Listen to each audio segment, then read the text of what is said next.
Gianni Nemona here. How are you all doing? I'm doing well. I was actually at the doctor today because, well, uh, how do I say this? I was sick the past few days, and as it turns out, I basically have an inflammation on my bladder, in my bladder. I'm okay, mostly. I just have to take antibiotics.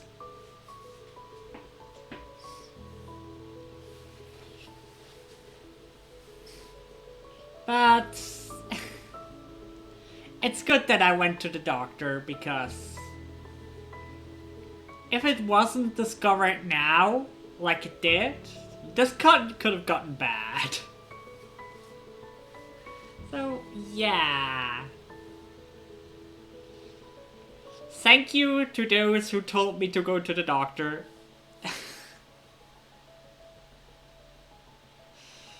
I would have not gone to the doctor by myself. I would have thought of toughing it out, like I usually do. Yeah, I'm okay. By the way, for those who want it, there's the redeem for the chief mechanic. For the, yeah, EL1S3 sleep mechanic.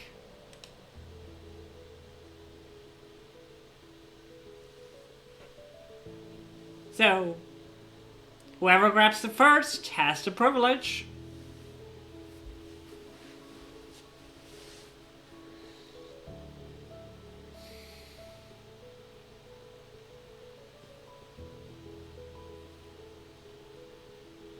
But let's check our skill today. Ooh. Thank you for the contribution.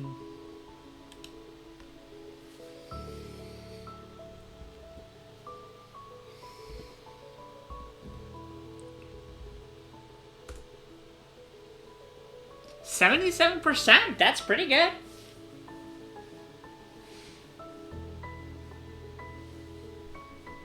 Nice, nice.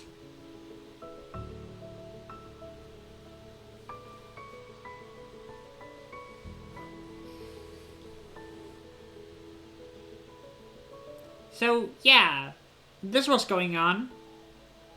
I honestly thought when I was getting sick, it was just the usual. Like, I'm kind of used to it, and I wasn't thinking much of it because, well, it kind of hurt the entire time down there, so I didn't see anything wrong with it. 45%? That's still pretty good. Heck yeah! 8%. It's okay. It's okay, little bro. This is rigged. This is not rigged.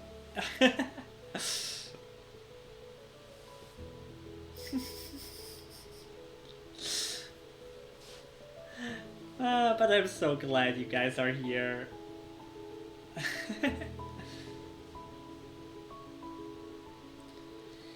How was your day? Tell me about your day. I want to hear.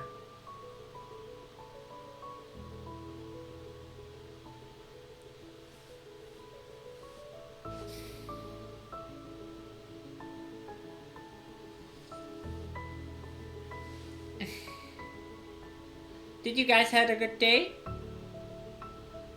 What are your plans for today?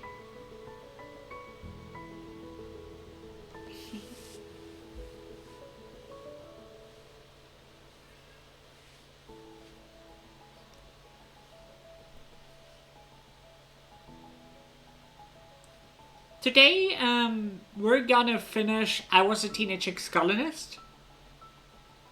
And while the schedule says Path of Exile tomorrow, that might be subject to change. Because tomorrow I get a little something. Like, I will be streaming tomorrow. No question about it.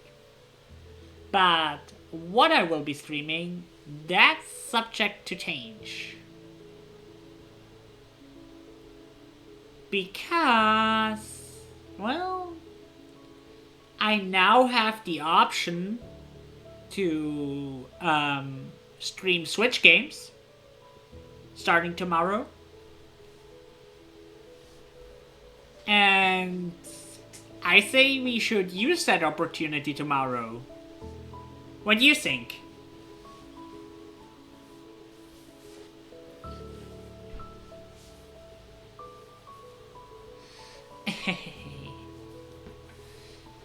And we will also have a collab tomorrow.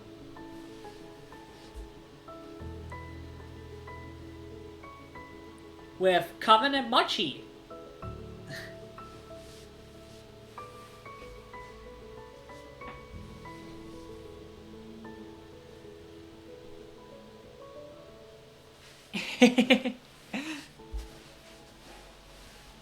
Yes, we will be playing Super Mario Party.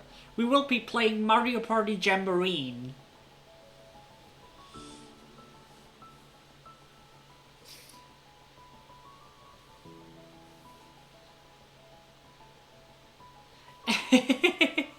Yes, they have wonderful voices. They are wonderful.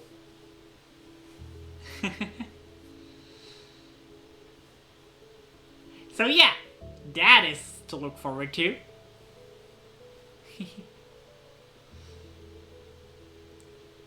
And Wednesday we're gonna play Alien Isolation. We haven't played that in a while. I also thought of another horror game which I tried to play before, but I never finished it. Which is actually a game that scared me. Which happens very rarely. So, what do you say, chat?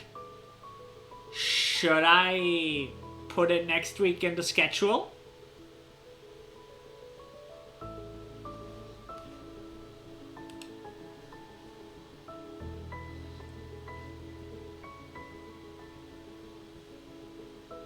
The game is called White Day, by the way. And we'll be streaming it from PlayStation. Yes, we have a lot more options now.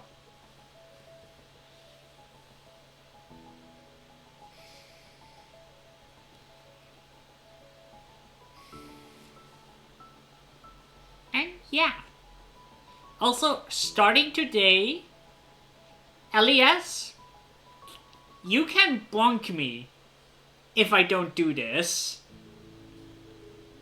Starting today, I will regularly upload VODs and upload clips on my YouTube channel.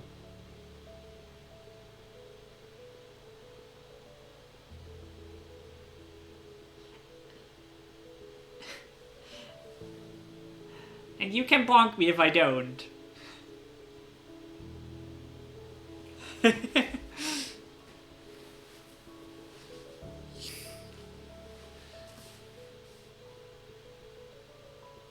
Yeah, this will be fun.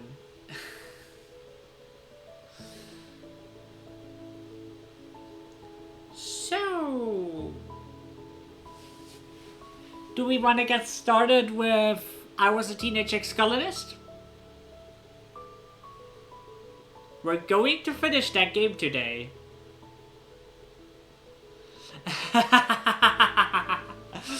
I'm sure he will.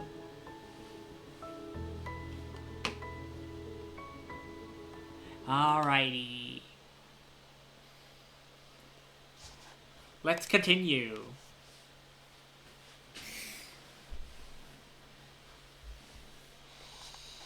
We are on our final 2 years.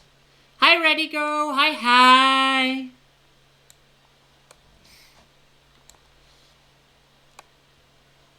By the way, how is it going with the decryption? Are you guys doing well with it?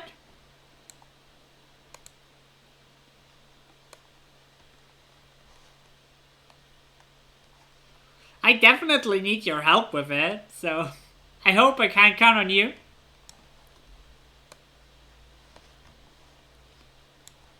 Let's get our daily hacks. Man, I'm on the 3rd word.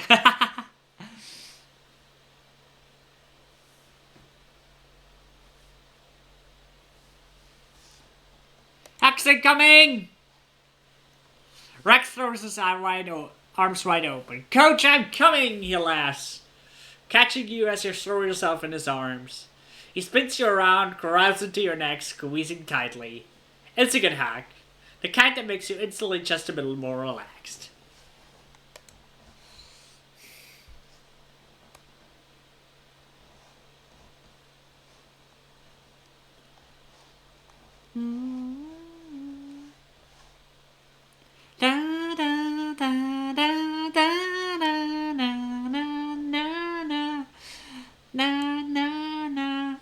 Third letter.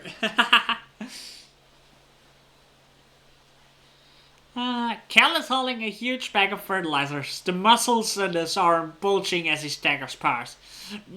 Hey, Solana! He grunts, dropping it at his feet. Oh, I'd like to see a soldier do that. Hater.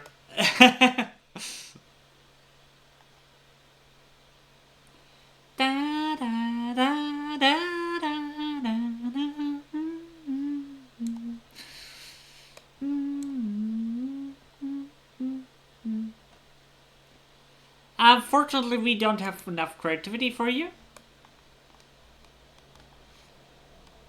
So, what do we want to do? And Amona seems engrossed in her hollow palm as you approach. Hold on, Solana, she says. I gotta finish this message to Vase. He gets so moody if I don't holofilm him back right away. That sounds like a terrible boyfriend.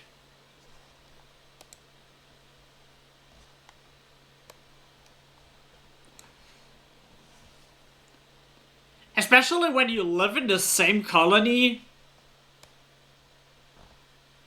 Like, seriously. If you live basically in the same town, basically live together, would you guys get mad if your partner doesn't message you back immediately?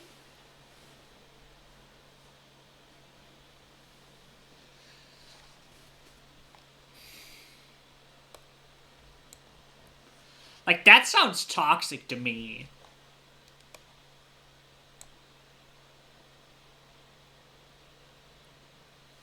I said everything I know about the ARC-style puzzles, and I'm too tired to do any more. Good luck to everyone else at decrypting the log. Alright. No, I did hear somebody told me you're at a pretty good path, actually.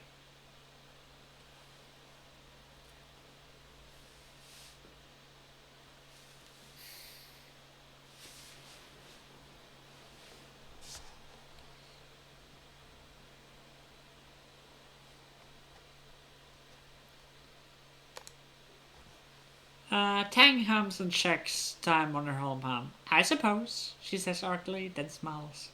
If you provide me with sufficient motivation. You mentor tender your quarters.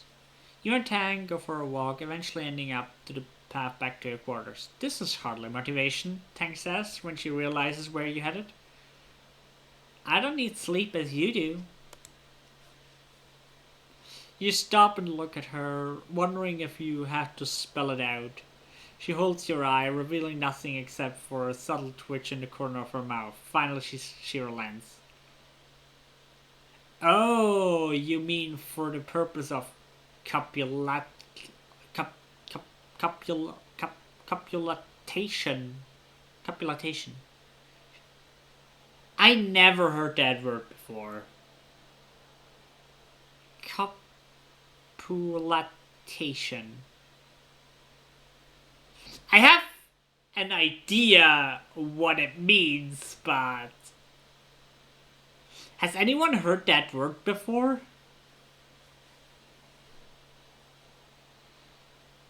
She says, why didn't you say so? Who knew Tang could be such a tease, literally. Yeah, we removed our stress, which is good. Because that means we get a bonus.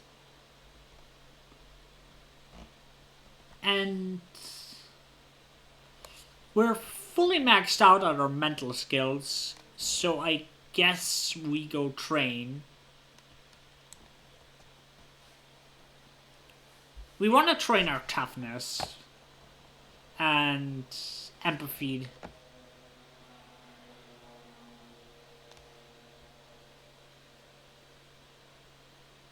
Play sports ball. You play a good game today. It doesn't matter who wins or loses as long as you played your best and have fun. Hi, Oni! Hi! Oni! You became lead mechanic!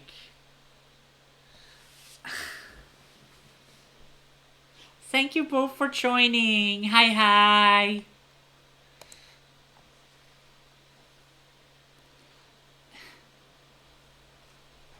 Okay, let's see.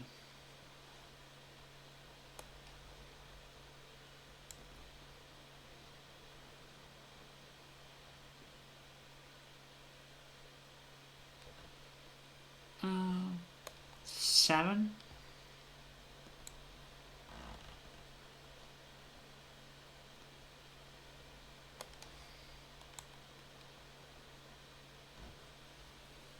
Nice.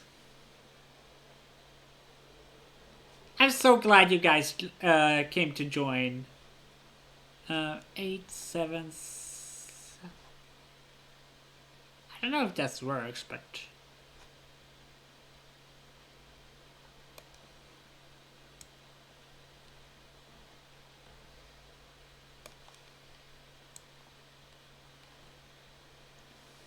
nice. But it is not enough.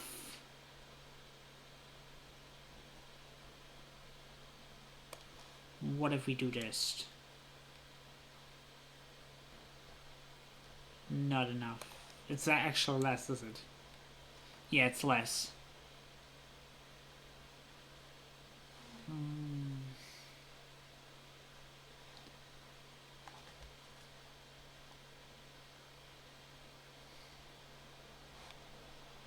I would do this.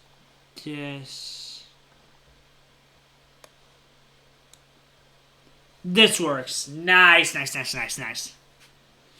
We did it.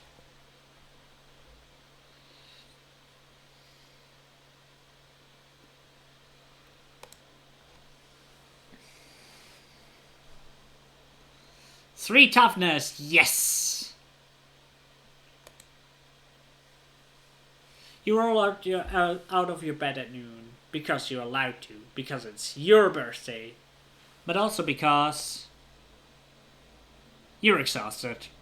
You barely slept at all last night. You've been having these nightmares since the siege. More and more every night. Like they're trying to tell you something urgent. You can't make any sense of it. All the imagery is jumbled together. All these possibilities and timelines and things that might happen. Some nights you wake up in cold sweat. A scream already in your throat. You sit on the edge of your bed. Run a hand through your hair and check your whole palm. A few people wished you a happy birthday, but that's all. You guess you're getting older. Birthdays aren't as important as they used to be. Right, and Marx wants to meet you for lunch in the lounge today. You'll have to practice your smile. As you enter the lounge, surprise!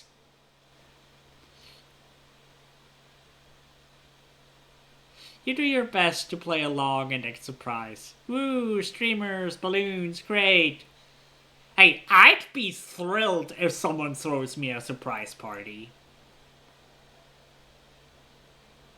I'd be absolutely thrilled.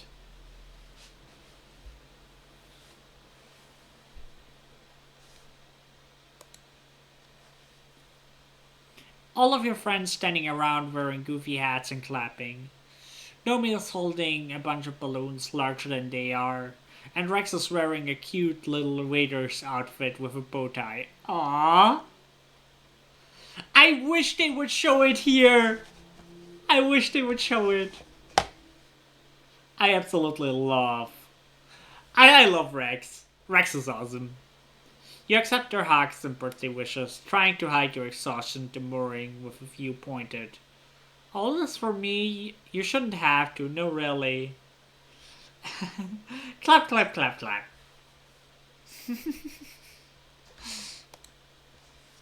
Rex wanders around with a tray of little snacks, offering them to everyone with a wimpy accent and a silly air-headed giggle. The goofball act chips away at the natural awkwardness of this surprise party. That is, the first 5 minutes after everyone shouts surprise. And soon everyone is laughing and enjoying themselves. Despite your exhaustion, you start to smile too. Your friends are so amazing, and they're all here because they care about you. No, seriously, I would be thrilled if someone would throw me in a surprise party. Then you get some unexpected guests. The lounge begins to fill with Halio kids, mostly the ones you don't know. The ones who usually keep to themselves and, well, don't much like you original stratospheric kids. Mason and Anemone are with them, his arm draped over her shoulders. Anemone gives you a little wave of acknowledgement for your birthday, which earns a weird look from Waze. Dude! Chill! Seriously? Like, I say it again, but that's a toxic relationship in my book.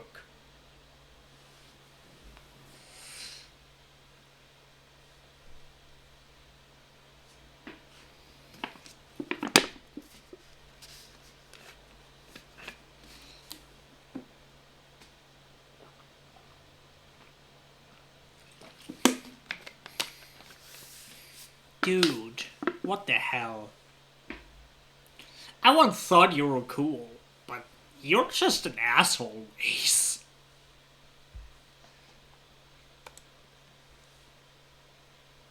Hey, who invited you guys? Cal says, stepping forward with his hands clenched. This is a private party? It's a public lunch, Vase replies. We can sit wherever we want. Dude.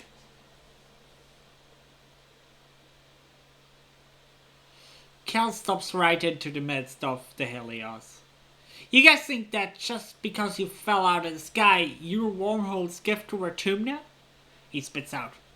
We don't need you. We never needed you. All you do is make things work. Like this party. You've rarely seen Cal so ready for a fight. He doesn't seem to care that the body language of the Halio kids has changed from cocky to dangerous. You're just a bunch of fascists, Cal continues. You and Lum.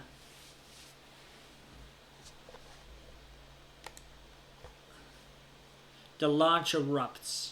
Chairs screeching across the floor as the Halio jump to their feet, yelling at Cal, calling the colony illegal and Cal a fugitive. They jostle him around, but Cal plants his feet and stands his ground. You hear a bottle breaking and see someone advancing on Cal. He's not backing down. Oh, frick.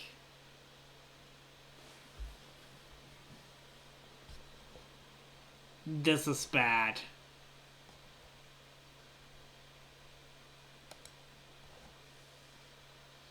Your voice is drowned by their argument, then someone throws a punch. It's all chaos from there.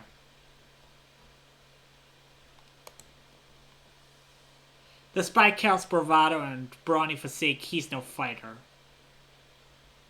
One of the Helio kids socks him in the stomach and he goes down like a felled gnarled tree. Rex throws himself between Cal and his assailants, catching a few kicks on Cal's behalf before the Helios get tired and leave. With a parting shots at Cal alleged romantic interactions with the flow cows. Two things. Helios are assholes. Except Rex. Rex is freaking awesome.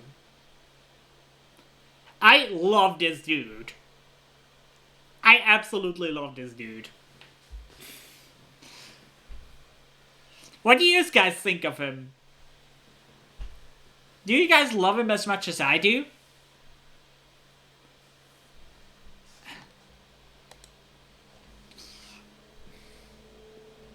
Waze doesn't get involved. But he doesn't stop them either. He's the last to leave the lounge, staring hard at Rex before smirking and turning away.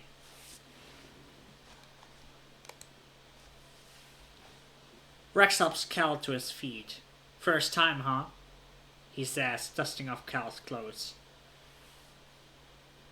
Don't worry, they probably got it out of their system.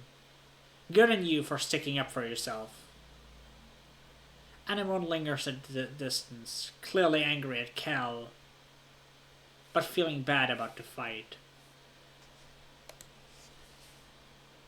Well, Marge exclaims, clapping her hands. That was enough excitement, I think. Let's move on to the important part. Cake and presents. Under Marge's skillful party hosting hand, the mood shifts back to festive. You enjoy your presents and your cake, but the tension boiling over like that's a bad omen for the rest of the year. Oh boy. That is a bad omen.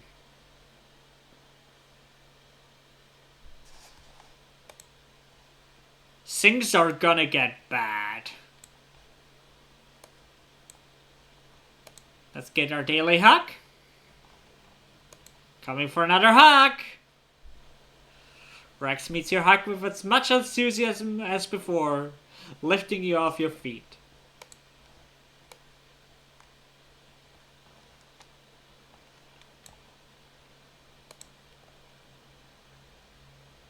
Nope, we do not want to break up.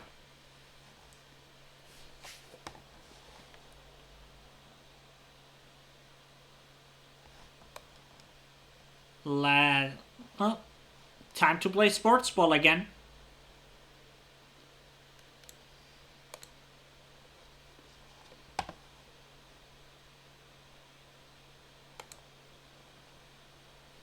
All your practice has come down to this, the biggest brawl of the entire sports ball. No, the greatest matchup ever seen on the soil of Fortuna. It's Haley vs. Stratus. For the first ever Kombucha Cup. For those who don't know, Kombucha was Anemone's brother who died in the fight against the Rotumnan monsters.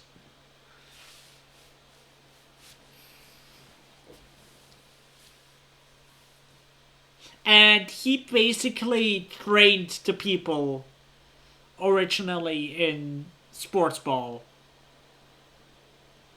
So, yeah, they are honoring him by naming the cup after him. I love that. I absolutely love that. That's wholesome. He managed to get a few Strato kids back for the big game. Anemone even takes some time off from her grueling training regimen, lured by the prospect of whooping some Helio butt. The stands are packed with spectators. You wish Calm could have been here to see it. Besides Anemone, who should join your team?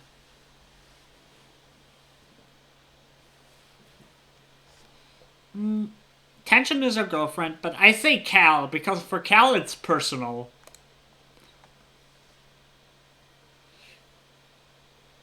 Cal's certainly grown into the kind of man who looks like he can mob a pitch with anyone, but he's still a big softy.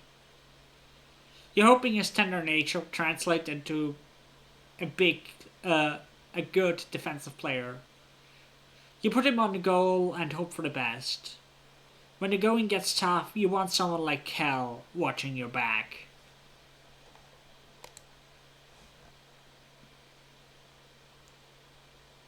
Well, we don't really have physical cards, but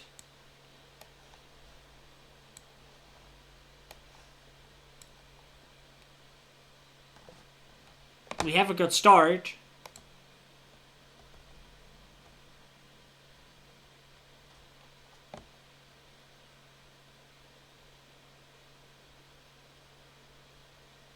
Let's see.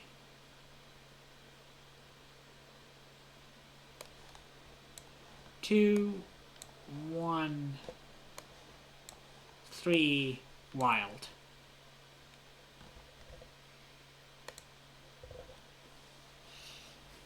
Can we make it? We have an 8, which is good. We have a 7.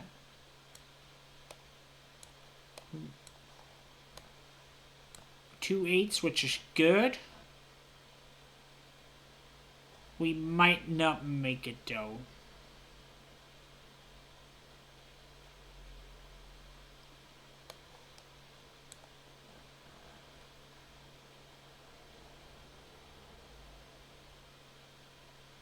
Yeah, no, we're not winning this.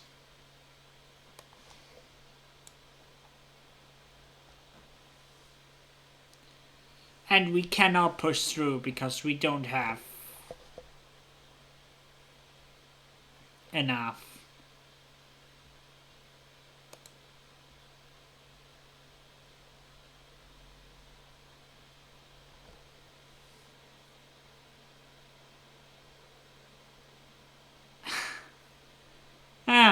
I guess we had a little buddy here.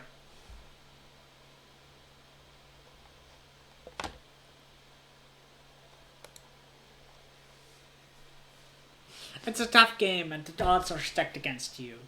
Vase accepts the kombucha cup and holds it over his head, crowning in victory as his team lifts him onto their shoulders and parades him around. Anemone joins in their celebration, quick to prove her boyfriend that there's no hard feelings. Vase kisses her like a triumphant soldier returning from war. Rex rolls his eyes and leaves the pitch before he's expected to celebrate Vase too. I do not like Vase. I don't like him at all.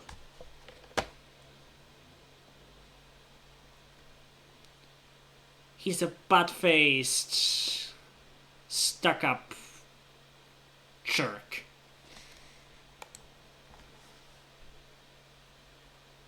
They install the kombucha cup in the Garrison trophy case. It feels bad knowing that the first win belongs to the people who never even knew Calm.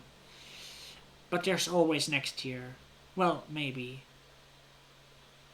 With the way things are going, you hope there will be. Get to work.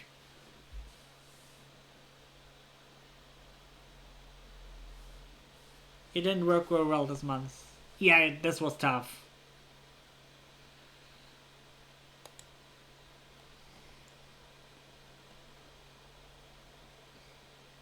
Late quiet.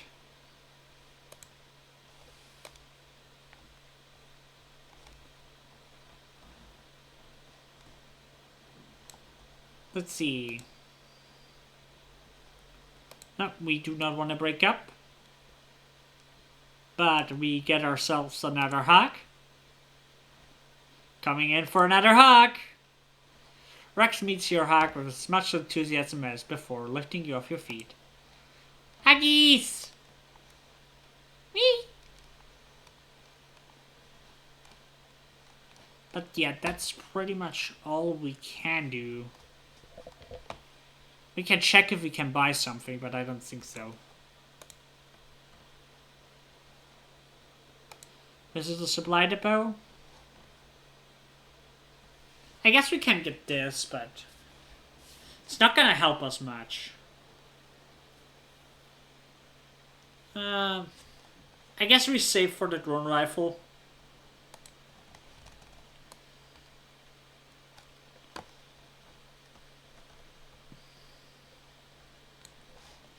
But yeah, let's get some toughness. Oh nee! I hope you guys enjoy the game as much as I do. I love story games.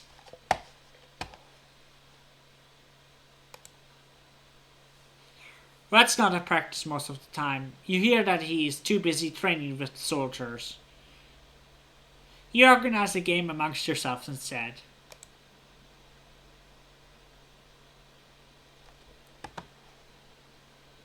Let's see. Surprise party.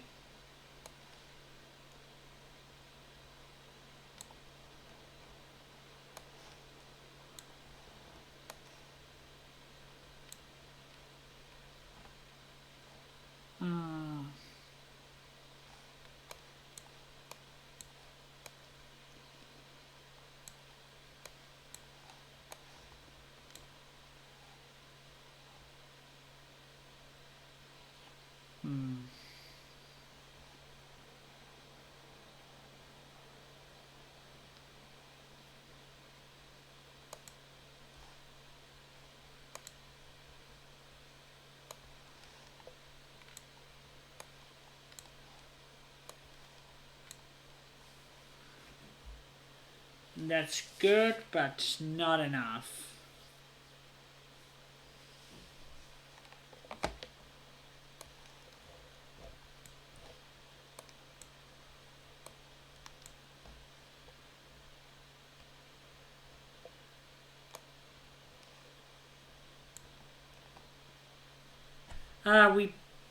We unfortunately have to push through.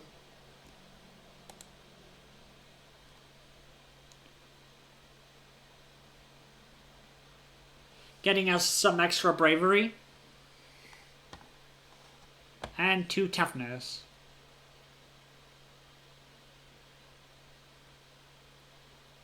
We should be pretty close with toughness.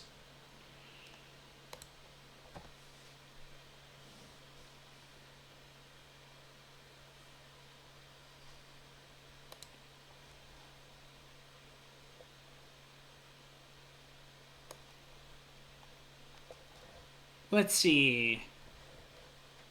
Can we... Nope. Yes, we need a break soon, I know. Where's Rex? There's Rex. Hacks incoming! Ah, yeah! Rex exclaims, wrapping you in a strong bear hack. He even lifts you off the ground a little. It's a good hack. The kind of hack that instantly makes you feel a little more relaxed. Yeah!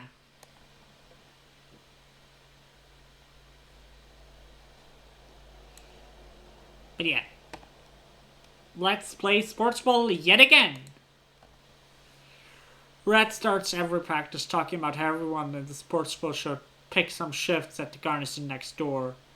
He calls it cross-training. It's kind of uncomfortable, really. I don't like this. Like, if people want to play sports, don't tell them they should be soldiers. Soldiers and athletes are not the same thing.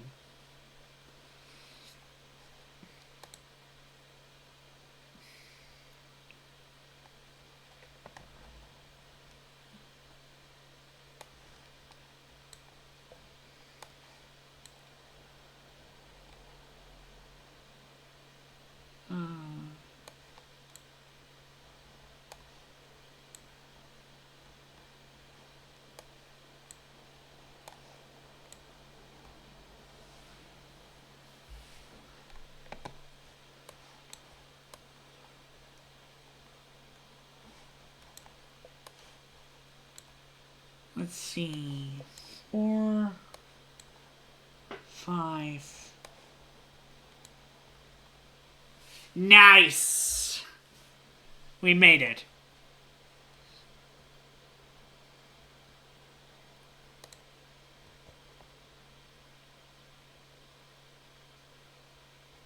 One toughness, 3 bravery,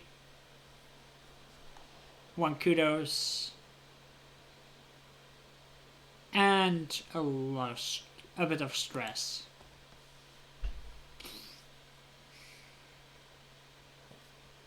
Mid-pollen, we need our rest.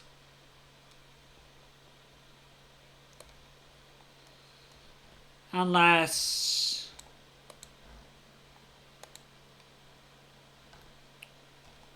Nope. You need some time off. Yes, I know. Let's get our hucks.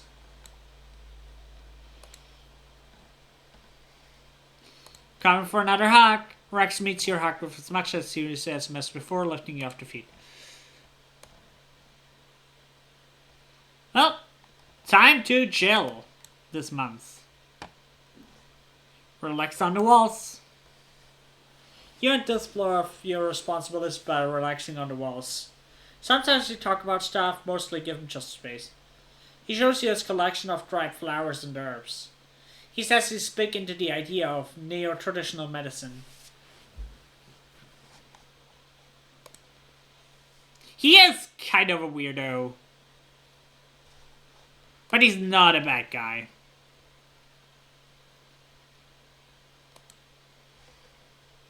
Yeah, let's forget stress, Kai.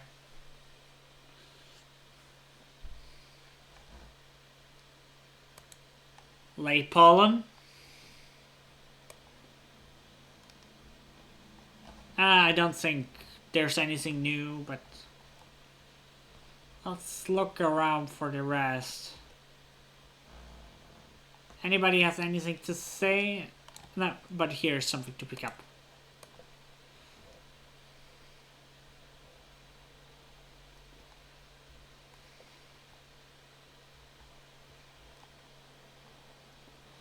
And there's a mushroom log.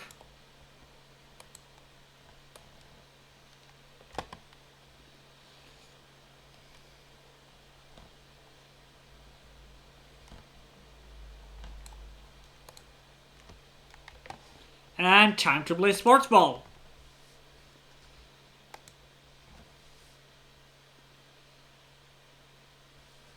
Okay, let's see.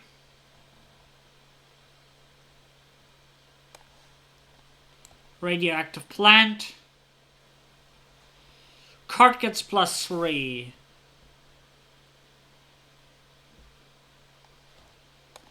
That means this becomes 7, 6, 5, 4. Perfect!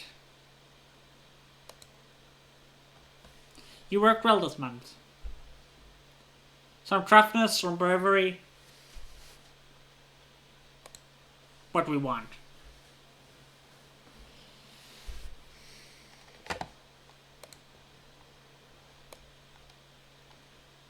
really does. That means probably we can get another hug from him. Hugs are coming! Yes! Rex throws his arms wide. Coach, I'm open, he laughs, catching you as you throw yourself into his arms. He spins you around and crawls into your neck, squeezing you tightly. It's a good hug, the one that makes you instantly just a little more relaxed. Let's see if anyone has something to say since it's a new season, but no, not really. But there are some new items to collect.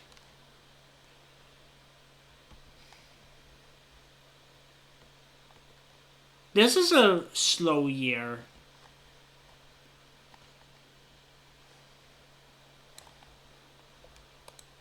Let's see. No, we do not want to break up.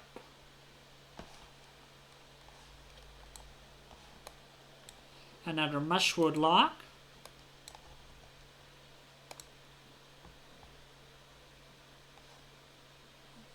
Ah, we can now train with her. Manamon suggests you practice some hand-to-hand combat, then kicks your butt in the absolute most literal sense. She leans over you while you're lying on the floor, completely gassed. You okay? She laughs. I didn't go too hard, right? Well, we got a new card. And some friendship with her.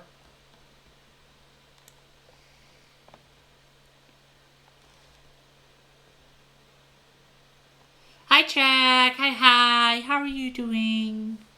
Are you having a nice day?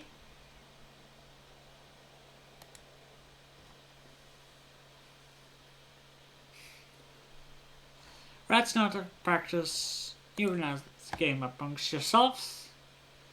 Yes.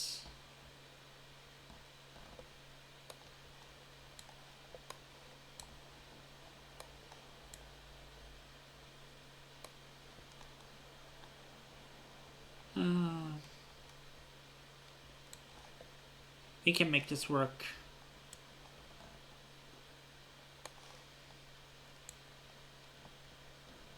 Probably.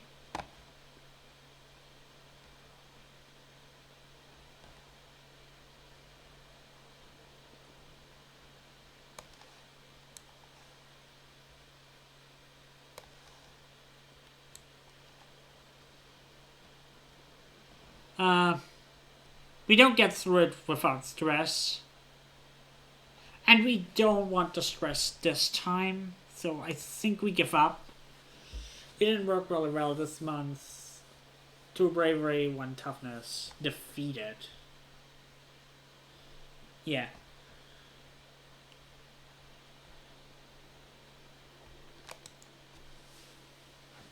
This year, Governor Lum's ascension to Vertumnia stage is heralded by an entire military band, their instruments shiny and near-printed new. They march out of command in the formation, splitting and forming a phalanx at foot of the stage as Lum takes his place before you. Spotlights turn on with heavy ka-chunk noises illuminating Lum and a halo of floating dust particles.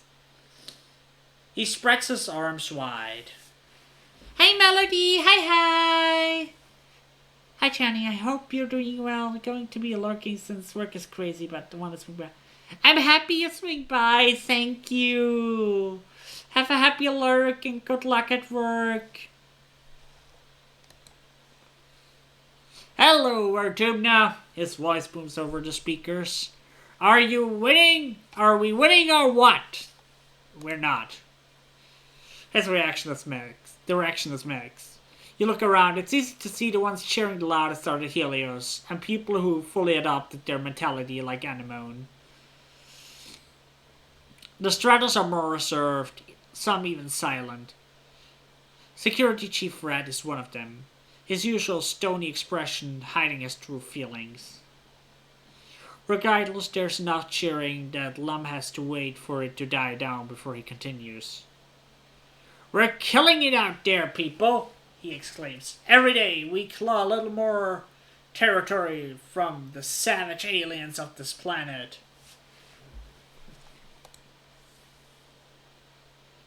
My totem pod arcs through the air and lands with a broken splat at Lum's feet, splattering him with chews. You don't see who threw it, but the faction from Geoponics is looking restless. They begin to jeer and stomp their feet.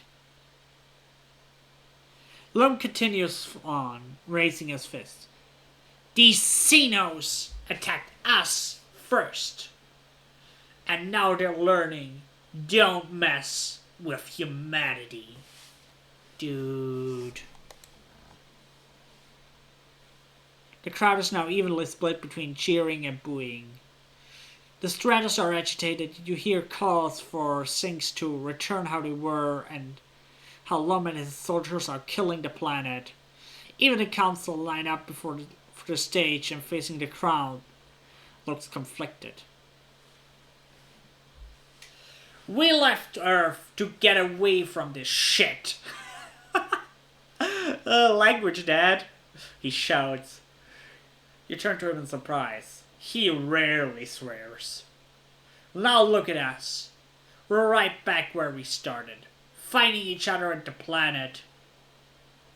We brought it with us.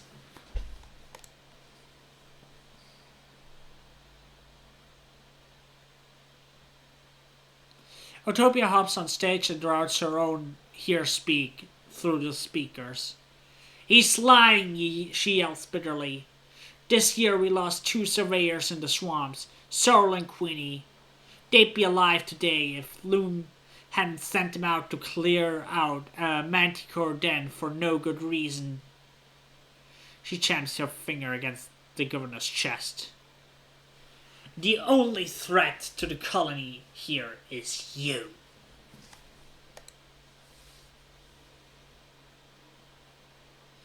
Lum's smile doesn't change, but his eyes go cold. He snatches Utopia's hand and calmly, slowly crushes her hollow palm crystal with his thumb.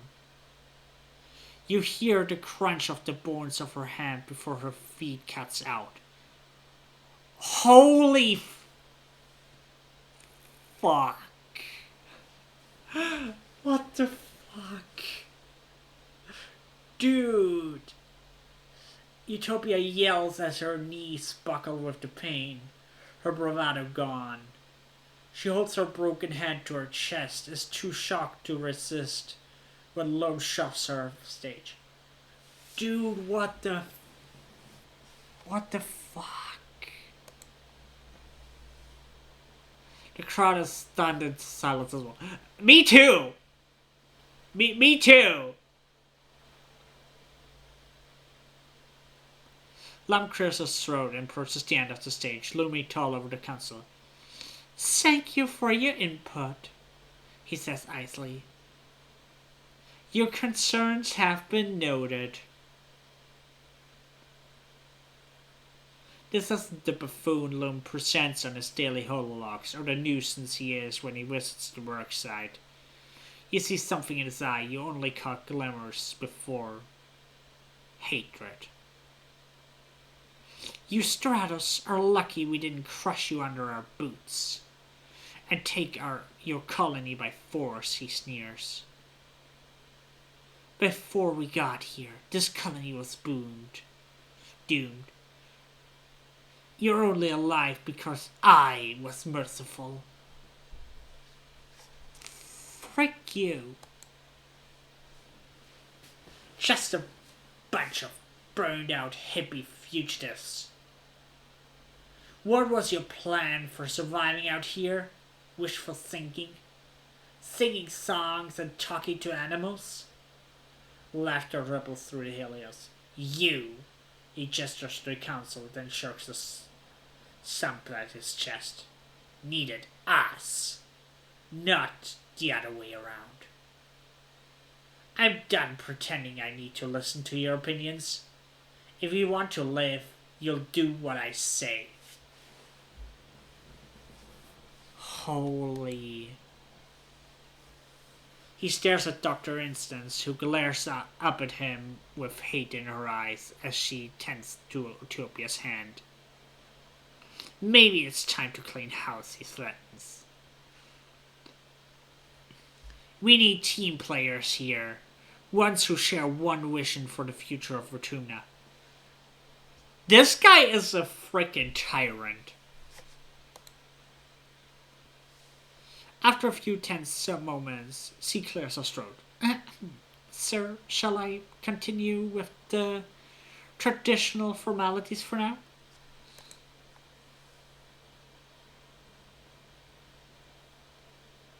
Lum scowls down at Skeek, then throws his hands in the air. Whatever, do it. If it makes you feel better, you're all cowards.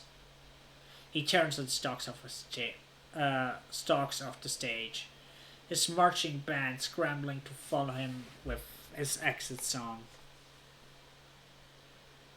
As promised, there are no contests this year. There are plenty of food and alcohol. As the sun begins to set, the Helios, including Vase and Anemon, head straight for it and look ready to party into the night. The other teams seem a little less at ease. This, quite predictably, has already left. I hang out with the Stratos.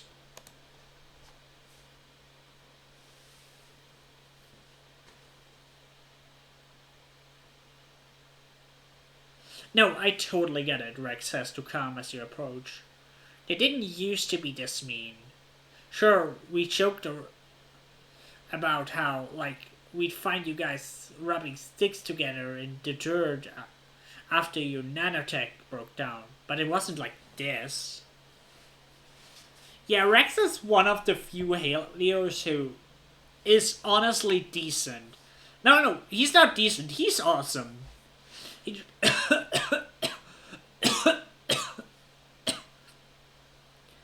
jerks his thumb towards Waze and his group of friends, who wrangled themselves a life triplet and are skewing it to roast the bonfire. You can hear its dying squeals from here, and as the night falls, smell the sweet charred scent of cooking.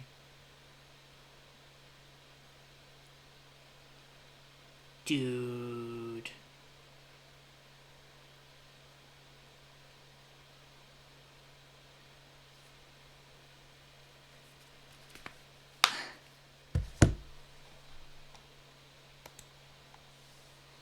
No.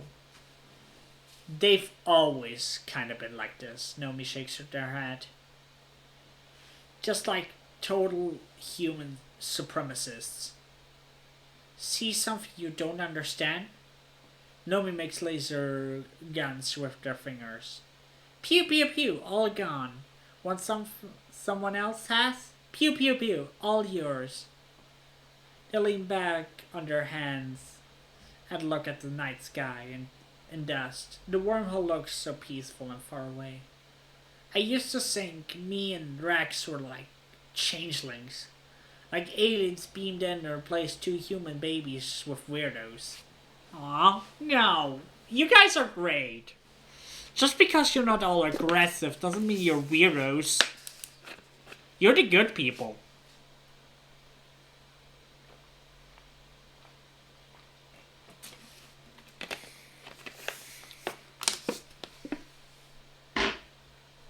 It's sad when good people feel like weirdos. I don't think you're weird, Cal says eyes wide. I think it's really great you two don't act like Helios. We are Helios, though, Rex replies and Nomi nods. And some people dancing around that bonfire are Stratos. It's not about how you were raised. That's an interesting point. It's about the choices you make. Nomi finishes.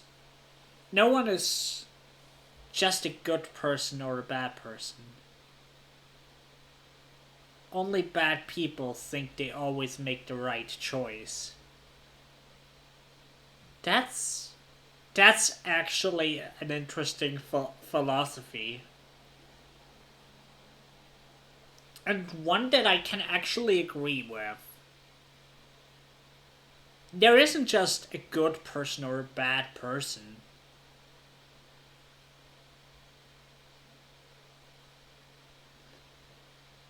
We make choices, and some are good, some are bad. And it leads to who we are, who we become.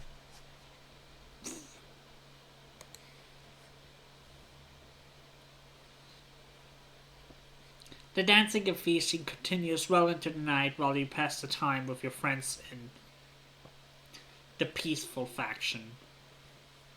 Knowing the whole colony isn't into being soldiers and fighting Lum's war on nature makes you feel less alone. But you can't stop thinking about the governor's eye as he crushed Utopia's hands today. As long as he is in charge, doesn't matter what anyone else wants.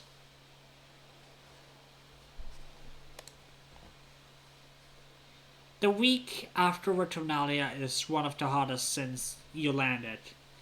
You're supposed to take time off for much needed break, but it's just so humid and awful, and tempers are short. Shortly after the festival, you start seeing graffiti cropping up everywhere.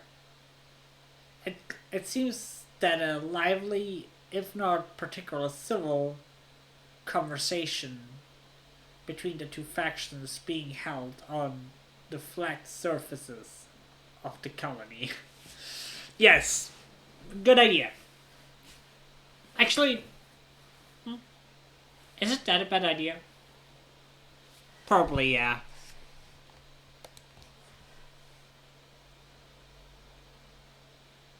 Lom announces a zero tolerance policy for political graffiti. But you notice that not every tag is removed, just the ones against the war, of course. Of course. The atmosphere of the colony is oppressive, as thick as the choking dust heat itself. Everywhere you try to relax, people just talk about the war. To make matters worse, the sweltering nights are making your nightmares intense again. You return to work, feeling more stressed than before.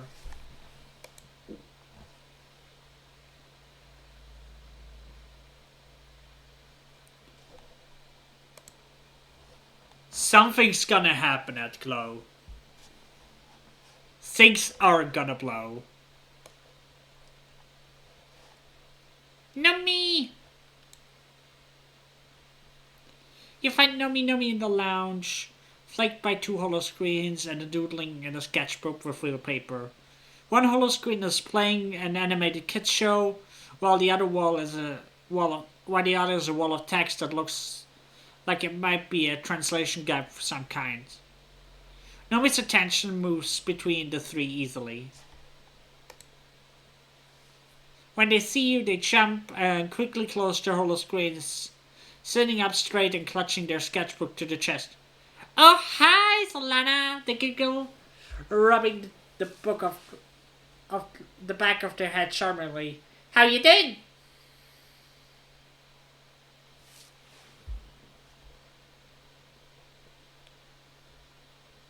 It's okay. Nomi relaxes a little, breathing an exaggerated sigh of relief. Good, because I really like cartoons. I like cartoons too. Nomi sets their sketchbook aside and looks around, conspiratorially. I thought you were going to bust me for jailbreaking my holopad, they said. All the Helio kids have restrictions on what we can watch and for how long. But you guys have so many more cartoons than we had. Nobody throws their arms in the air. Like the first season of Turbo Girl Hyperjet Transform. What?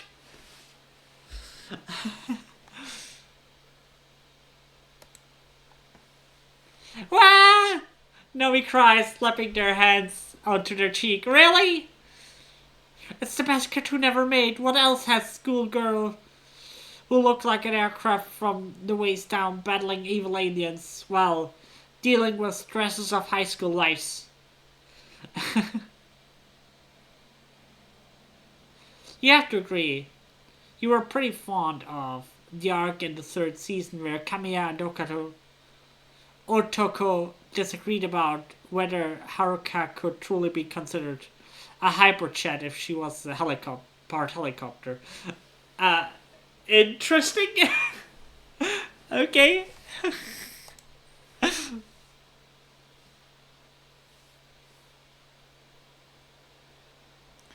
The Helio Media Archive only had season 2 through 9, and only 3 of the OVAs, Naomi says, puffing their cheeks out.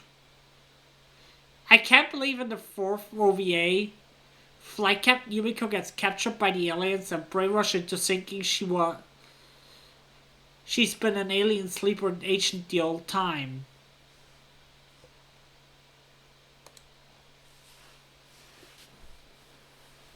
Naomi shrugs, pokes one finger into her cheek. Spaceship kids make do. You don't have to know everything about something you like in order to call yourself a fan, Naomi continues. Guava, hi. I'm doing good.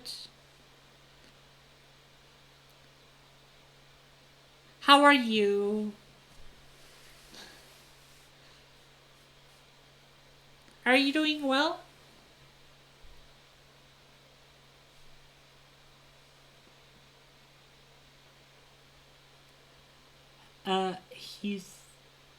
He's a house stream.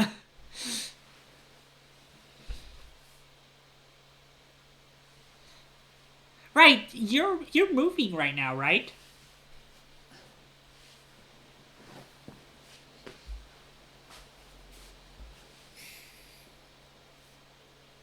And stream is good.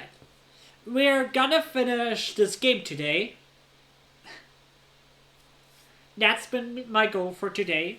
We're gonna finish this game. And yeah, I look forward to it. Yeah, I'm all moved in. Just have to unpack and organize. Good luck! Yeah, unpacking is a lot of work.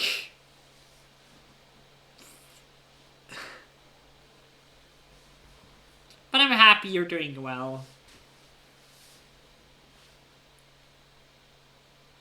I got kind of a bladder inflammation, which kind of sucks.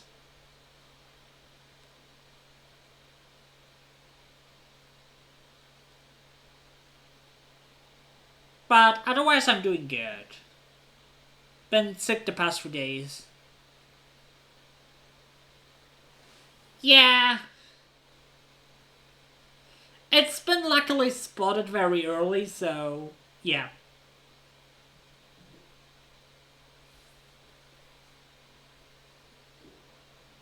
Thank you. I'm sending you a lot of love too. Love you.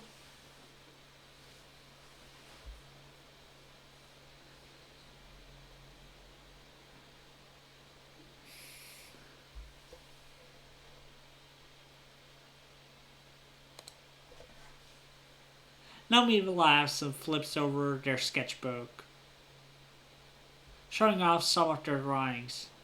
I was drawing some fan art of the show, they say. Well, it's kind of fan art, okay? It's more like if I was a character in Hypergirl Turbojet Transform. Honestly, drawing yourself as a character, just for yourself, there's nothing wrong with it. Like, I'd still consider that fan art.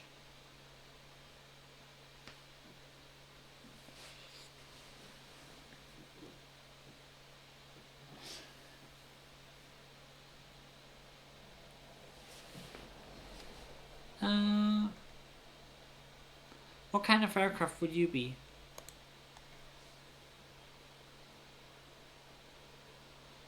Nomi blinks at you, clearly stunned up by your interest. Oh ho. Well, okay, kind of, you see, all the cool aircraft are already taken. and it's rude to be a double. They press the tips of their index finger together and look thoughtful. Sometimes I draw myself, my character, as something weird like a hot air balloon. But then I think it would be kind of cool if I was the only regular human in the Turbo Gold Hyper Chats. Aww.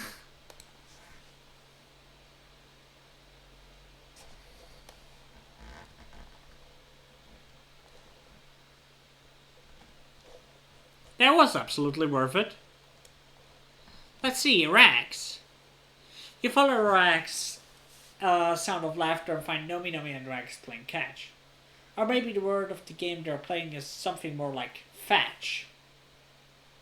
Nomi throws the ball as far as they can, and Rex tears after it, climbing and leaping over anything in his way, like it's not even there. He truly is a dog. He's a good doggo. Rex hands the ball back to Nomi, and Nomi winds up to throw it again. But at the last second, they palm the ball and hide it under their arms. Rex barrels off from Nomi with his ground-eating stride, gets pretty far away before he stops and looks around confused. He looks back at Nomi, who waggles the ball at him, and bursts a laugh. He truly is a dog. He is 100% a dog.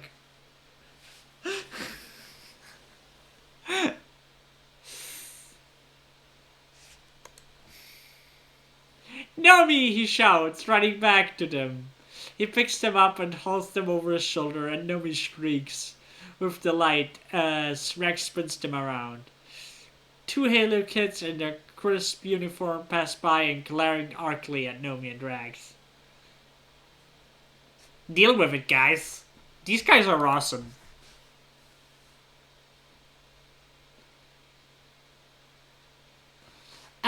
This game is called I Was a Teenage Exocolonist, and it's about a group of people who left Earth to make a new colony, but basically the entire nature is against them. And about half through, it's basically about the colony and the life at the colony and the dangers and some political stuff as well.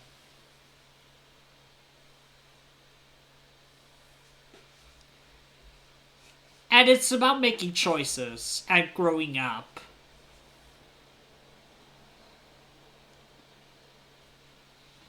You have these stats here, which you train, and at these points you get perks.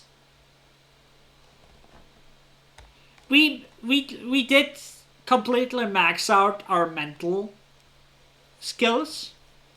And currently we work on toughness and bravery to get that up. And I do hope we can get bravery maxed out before the end of the game. That would be awesome. And I would love to get toughness to the second tier. That's kind of what I want.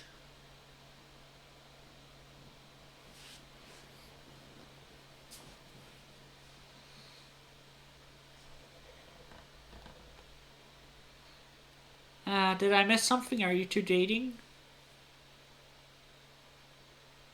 Rex and Nomi look at each other and make a twin sound of disgust. What? No, not at all, Rex exclaims. Nomi is basically my sibling. He tightens his grip around Nomi's shoulder. I love them, I really do, but not like that. Aww.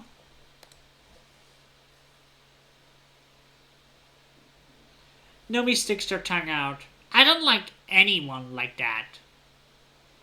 They add. But I love Rex too. He's my best friend. Aww. Aw, buddy. Rex coos and wraps his whole body around Nomi's smaller one. He kisses them noisily on the cheek and snuffling into their hair while Nomi shrieks with laughter again. Oops. We were always at odds, the odd ones out on the heliopause, Rex says. People thought we were weird, you know. You probably don't see it because everyone is so awesome here. But compared to those smack boring jerks, we really stuck out. But I'd be rather different than like them. He looks down at Nomi, who beams up at him. And I got to be different with my best friend, which was awesome. We just hung out together, had our fun while everyone else trained to be proper little soldiers. Right, Nomi? Nomi frowns. Like Waze and his cronies, they say quietly. It wasn't all fun and games. Rex shushes Nomi, strokes his hand through their hair. I know, he says, but that's in the past.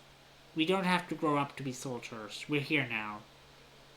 And there's so many more people to be friends with. He shoots a smile. Like Solana. Yeah, I'm your friend. Rex smiles and holds his other arms out at you, to you. Group hug! Rex gives really good hugs. And Nomi's no slouch either. Heck yeah! Huggies! Huggies!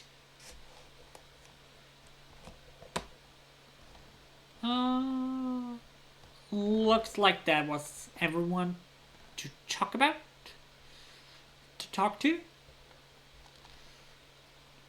I want to check on Tang because she's our girl. Hey, girlie. Heck yeah! Have some time to spare. Tang hums and checks the time on her hologram. I suppose. She says artfully, then smiles. If you provide me with sufficient motivation. You and Tang go for a walk, eventually ending up at the path back to your quarters. This is hardly motivation, Tang says, when she realizes where you're headed. I don't need sleep as you do. You stop and look at her, wondering if you have to spell it out. She holds your eye, revealing nothing except for a subtle twitch in the corner of her mouth. Finally, she relents. Oh, you mean for the purpose of copulation, she says. Why didn't you say so? Who knew Tang could be such a tease, literally. Yeah, we reduced some stress. That's good, that's good.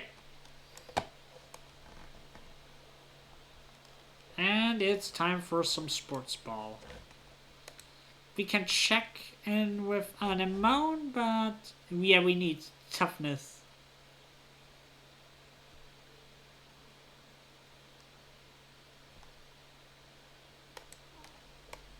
We need toughness 80. I don't know if we'll get to toughness 80.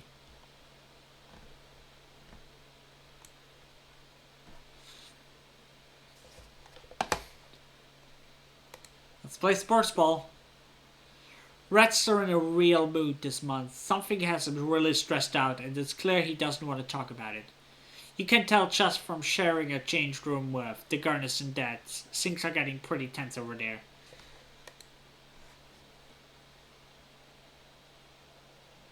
Alright, let's see.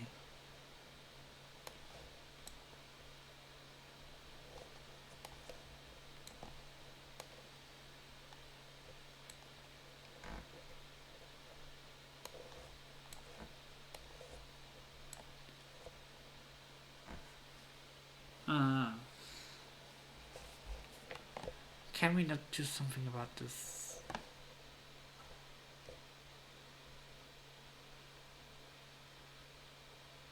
We kind of can.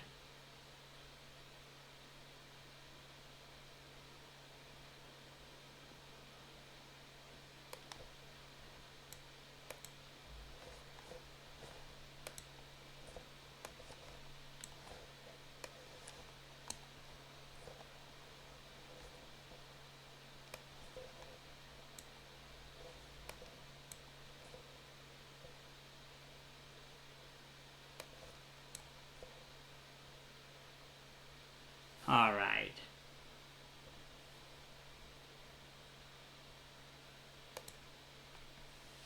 You worked well this month. 3 bravery, 1 toughness.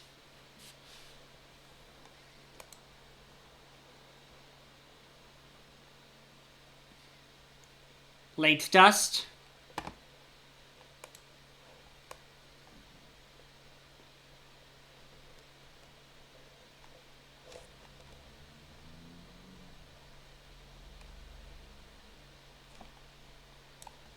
Rex has something again. You spot Rex carrying supplies, big pieces of wood into a huge tarped up section at the end of the lounge. He waves at you, well, as much as a wave he can do with his arms full of meshwood. Hey, Athelana, he calls out. Have you come to see the bar? You give him a questioning look. The bar? You don't know Rex super well. You never heard anything about a bar. He gestures to Torps. My bar, he says. I've been working on a special project ever since I joined the construction crew. The colony needed a place to cut loose, you dig? He looks at you, beaming with pride. I think I'm about halfway done. That's why I love this guy. He's just super chill.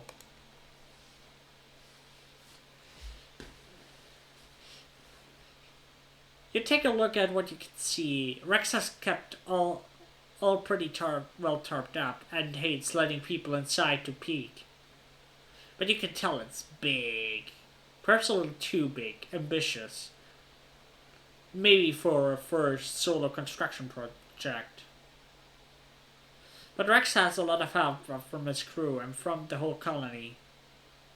He had to be able to find enough wood. I'm sure it'll be great.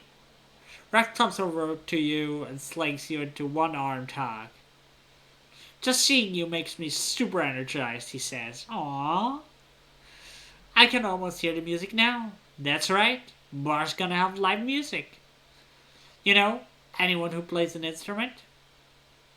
I've got to work double time to finish this place. If you want to help bring me all the wood you can find. We will. We will bring you it.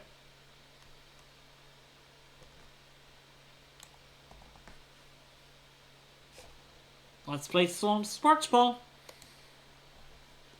You play a good game today. It doesn't matter who wins or loses, as long as you play your best and have fun. Heck yeah! That's the best kind of games.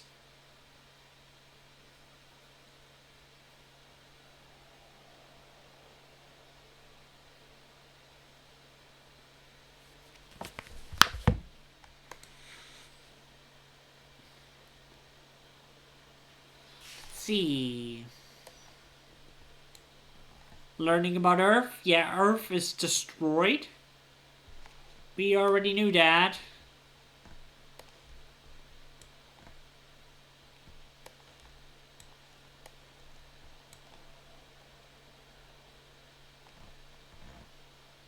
This is unfortunately not.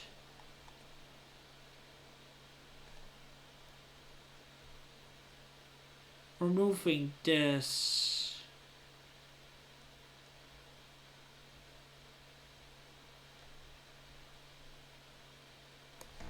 Remove this.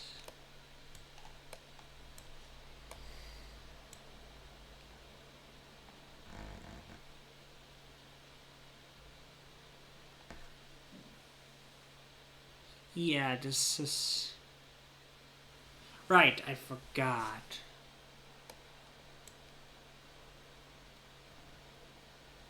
Still not enough, though.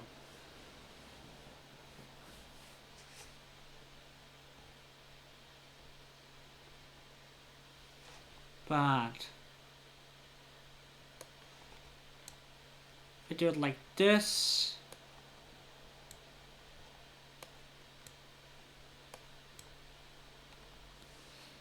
Yes!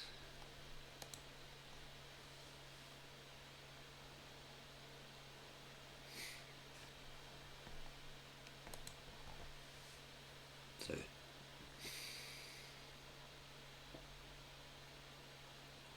early red.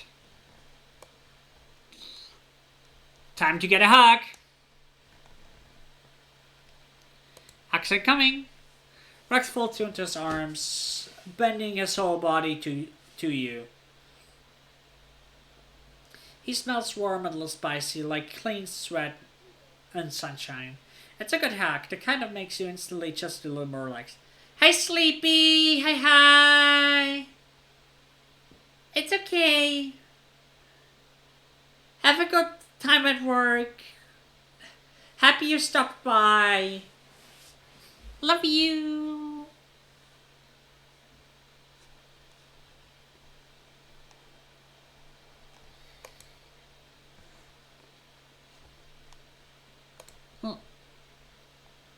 We get a little huggy. What else is there?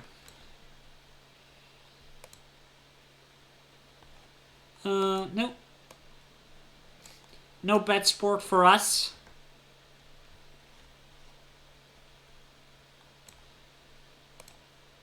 Do we have the wood?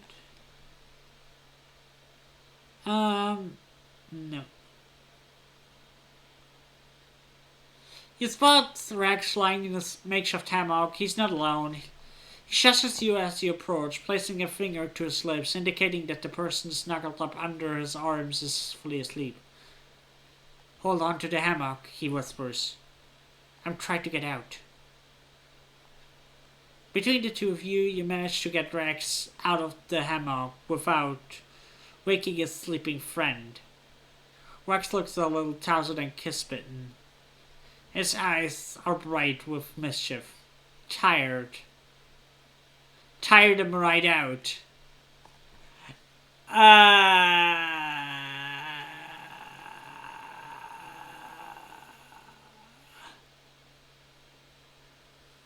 He murmurs, pleased with himself. What you need? Hola!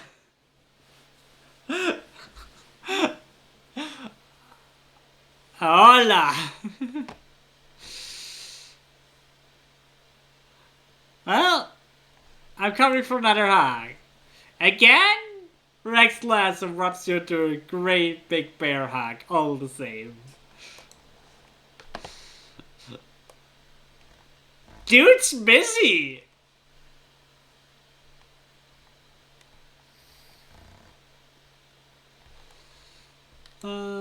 What do we need for him? Nothing. Cal is doing some hardcore inverted yoga pose, placing his hand with his legs folded up and his knees tucked on his elbow. He's breathing long and steady. Check it out, he says. Thank you for the head pad. Slowly extending one leg out so it sticks straight up into the air behind him. This one is called the crow pose, but I think it's kind of more like a float cow. Get it? Because it's kind of like I'm floating. Float cow? Oh, buddy.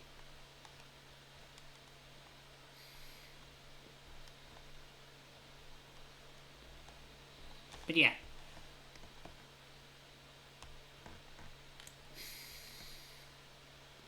Time to play sports ball. We still get friendship with Anemone, even though she doesn't play sports ball anymore. Security Chief Red isn't as fun coach as Kombucha used to be. There's a lot of running laps and doing push-ups now. He says that physical fitness is important for every athlete, but you can't help but think he's just used to training soldiers. Yeah, that's probably it.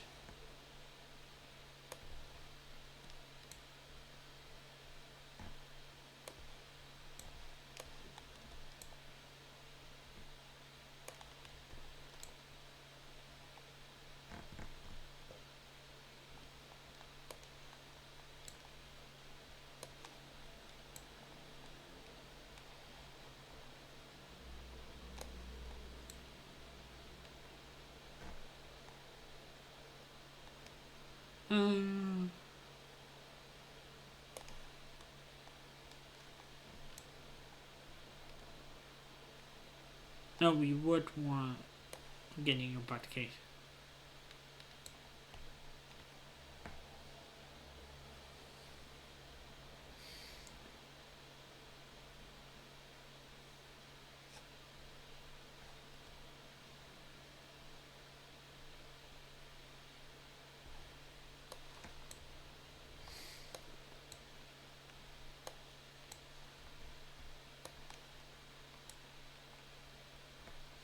Nice.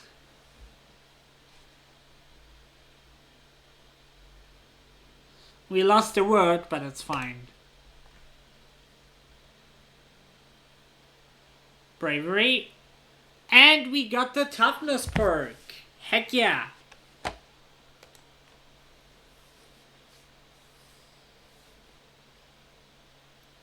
Next will be the bravery perk.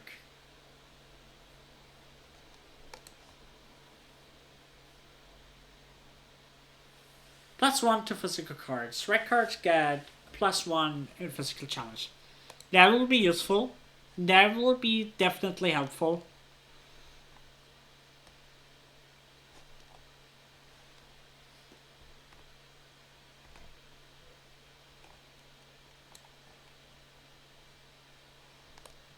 Let's see if there's anyone to talk to.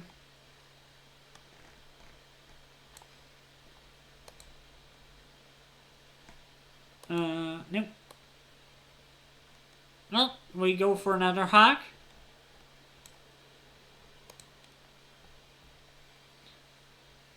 Coming for another hug. Rex meets your hug with just as much enthusiasm as before, lifting you off your feet. Anybody else? Not really, no. Let's see.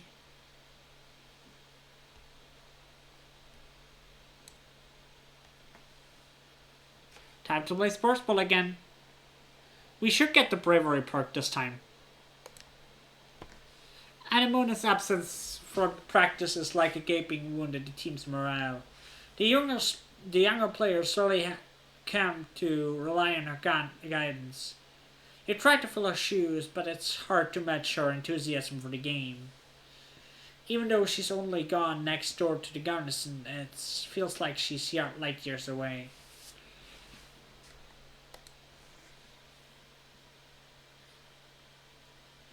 Ooh, becomes 4.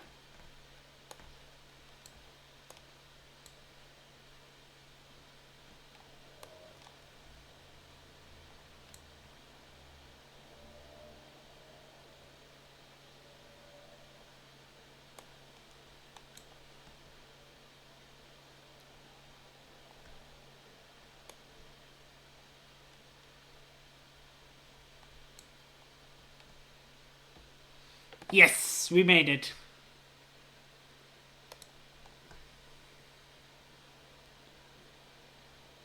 And there's our bravery perk.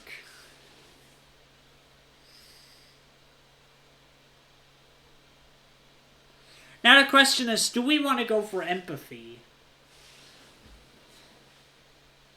I say probably yes.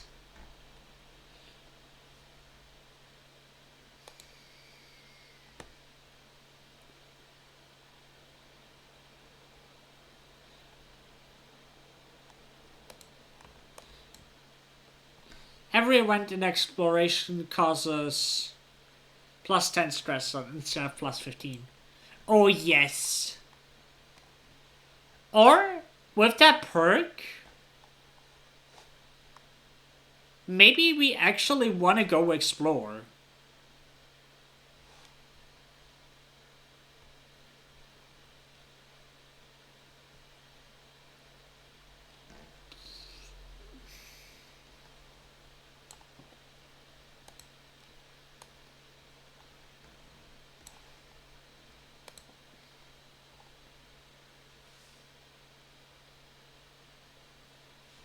Let's explore nearby.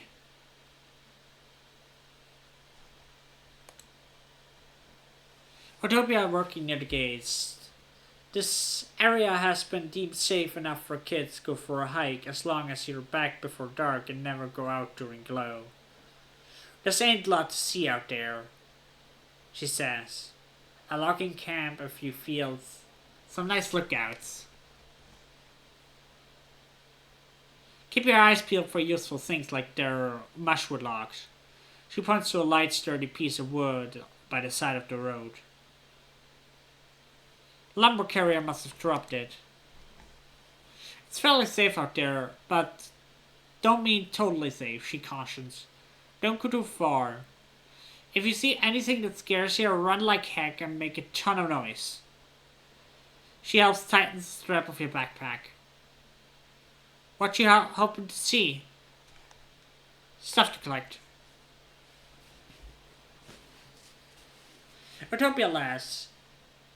Take nothing but photos, leave nothing but footprints, she teases. Suppose it's different on a brand new planet like this one. We actually do need samples of basically everything. Especially stuff that might be edible. She slaps you on the back. Things really grow pretty well out there, she adds. If you pick the place clean, give it a year, bet it'll look like you were never there at all.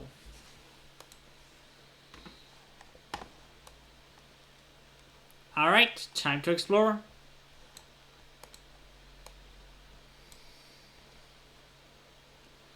You stumble into... There's something here, something invisible that makes the hairs on the arms stand on the end, like an electric aura. As you walk forward, it begins to feel like something nipping on your ankles. When you look down, there's nothing there. You back away, the sensation stops. You move forward. Oh, it's worse. Thank you for the half pad Alucard. The feeling is like tiny electric bites and it's growing more intense. Some kind of microscopic gnats? An electric field of some kind? It hurts. Maybe you can find a way to avoid it gets Riera. Perceive it.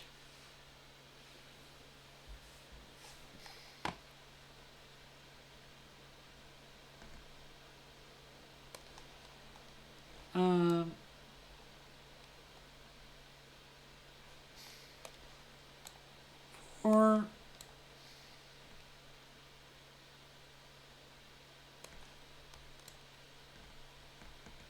that's pretty good.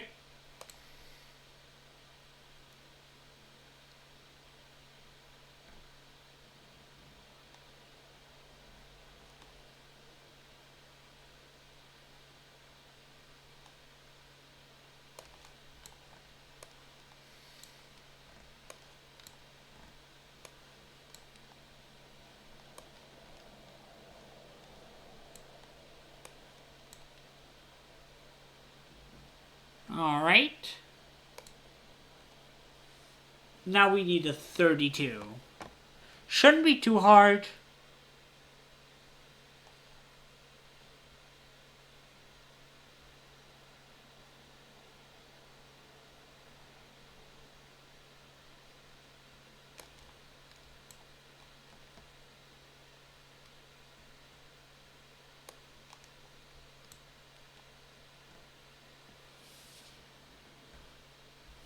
Alright.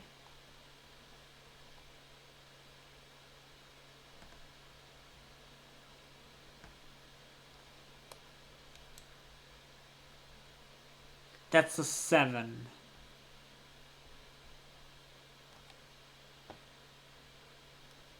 Oh.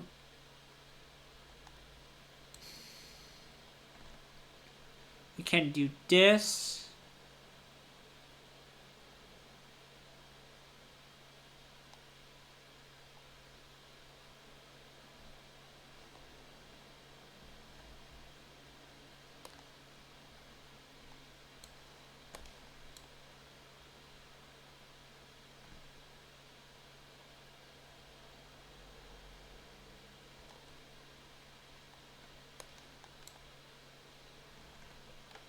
And we succeeded!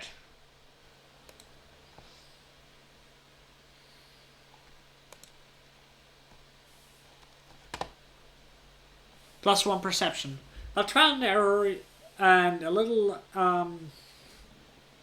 Intuition, you find a route through whatever this is.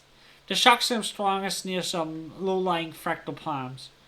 You can hear a humming from the palms and decide that it must be some kind of natural electric field. Maybe to ward off animals like you.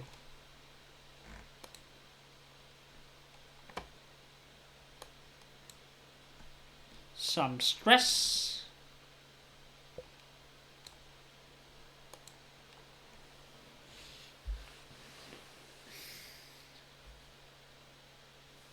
You leave the path and sneaks through a mush trees of the little sawmill dotting this area. It's small but busy operations. 3 people feeding mush logs into some kind of machine while a fourth one directs a 4-legged robot with plasma saw mounted on the front. Let's watch what they're doing. You see how they chose which trees are to cut and how they do it. When one tree crashes down, it almost seems like the others are wincing. It's probably just your imagination. They aren't planting new ones or leaving any behind. You know the mush trees regrow every year, but can they still regrow when you cut down everything like that? Even the smaller trees and bushes are getting grounded up for mulch, with a scary big grinder that sounds like a roaring beast. The entire process makes you uneasy, but also proud of how industrious your colony is. A bit of perception. Hi Tatsu! Hi! How are you doing?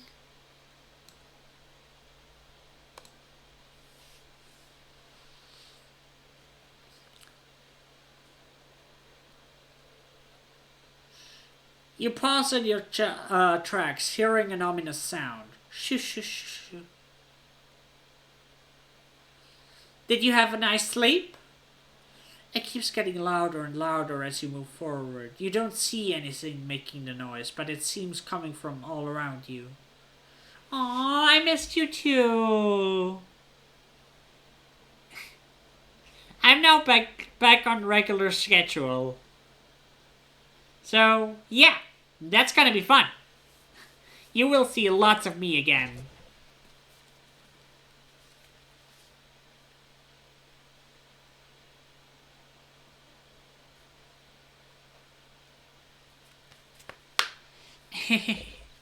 Aww.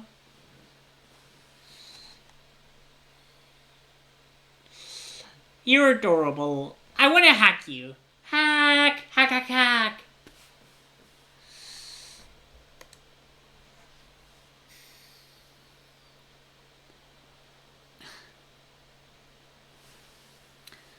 Let's see. Bravery challenge.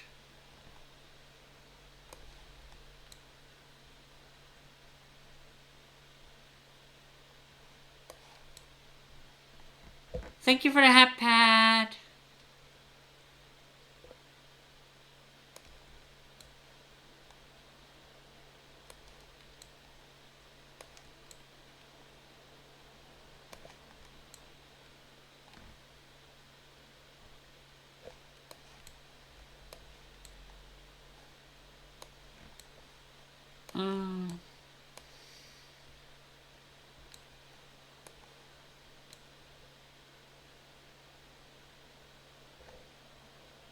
Alright, let's go with the red ones first.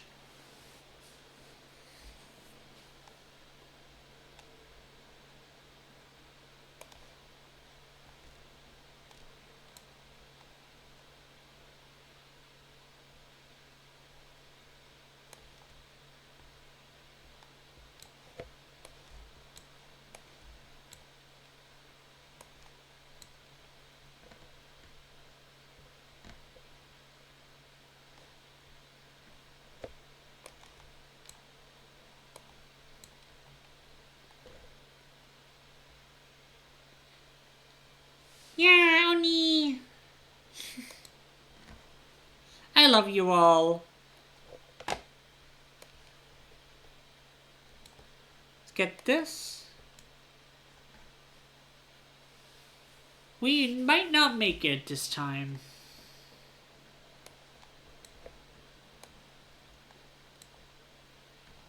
I know, we make it. We easily make it.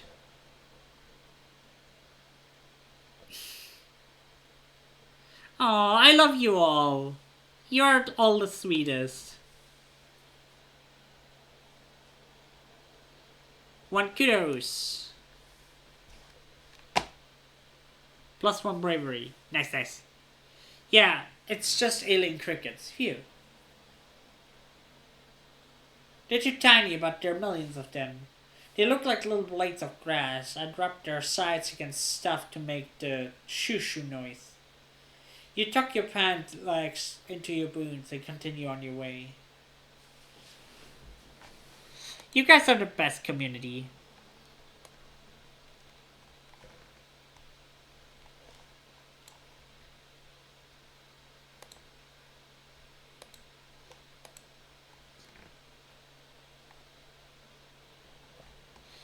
You let your mind wander as you're walking and bumble straight into a field of gelatinous blobgrass. Totally transparent. The sticky fonts, thank you for the iPad, are hard to see but even harder to ignore, especially the ones starting glomming on your boots, slowing you down. It's like trudging through thick mud. You stubbornly decide to keep going, paying close attention to the visible signs of this blobgrass field. There aren't many, just an absence of other vegetation. Look for a pass through.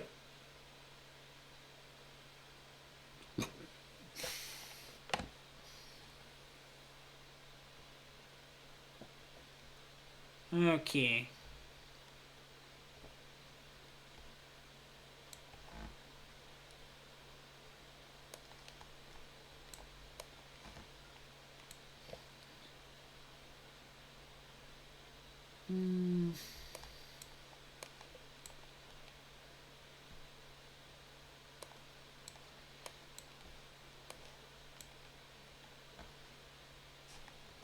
Well, that's pretty good.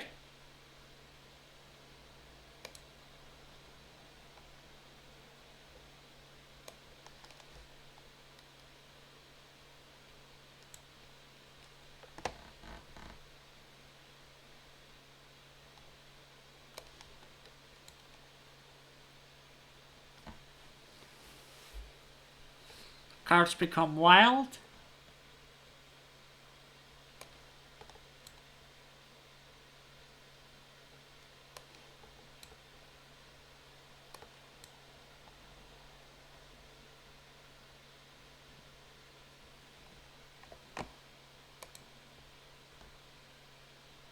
All right.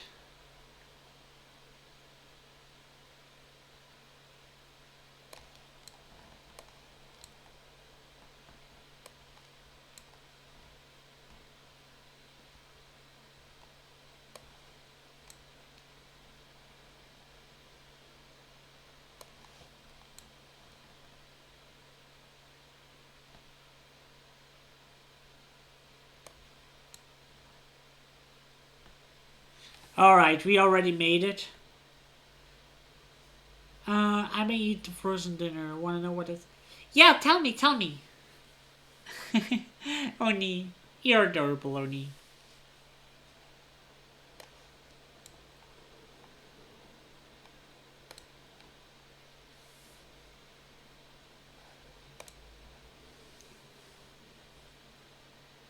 Thai basil stir-fried beef. Sounds tasty. There it is. You can hop along that rock to the fallen log, then climb over those old pieces of surveying equipment. You got through the villainous blob glass. You spent a bunch of time on it though, and it takes some tricky balancing. It's tiring.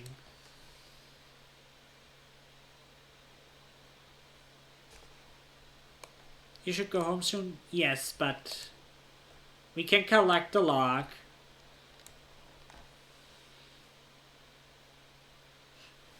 and do one more. The map hides an interesting box and other treasures. For those willing to put their hands down the right holes. Are you? Peek inside that hole. Looks dark. Look closer. You stuck your hands down enough holes to know. This one seems occupied. You shove your hand in the hole and rummage around. Ouch! You got bitten right through your ding-dang glove. Whatever that was in there, it's not happy with you. Yeah, that was to be expected.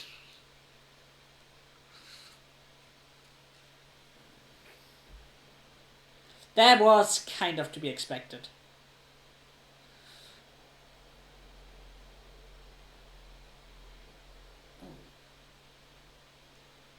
One moment.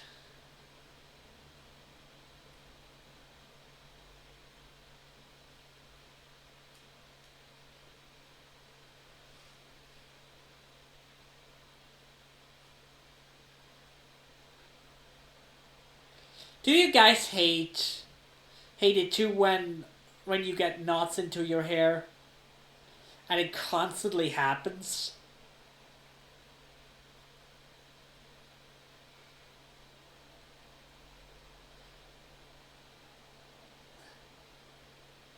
I have them constantly and I hate it.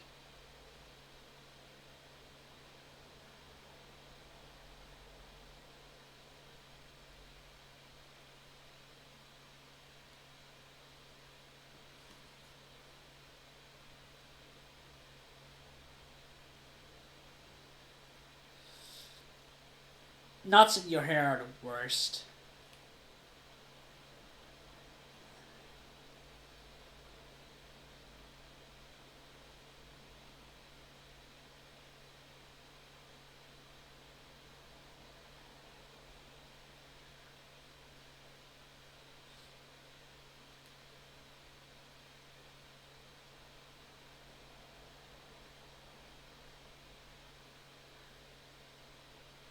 But yeah, looks like we got bitten.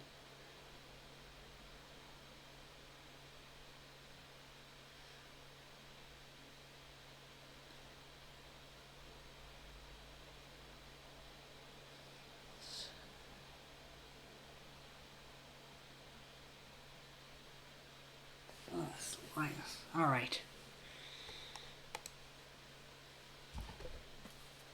You're too worn out and tired to continue. You have to go home now. Aw, we have to go home.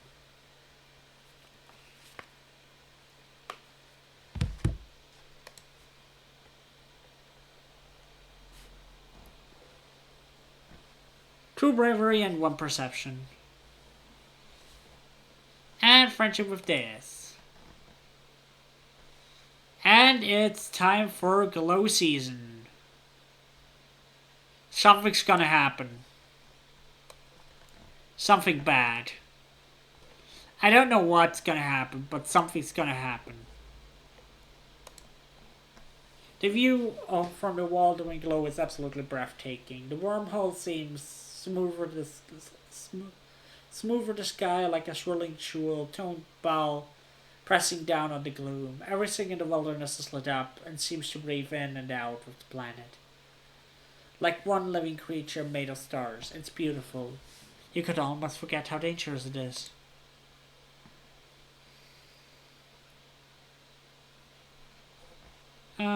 Let's forget this.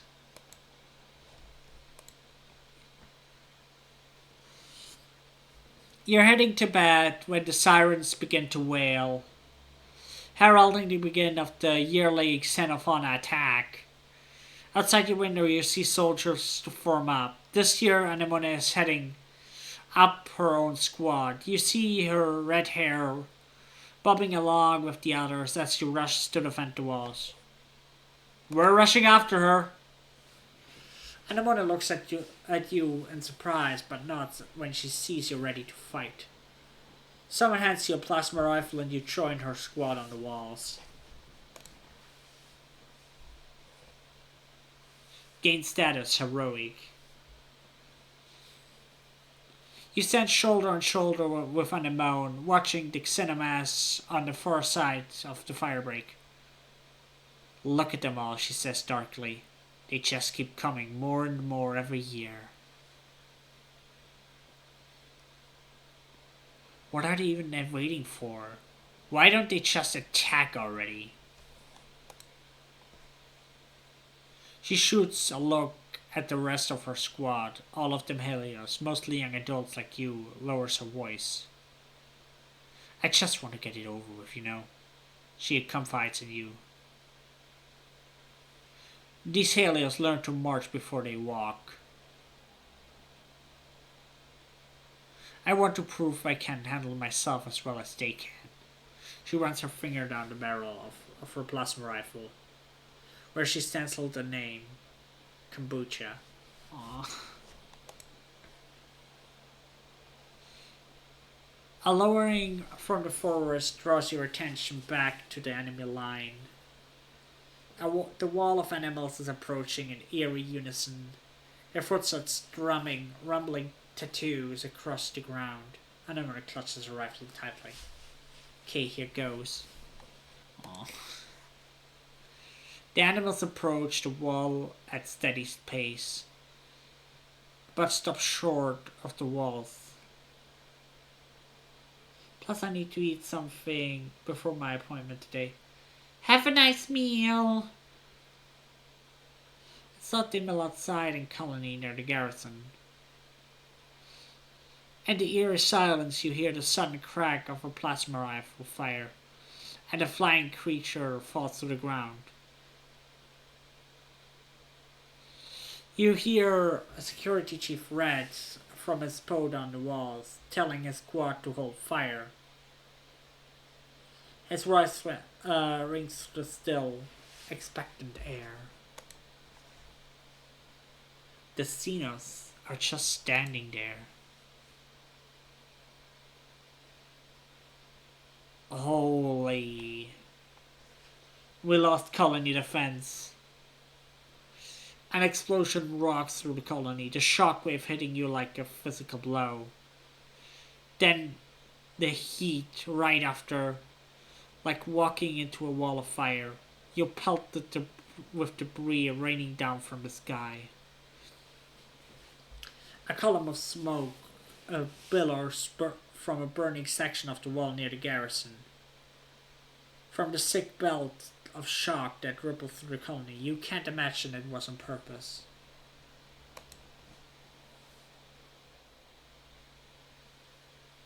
Anemone recovers first, letting out a strangled war cry. Those assholes! She yells. They knew our weakest point? How? She gestures to flood.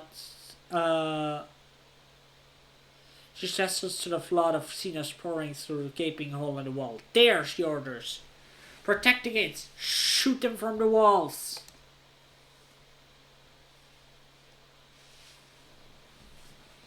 Hot dang. Let's see.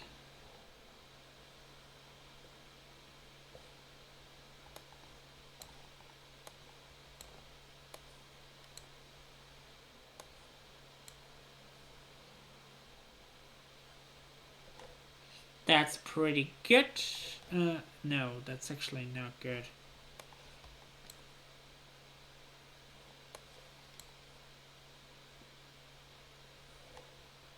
I guess that's pretty okay.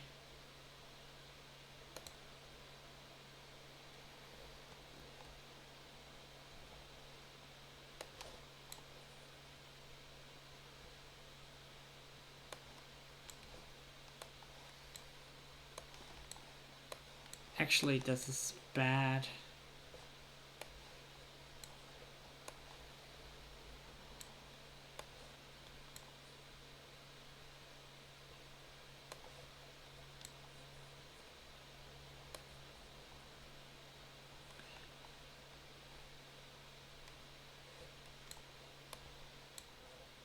Yeah, I don't want that.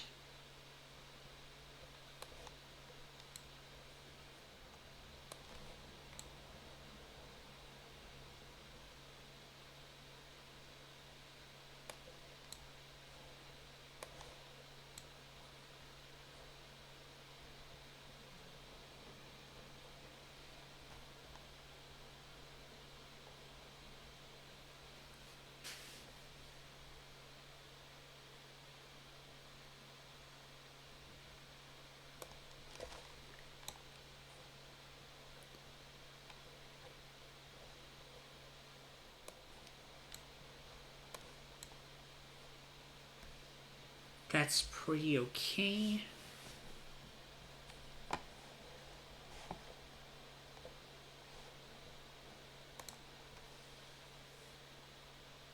Alright, final round.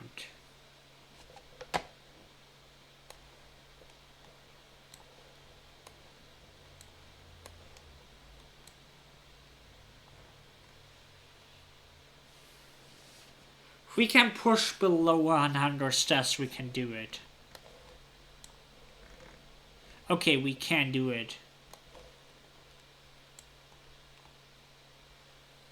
With not too much stress either.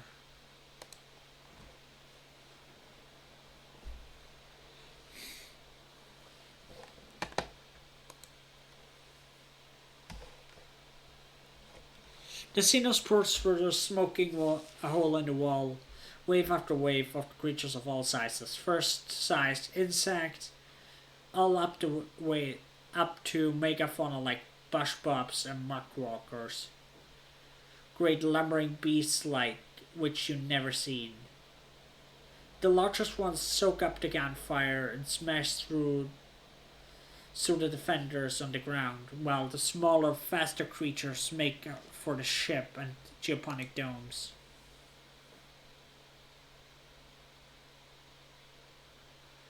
As your squad is getting into the rhythm of defense, Governor Lum storms up the steps. You can see the white all around his furious eyes as he grabs both you and Anemone by your shirt fronts, almost hauling you off your feet.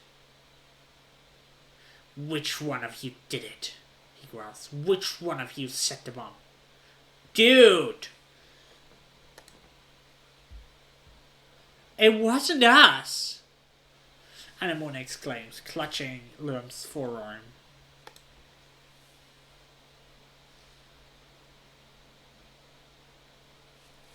Dude, I hate you. Fuck you. Lum realizes you with snarls. It had to be an inside job. Someone with access to the garrison. One of you stratocolonists, he spits. You're all traitors to humanity. He looks burned, possibly badly. Parts of his uniform are still smoldering. You wonder if he and his squad were near the explosion. If people are dead because of it. He rounds on Anemone. Give me command of your squad, he orders. I'm taking them down to the courtyard to engage the enemy directly. I took a chance on you, Anemone. But you can't be trusted just like the rest of them. She did nothing wrong. She did nothing wrong. What the heck?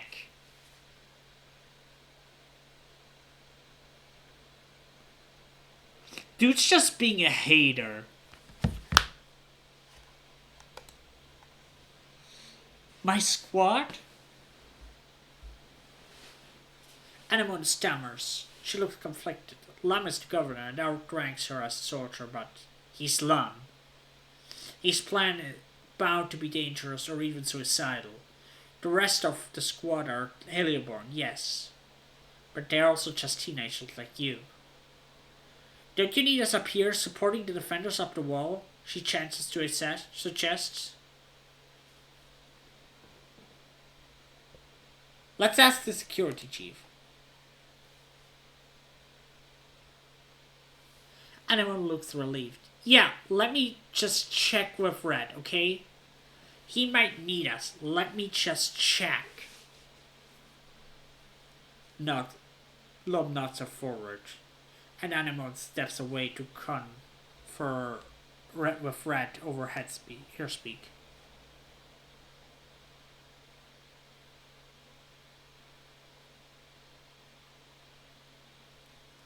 When she returns, she looks unsure.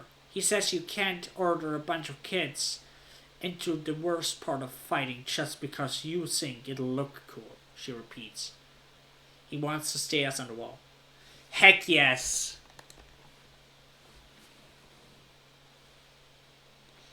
Lum throws his hand in the air in disgust. He's in on it too, he exclaims. If you plant this mutiny together, you're all getting put on firing squad when this is over. Dude! Chill! We're not your fucking enemy!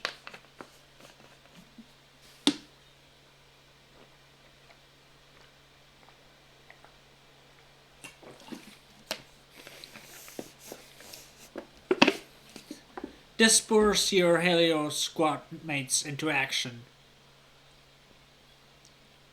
They abandon Anemone and follow the governor down into the courtyard below. Fuck Helio. You and Anemone remain on the wall, providing range support for those fighting below. The air is sick of smoke and chaos, but when it clears you can tell that, against all odds, the defenders have regained the upper hand. The courtyard is littered with bodies, humans and Xenos both. In the distance you can see the geoponic domes are shattered and part of command is on fire. The colony was staggered by the explosion, the attack from within.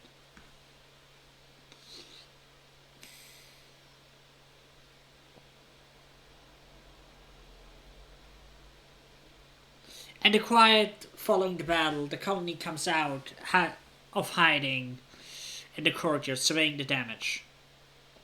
Governor Lormer is on the warpath. I'll find who did it, and I'll have their goddamn hand, he yells. I want every single strato lined up in question. Those were our explosives. I want to know who set that goddamn bomb.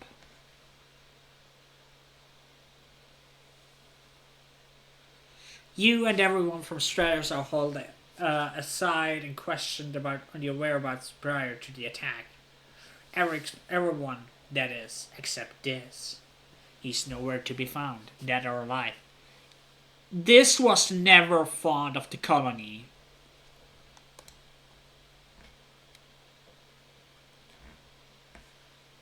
It could absolutely been this.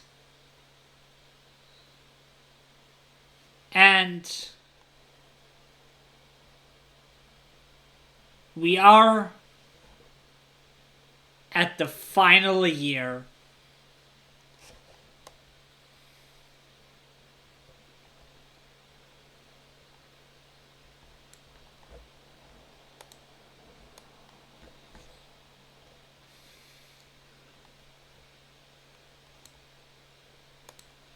Can we have some... Nope.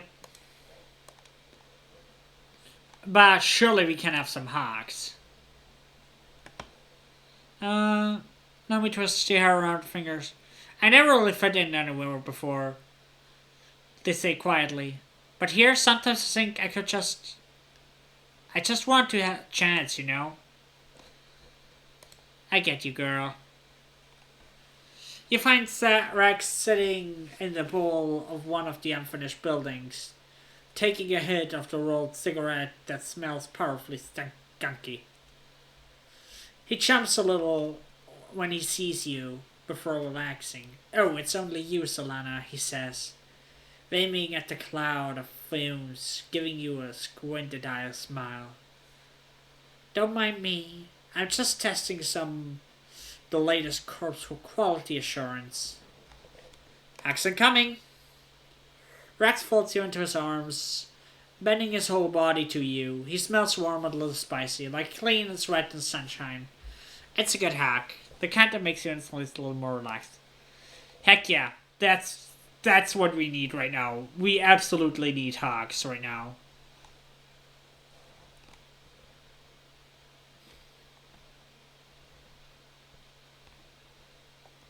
But yeah, final year. Let's go.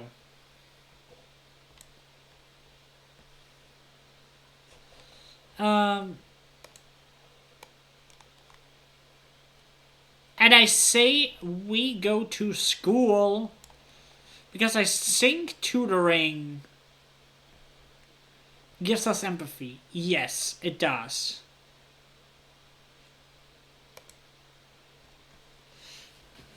You're in engineering very late today. You're starting to nod off. Considering packing up for the night, you see tension and instantly leave the lab without locking the door.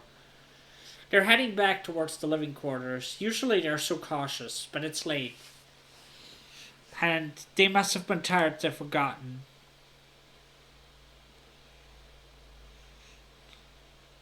They've been working on something in secret. Do you find file? Heck yeah!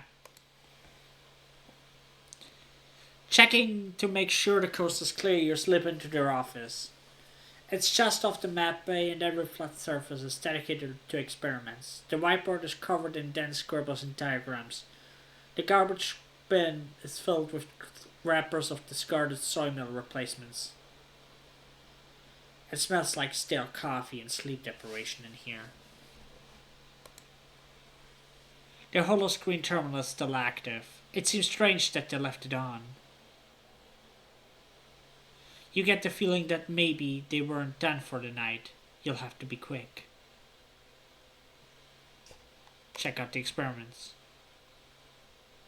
Some of the experiments blink up at you and chirp miserably. It isn't obvious at first glance what is being done to them, but they don't look happy. The cages are locked, but you might be able to free them. Study the creatures.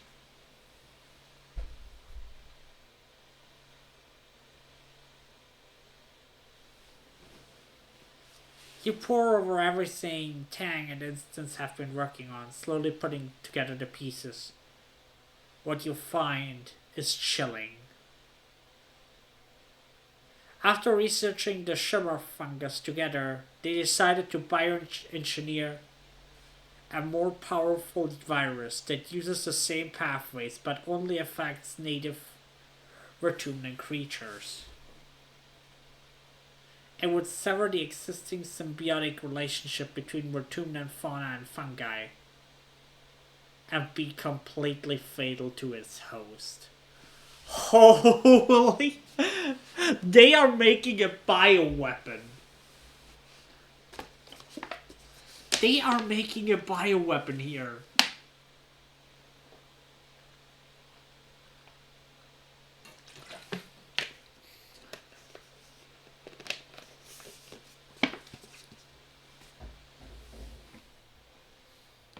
That is chilling. Our girlfriend is making a bioweapon. It will kill everything on the planet. Well, everything that walks, swims, or flies. Leaving it empty and ready for human colonization. But why would they do this? You dig a little deeper and find... not find Instance research logs, but her personal logs, written on real paper. With a cover page that reads, "In my defense, upon my death."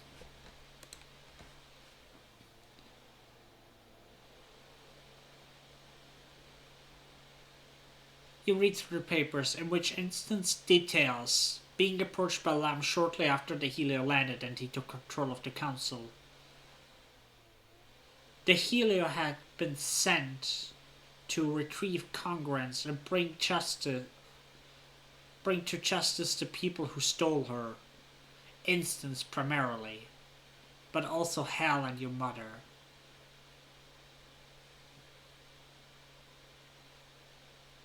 When they realized they could never return to Earth, Lum became interested in Instance research instead. Particularly her research into the Vertumnan ecology.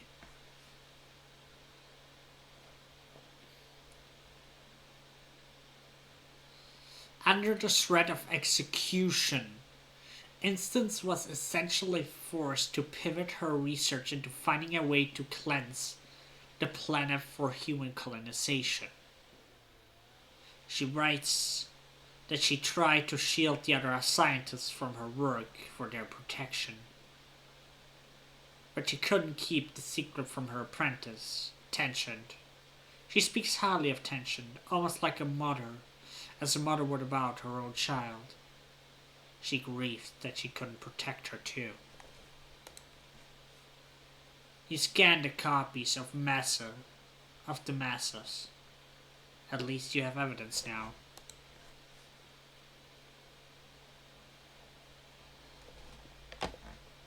This is so fucked up.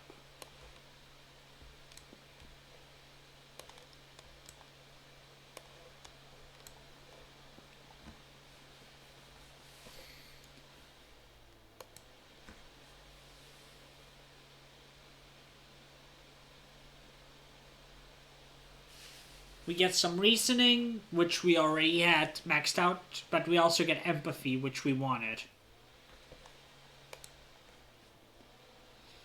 The investigation into the bombing during the Glow attack continues all month. Governor Lum and his goons can't find a way to pin it on any of the Stratus, and over time people come to accept that this was probably the culprit. The rumors doesn't make anyone feel better, but it does take the heat off the others, including yourself. As usual for this time of year, your dreams have been more vibrant and invasive. You have trouble distinguishing dream from reality during the day, and you dread falling asleep at night. Huh? How did a hop-eye get into your bedroom? Let's follow it. You chase it out your balcony and find yourself on a thickly wooded path, the mushroot pressing closely every side. The light is weird here, pink and glittering, casting teal shadows. The hop-eye disappears down a hole in the ground, and without thinking you dive after it, squeezing your shoulders to fit through. You tumble into a cave, beautiful and surreal, shimmering with light that seems to come from within. And you take a step forward. Granules of pink sand crunch underfoot.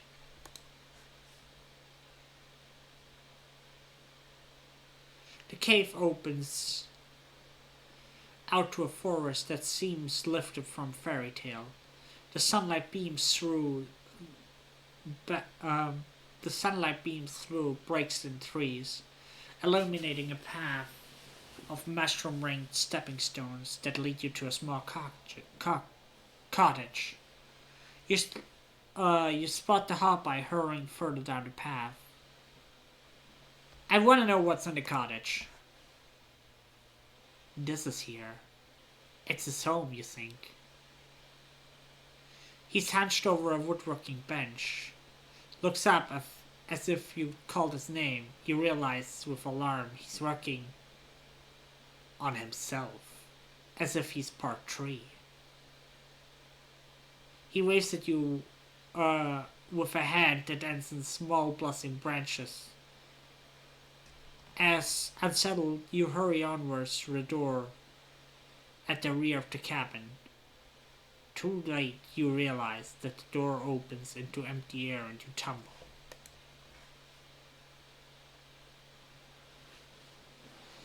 You land hard on solid ground, your breath whooshing from you. It's hot here, impossibly hot. The twin suns beat down on you, burning your skin on contact. The air is almost painful to breathe. In all directions stretches a barren wasteland of dead trees, like bones puncturing the dry skin of the planet. Tension's cool hand helps you up from the dust-cracked earth to see the true extent of the devastation.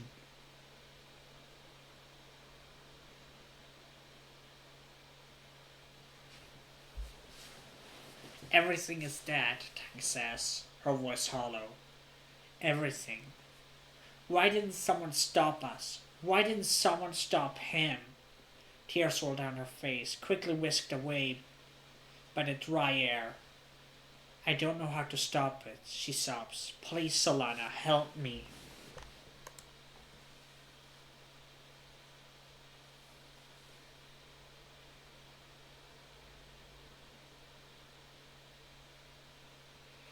A great roar shakes you and you turn to a chimeric nightmare, a manticore, but with Governor Lum's face. He towers over you from a podium, his claws clanking, his tail thrashing as he proselytizes. Primeval forest fellings, he chants. We, the river stemmings, piercing deep the mines within. We surface the broad surveying. We, the merchant's soul upheaving. Overhead, the sky is streaked with smoke. You hear a rumbling in the distance. We face it. You plant your legs and refuse to look away from the beast.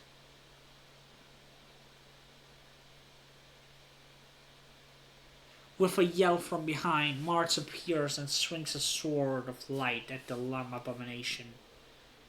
Its head rolls across the dirt. It continues to speak. You turn from the scene and walk away, feeling the memory of it cling to you as you push and claw your way through to another reality. You stumble into a dark glowing forest. Blessedly cool air brushes your cheek, thick with moisture, making your face wet as if you've been crying. The path went upwards, flanked by humanoid figures carrying candles. Some wearing robes, some wearing armor, some lab coats, and wire suits and formal wear. Some are elderly, some barely 10 years old. All turn to look at you, and you realize with a jolt, they're you. Every single one of them is you. You see yourself reflected in their eyes as they gaze upon you dispassionately, a line of possibilities stretching out as far as you can see. The Hopeye crouches between the ranks and gazes solemnly out as you pass. You walk steadily upwards, feeling their unflinching gaze follow you. Overhead, the wormhole hangs in the sky like an overripe fruit, bending the heavy branches of space, time towards you. It's so close. You feel as if you could touch it. You stretch your hand seeking. You gap. Damn, that was a dream. That was some dream.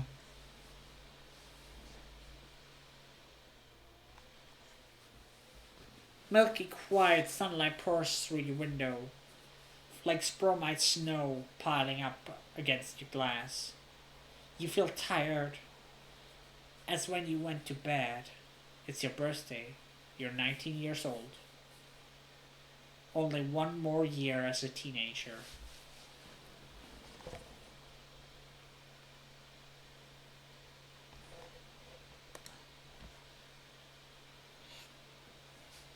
Hot dang.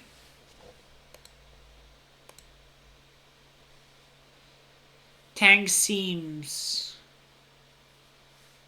especially troubled, so invite her on a long walk around the inner wall. That's Tang Sing. Sinking walks. She's touched that you know her that well.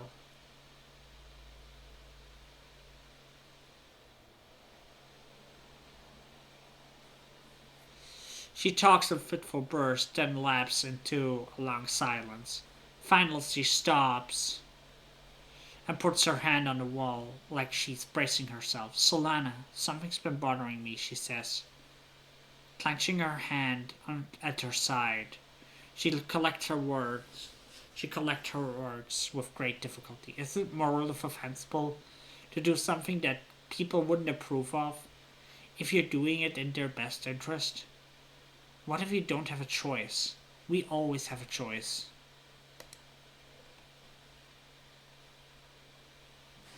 Tang smiles, though it doesn't reach her eyes. It was only a matter of time, I suppose, she says quietly.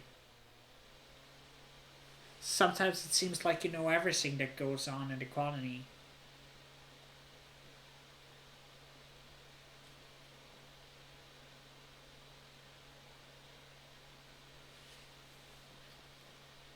Thank you again for your help, she continues. You really were instrumental in overcoming several hurdles, whether you knew it or not.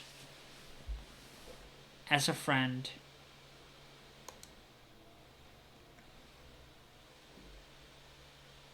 As my friend? Tang replies incredulously. A real friend would understand why I have to do this. I have to protect Dr. Instance. I have to protect the colony. I do understand. She pushes herself off the wall, starts walking away from you. A few paces away she stops, her shoulder slumps. I don't want to do this, she says miserably. If I don't help Instance, though, Lum is going to kill her. The colony needs her. I need her. I don't know what to do without her.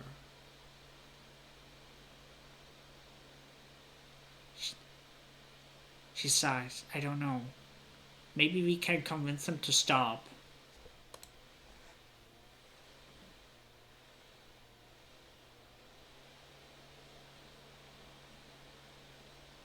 Tang scrubs her hands against her eyes, turns to you. She looks impossibly tired for a moment, as young as she really is. Lum is forcing us to work on the virus, she says. I don't know what to do.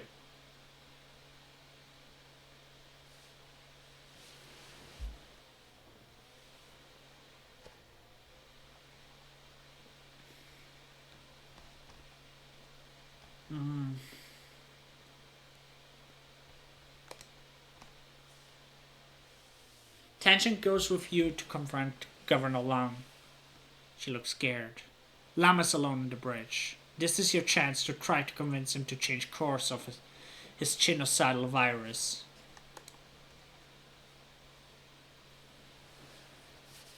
Lum looks up from his hollow pan when you enter. What is it? He snaps. I'm busy. Tension raises her chin, takes a breath to steady her nerves beside you. You hope she's still willing to go through with this. You tell Governor Lum that you know everything about the bioengineer plague he intends to unleash upon the planet.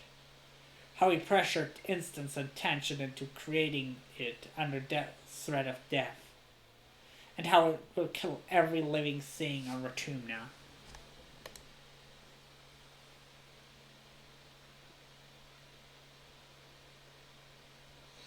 When you're done, he gives you a stern look. You don't understand what you're talking about, Solana, he says. I'm the governor. I make the decisions, not you. But I have evidence. I'll tell everyone.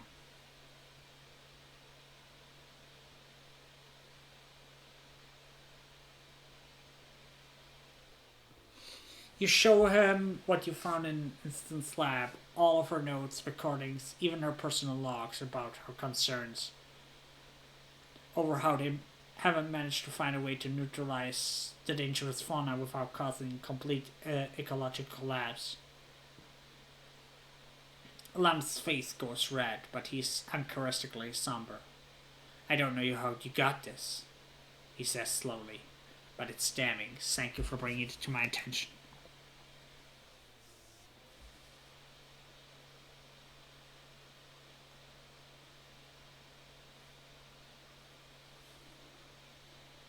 You stare at Lum. That's it? He gives you an exaggerated look. That means you can go. he orders. Leave before I change my mind and sorry you didn't break for it on espionage charges. No rain today.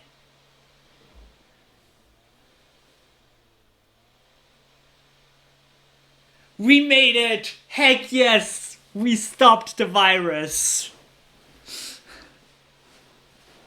That's a win.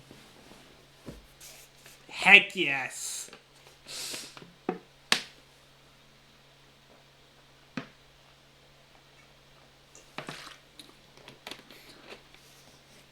You have averted what could only have been complete destruction of our terminal ecosystem and saved Instant's life. You can breathe a little easier today.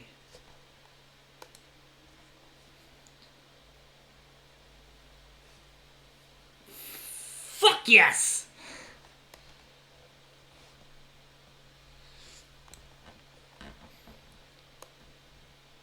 Frick you, Lum! Today we win.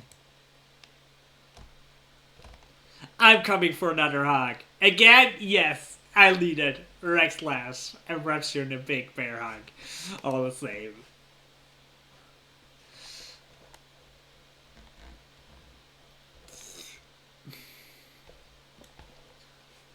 We saved the planet.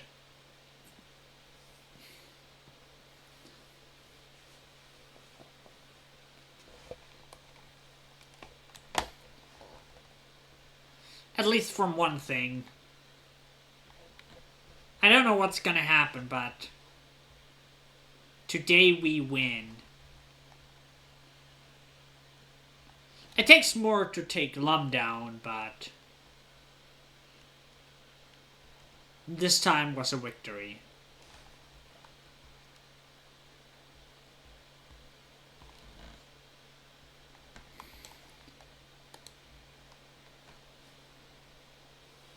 Let's explore nearby.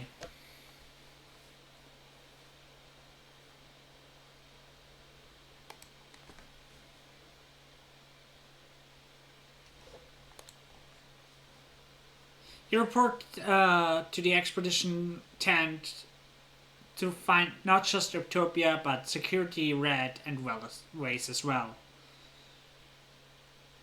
I just can't spare any more of my people, Utopia explained to them.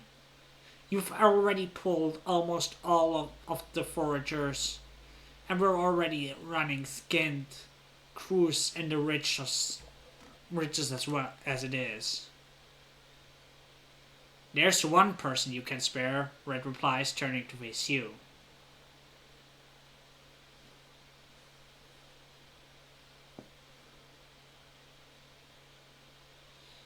Hello, Solana. How'd you like to transfer onto one of my hunting parties? Utopia tells me you're one of their best explorers. We could use someone like you. The Indicans wins. I need someone who can keep up with this one. Waste puffs his chest proudly. Yeah, we're better than him.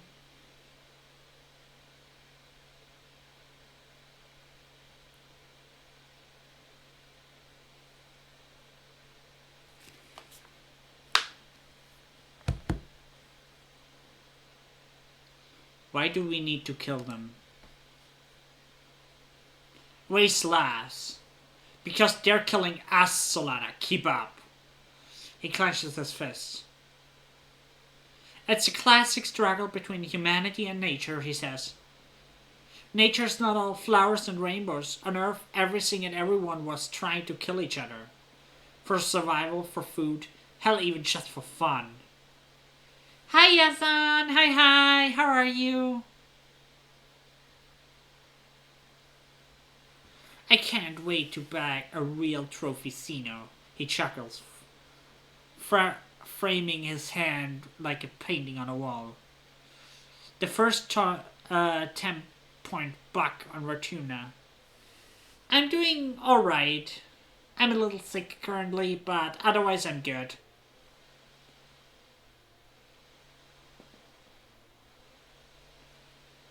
I don't want to kill animals for fun.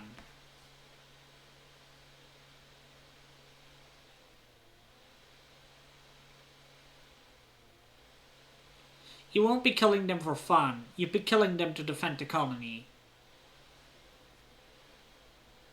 Sure.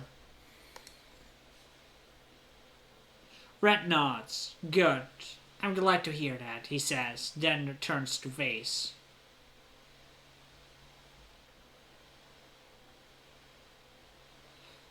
But first, I need to make sure you know the basics. Vase, bring out the Rakiri. Vase goes over to the tender, brings back the Rakiri on a long chain. It's spirited and bright-eyed, some might even say cute. And comes up to your waist. Vase looks proud at his duty as a monster bearer. I got this one myself, Red tells you.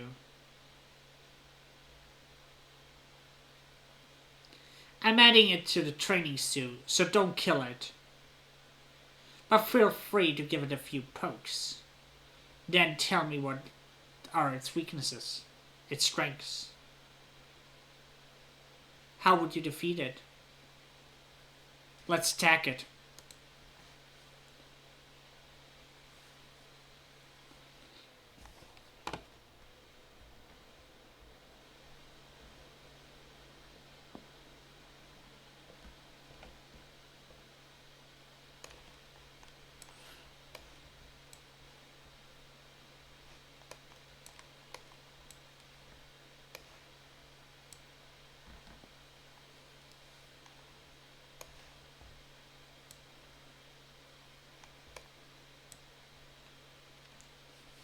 Alright, next round.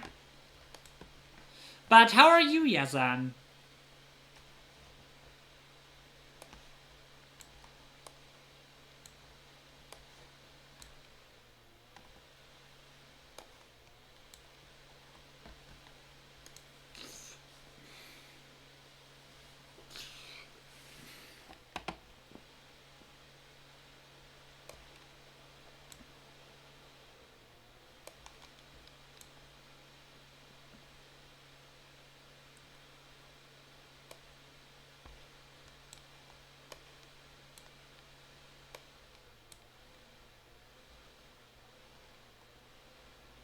Ah, that's what this means.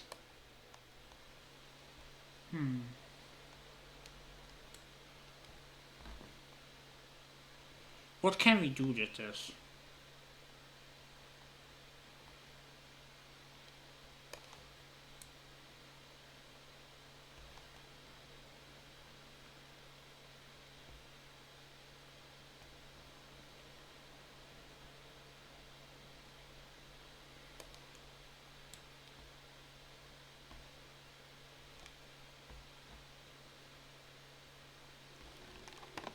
Yeah, we push through.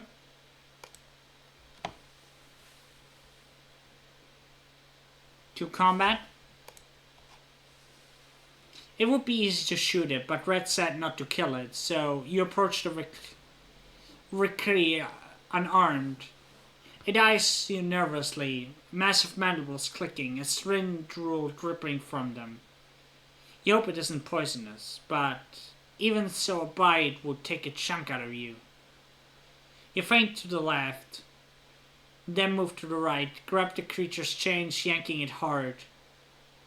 When the Valkyrie stumbles, you dive behind it and pull a loop of chains around its neck. That's enough, Red stops you. Well done, Zolana. You seems to be what we're looking for. Come to join the hunting squad next month, and we'll see how you do in the swamps.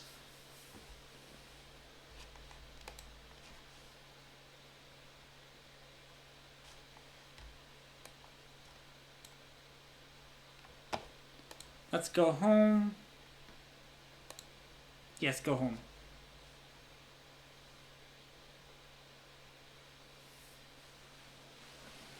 We could have... Okay, we could have explored, but... Whoops. Oh well.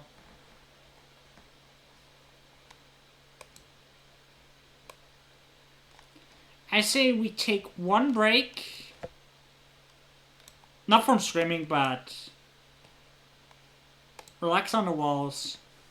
Relax on the walls again this month. Compared to the hustle and bustle of the colony below, it's pretty boring up here. You look through some independent study modules and catch up with some schoolwork. Hopefully when you go to class again, you'll be smarter than before. If not, at least you'll be a little less stressed.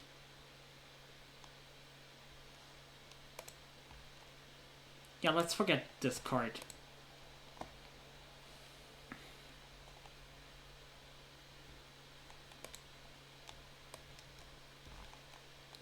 Let's see if we can talk to somebody.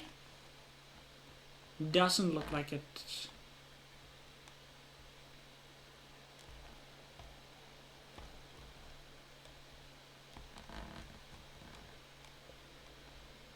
Alright. Time to do hunting party, I guess.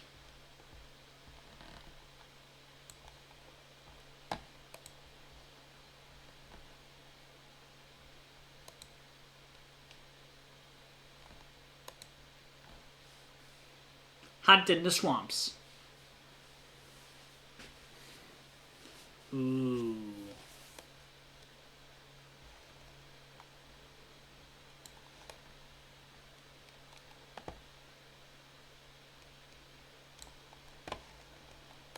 Let's talk to her. You look down at the drone rifle in your hand. This is the big lakes, finally. You're going out there and take the fight to the enemy. No messing around out here, Security Chief Red says. These animals are dangerous. They want to kill you, probably as much as you want to kill them. Your job is to get them first. Utopia sighs. And by no messing around, he means don't you go taking risks, she says. As head of expeditions, she's technically in charge of you in the field. Though Red is the one who molded you for this. There's always be animals out there, but you're a lot harder to replace.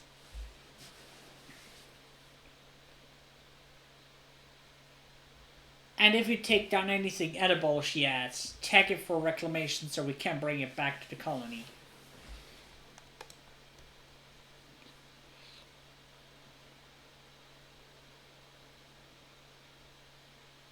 Ray's practically humming with excitement beside you.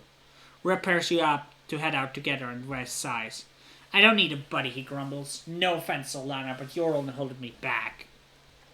I hate you. Red shakes his head. You two are a good match, he insists. I want you to watch each other's backs out there. Stay within transceiver range of each other at all times. You might not always be able to reach the colony or Utopia, but you always have each other. Never engage the enemy alone. I don't need waste.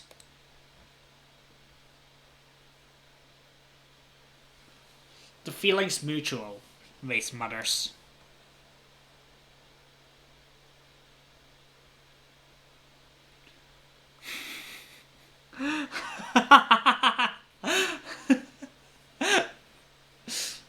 Red claps you both on the shoulder and leans in, his voice going dangerously low. If either of you ever comes back alone, I will personally kick your asses all the way back through the wormhole.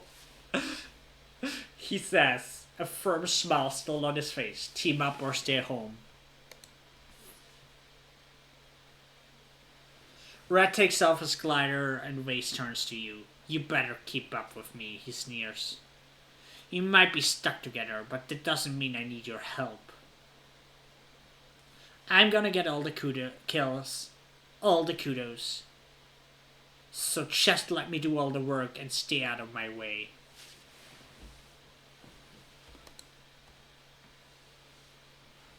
The subsequent swamps are especially dangerous, Utopia says. Something in the air makes all the bees kind of fickle. Could be the storms, but normally docile creatures are a mite more aggressive. She bites her lips. And to be perfectly straight with you, there's some darn scary things out there in the swamps.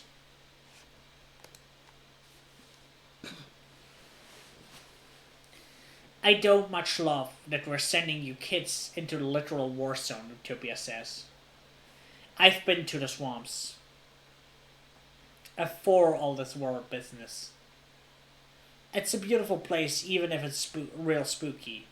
Hurts my heart to see soldiers tromping all over it.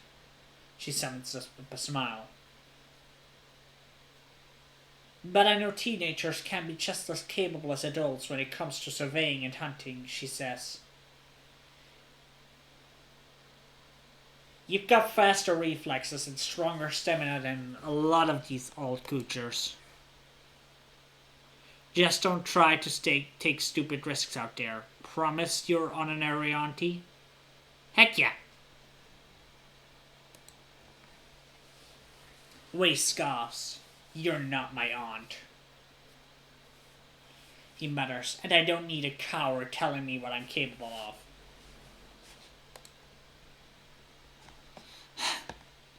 I guess we have to keep his ass alive. But I don't like him. There's a different variety of bushwood here in the swamps. Slimy, smooth-feathered, gloopy, like the rest of the foliage. They seem just as slow and suspiciously intelligent as their dry biome cousins. You come across one of their little shrines and find their well-worn paths in the loamy soil. While you're inspecting the shrine, you hear burbling, and Ray smacks you with the butt of his rifles to get your attention. Barreling down on you from different directions on the path are two goop-faced bushwhack sentries, calling out to each other as if they've been lying in wait. They attack. Defend yourself.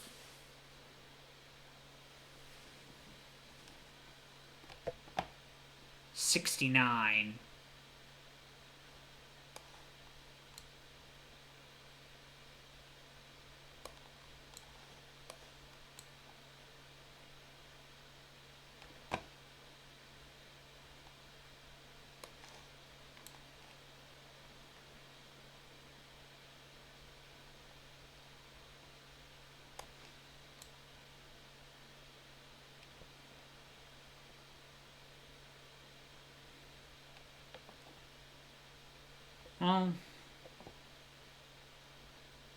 Next round. Ooh. 13. Plus 8.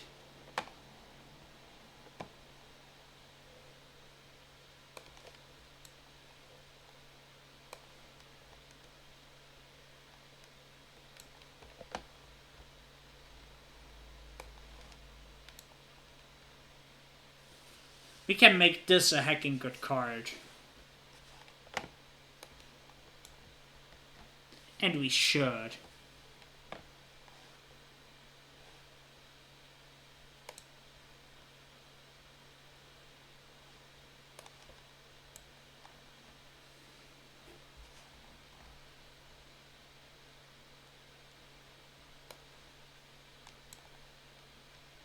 Okay, we made the goal. That's good, that's good, that's good.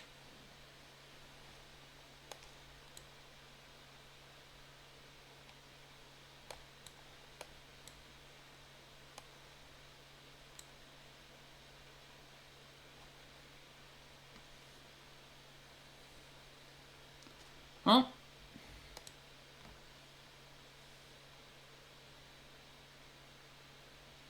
we won.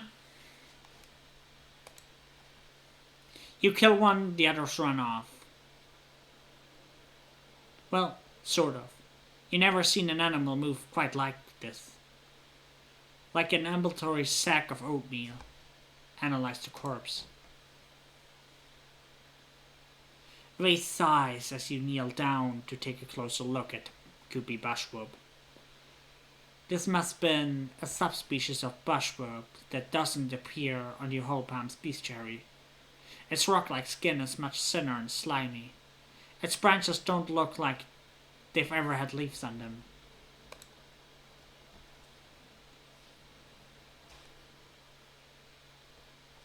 You cut it open, and its organs just don't make sense. They're jumbled and they're willy-nilly. You can't even figure out how this creature would digest food. Maybe it's a genetic abomination, but there were 2 of them?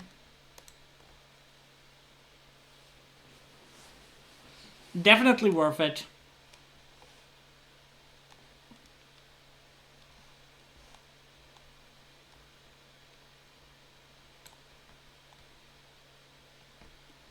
This one is not on the path forward. So let's skip it for now.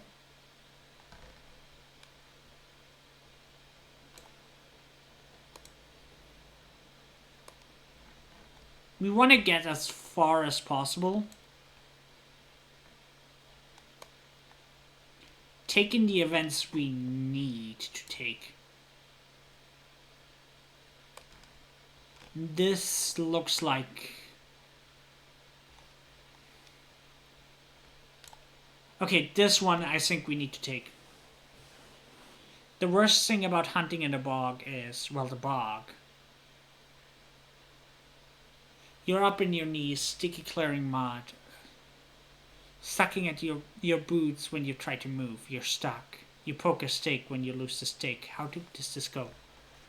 Build a bridge. You find some branches that seem light enough and strap them together. Using tall grass, making kind of raft. You drop it onto the muck where it sits without sinking. Then you make a second raft and walk to the end of the first and drop it down. Then you pick up the first raft and walk to the end of the second one, drop it down. Continue this way with your 2 rafts. You and Waze are able to cross without even getting wet. It takes forever, but it works. Yeah, we get some stress, but it's fine. Our toughness perks really comes in clutch here.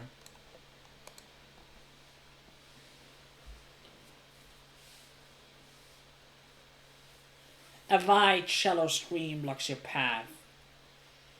If you get a run up, you may be able to jump over it. Or there are giant lily pads that might hold your weight. The tops are worn smooth, as if animals in this area regularly use them as bridge. Ray sleeps over it. Come on, Shortstack, he crows. He has a height advantage though. It might not be as easy for you. Yeah, we don't have enough toughness for this.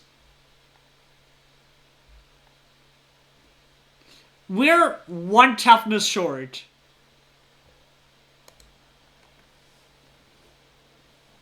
We're 1 toughness short. Seriously.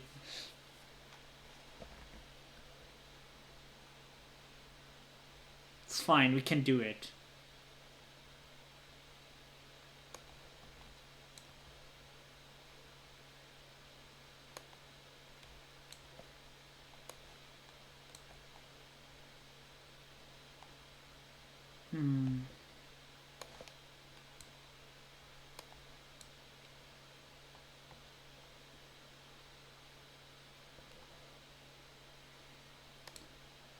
We might have to take some stress here.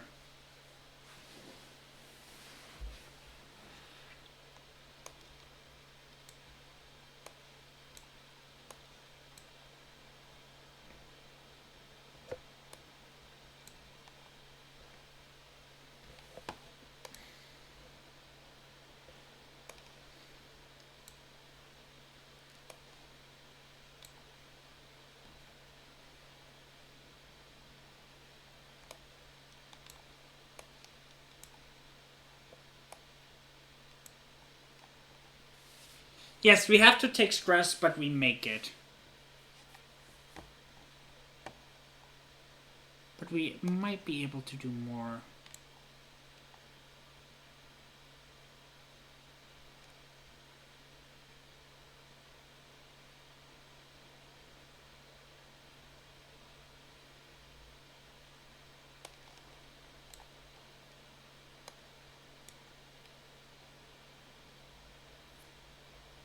It didn't help us.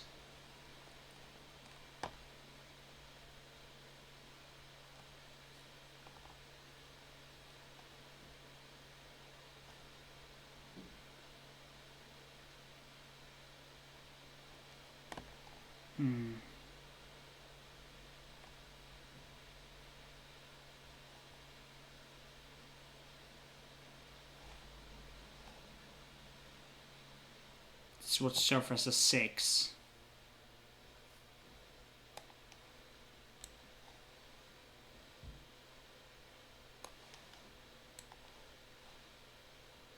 No, it would still be a 5.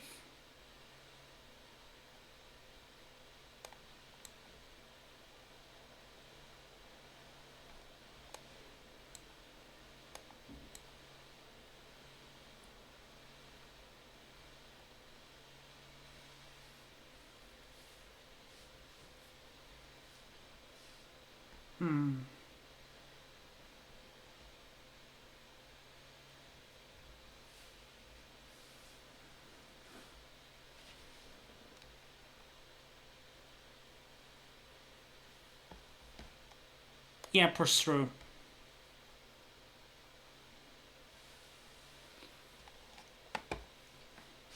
We have to come back in 2 months.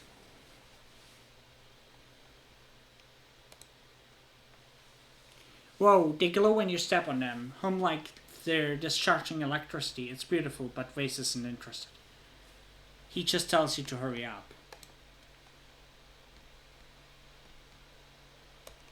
We can do one more.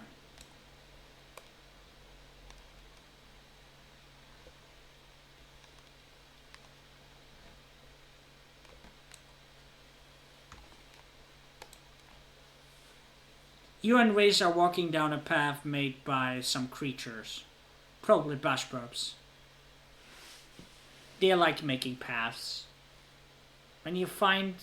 What you find, though, isn't a bush pup. It's a snap bladder. A much more aggressive foe. You've seen nests of the things, squirming around, crying out, trying to lure people into their hungry mouths. But this one is on the move. It's crawling across the path slowly. From its round, lumpy form, you wonder if it's pregnant.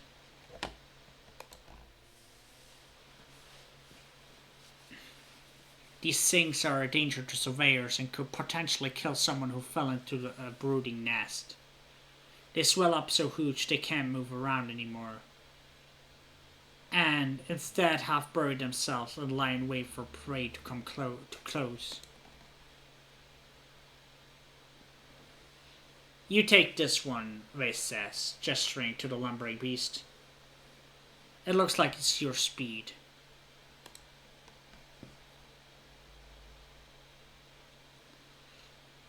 Vase watches unimpressed. Efficient but boring. Try to be more efficient next time. More creative next time. You're too worn out and tired to continue. You have to go home now.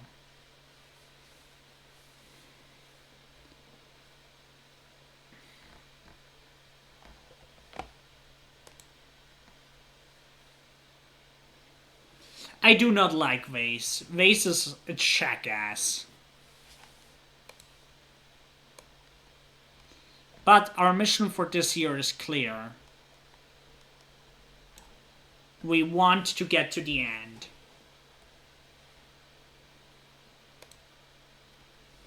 You spend your days mostly waiting for tension to get off work so you can hang out together.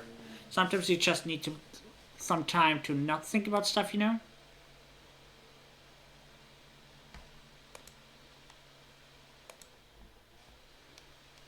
Yeah. Forget the weak cards. Okay, late Paul. We go back to exploring.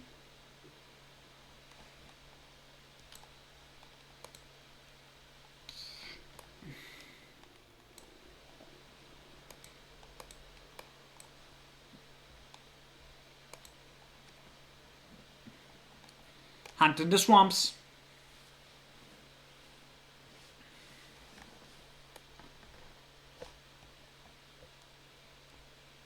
Things shouldn't have respawned, right? No.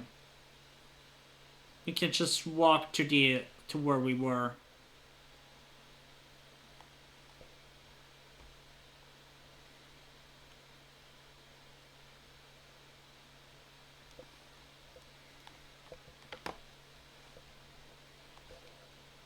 It's good that we ignore things that we don't need to fight.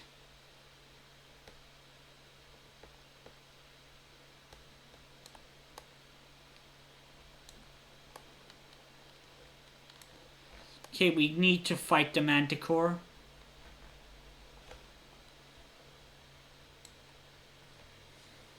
You and we hear a crashing, growling noise nearby. Two Manticores fight her. They're so invested in their battle they don't even notice you approach.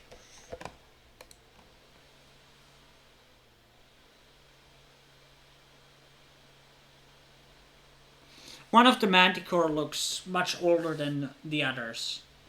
Its tail is split and short, and its male mangly with all tethered flowers. The younger one is much better condition, but significantly smaller.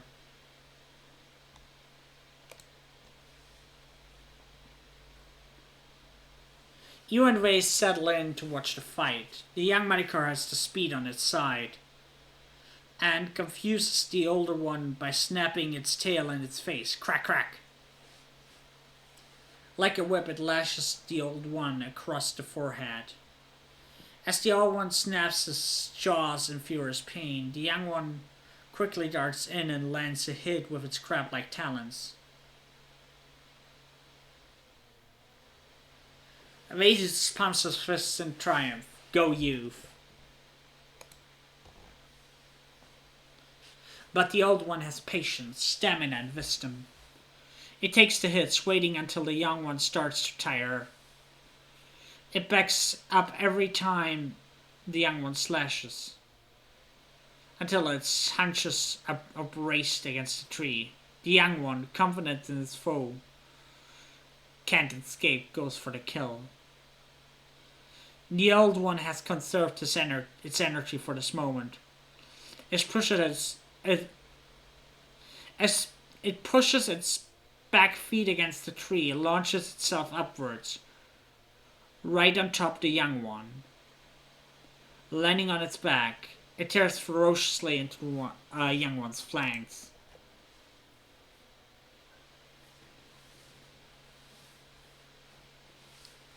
The fight is over in a moment. The older one, half-tailed Manticore, is victorious over the clearing. The younger one tries to sink away but collapses nearby, bleeding heavily from the wounds in its side. It looks like it won't get up again. Vase makes a gun-shooting gesture. He thinks you should kill them now. Yeah.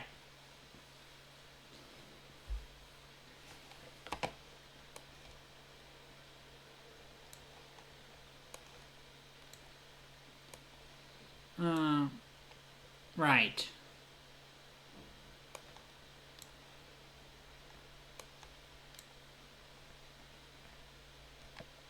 That's pretty good.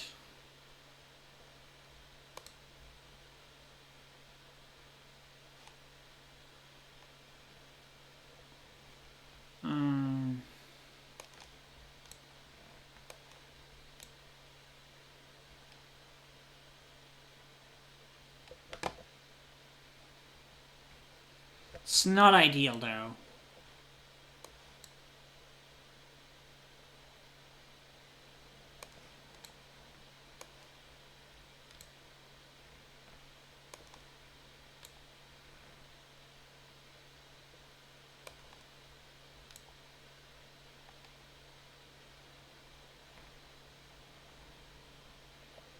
It's not a good round.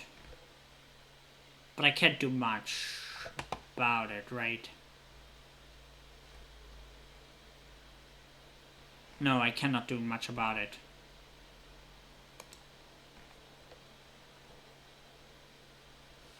I conserved my my cards for this round.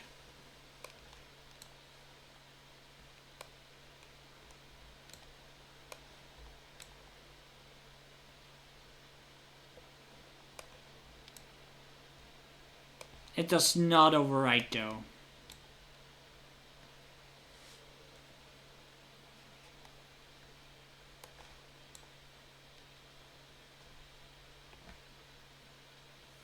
We get 40 stress, which isn't great.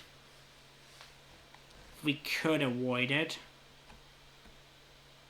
But I don't think we can.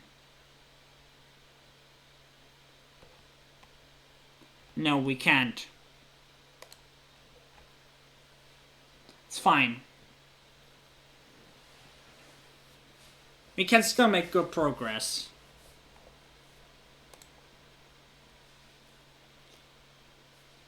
Ooh. Colony defense. Friendship and kudos. You kill the victor, then finish off the younger one. You and Race give each other a high five. 2 more creatures that won't attack the colony. Their meat isn't edible, and their pelts aren't good for much, but you remove their tails and talons. Maybe someone will give you some kudos for it.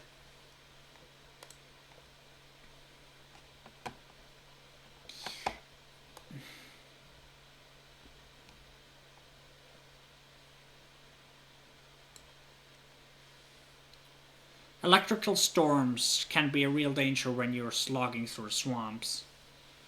Not just because of the obvious. Something in the frizz of electricity in the air draws previously unseen creatures to the surface. Behavior strange and unknown. Something like an electric eel has surfaced here, and it's lifting its long antenna out of the water. It looks like it's trying to attract lightning.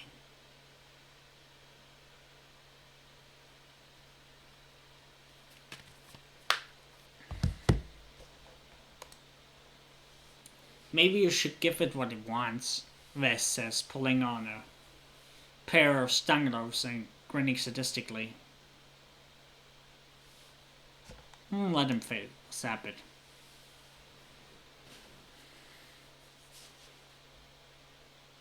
The creature harmlessly absorbs the electricity from Wes' gloves. In fact, it seems to absorb it with a satisfied look on its white flesh-like face.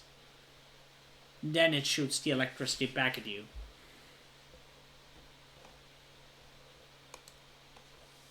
Well, time to fight. 110. This is a good first hand, though.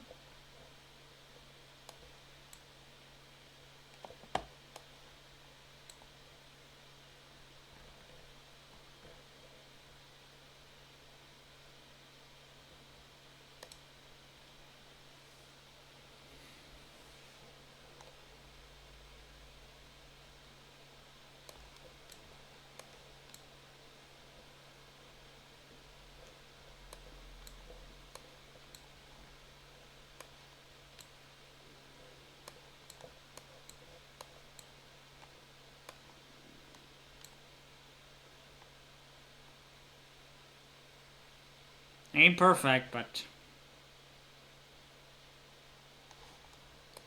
No, I want to keep that card.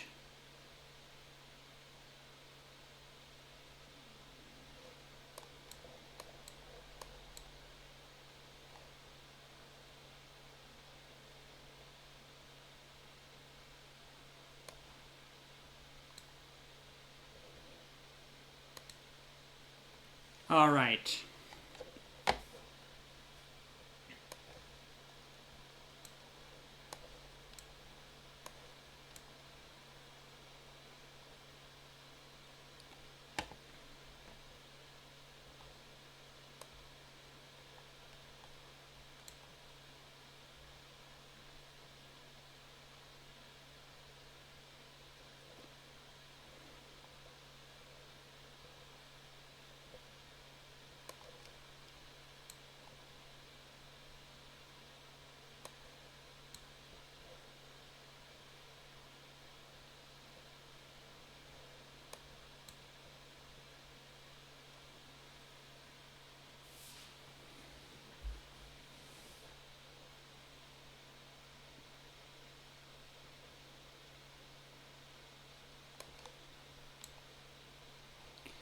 This still counts.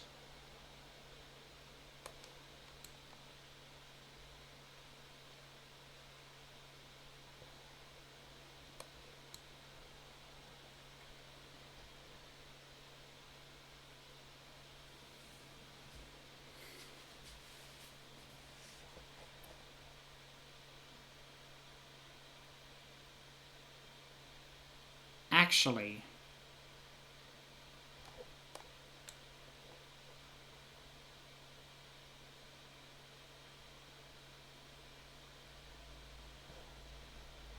If I do it like this.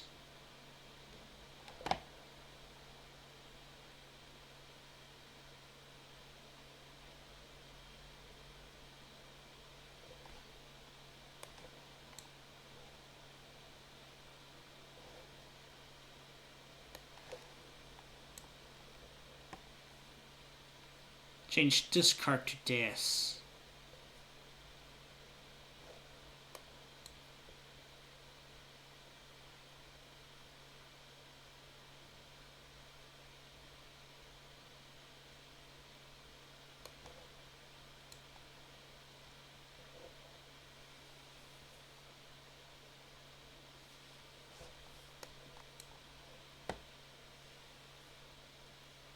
It's still not enough.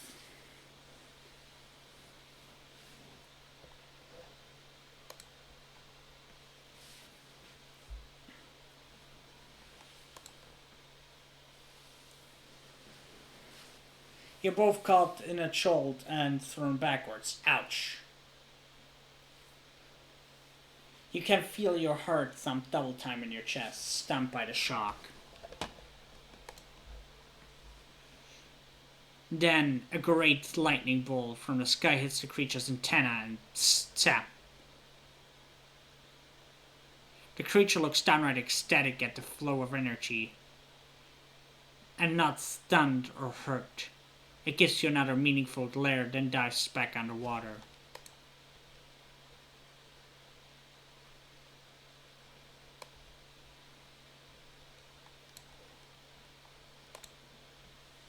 We're not making that much progress. It's a Unisaur. You and Wei stuck into the brush to observe it. It rubs up against the Glup's willow, seemingly unaware of your presence. Until it suddenly is.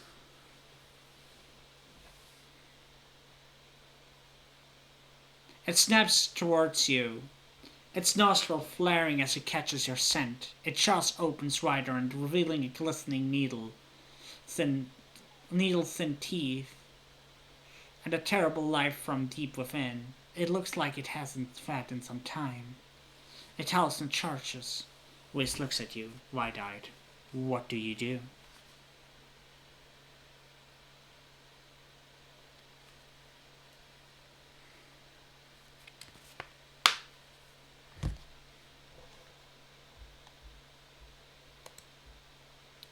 Run like hell.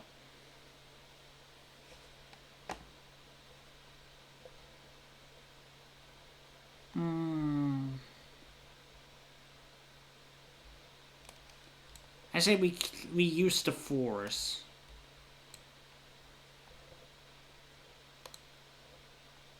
That's pretty good.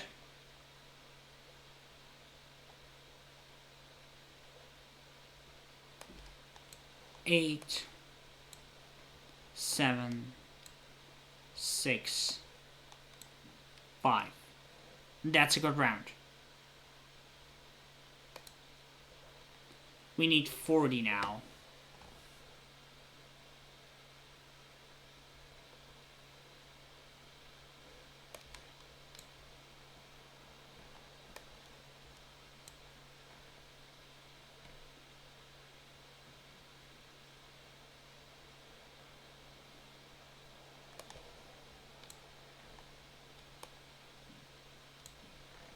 I see.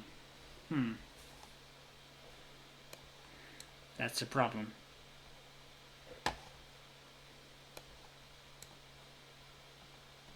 That's just problem solution.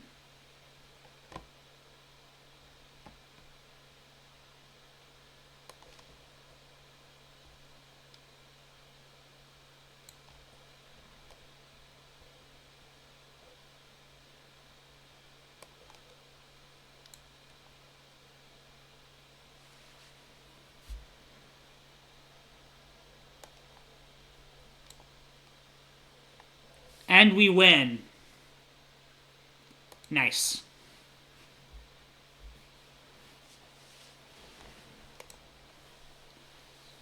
You don't have to be faster than Eunice or just faster than Vase. You know how you know Unisaur hate crossing water, so you choose to pass through the deepest part of the swamp. Waze follows your lead and you both escape the rampaging Xeno. You probably wouldn't have left Waze behind. Would he have left you? Good thing you don't need to find out. You're too worn out and tired to continue. You have to go home now.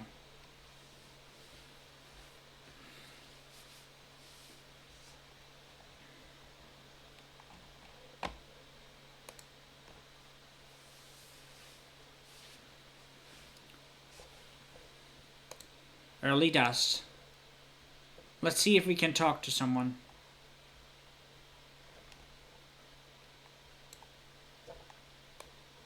Not really.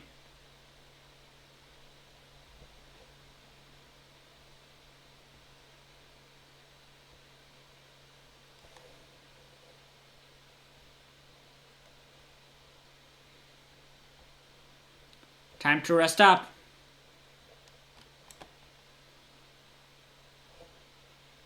Relax on the wall. You spend your days mostly waiting for tension to get off work so you can hang out together. Sometimes you just need time to not think about stuff, you know?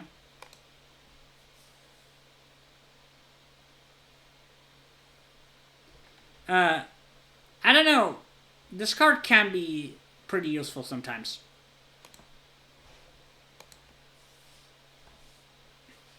Governor Lum enters the colony square to his customary bombastic fanfare. Brass band, red carpet, banners with Heliopause logos snipping in the hot dust breeze. It's a bit much. The governor gets his usual side of applause from die-hard soldiers, but it's obvious how tired and fearful everyone has become in service of his war. You catch Mort's attention. She rolls her eyes and makes a gagging motion. Cal looks sullen and withdrawn, refusing, along with the rest of Japonics, to give Lum any applause. The governor raises his hand for silence, though it's largely unnecessary. Pioneers of Rotumna, he begins. We stand here today not shivering, not quaking in fear, but with our hands around the neck, he makes a ringing gesture, of the planet herself. The planet is female?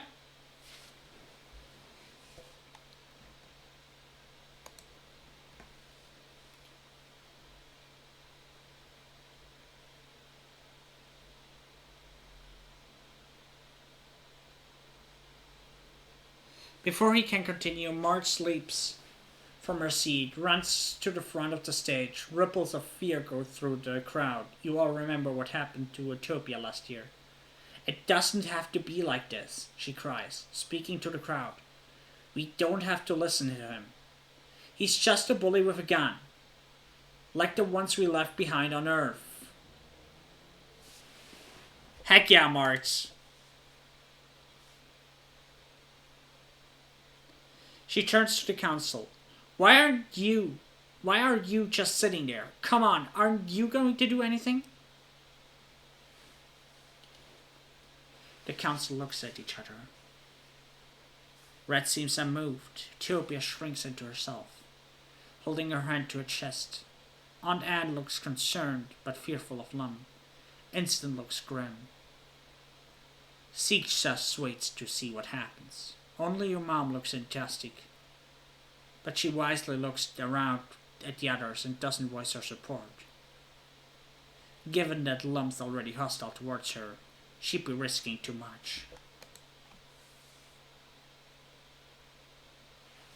Lum gestures sharply to his guards.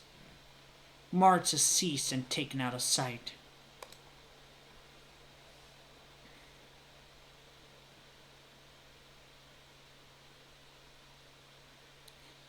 In the uncomfortable silence that follows, the governor strides to the front of the stage, looks down on the crowd.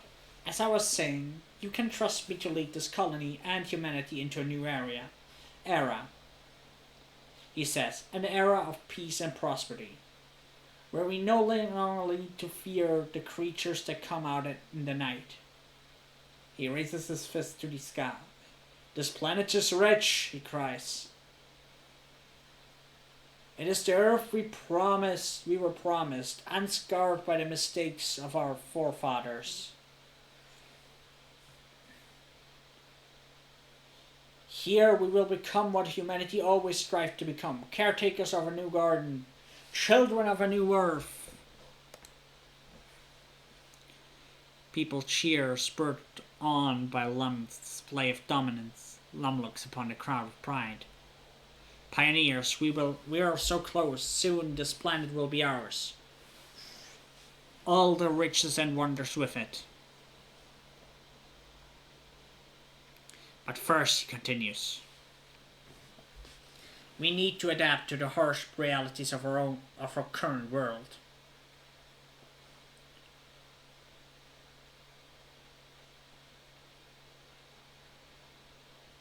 I know you all love your council, but it's time we thought about the future.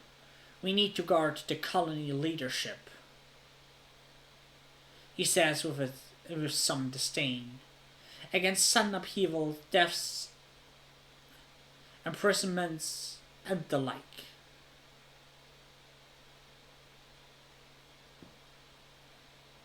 I've decided to instate a second position for each seat on the council.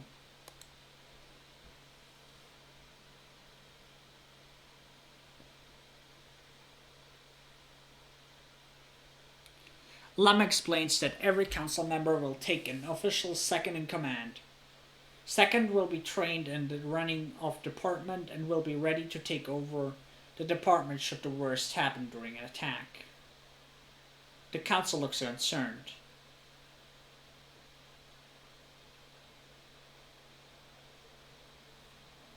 Is this how Lum begins to cycle out the colonial government? With a veneer of legitimacy?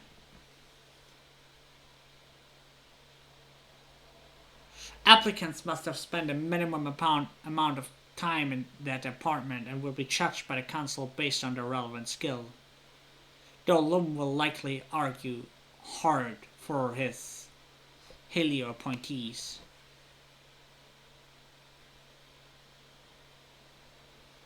Ooh, what do we do? Cultivator? We started as an engineer. And I think that's what we're going for.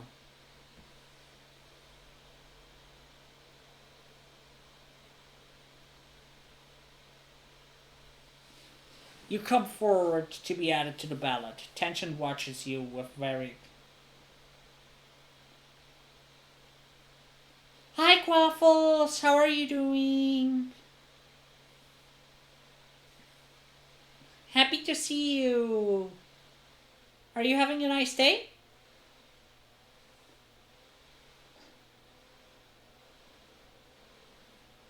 Engineering has been a mess since Professor Hell died. Maybe this will help. The council discusses all nominees at length, then... I'm doing alright. I think I'm... Oh, you're getting sick too? Oh no. Hope you're getting well soon. Well, I'm kind of sick too. Aw, got ads. That's unfortunate.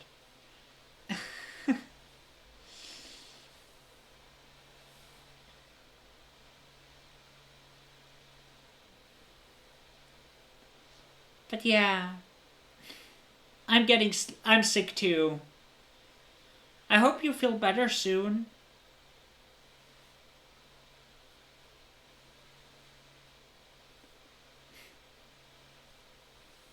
And if you need some company, I'm always here for you.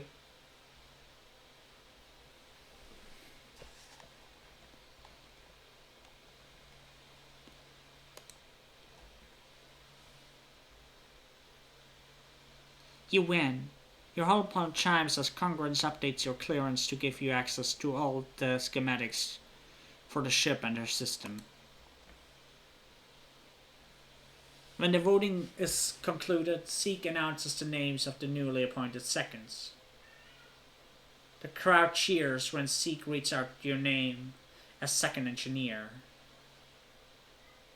You don't recognize the Helio appointed to second administrator. Must be one of Lump's people. Race is appointed to second security officer under Red. He gives a little speech, essentially congratulating himself and promising to single-handedly win this war. Cal is chosen to be second cultivator. He looks a little overwhelmed. Your mom must have put his name on it, and the steward of Heliopause joins Aunt Anne as her much-needed second steward. There's a lot of babies in the colony now, and someone has to help take care of them.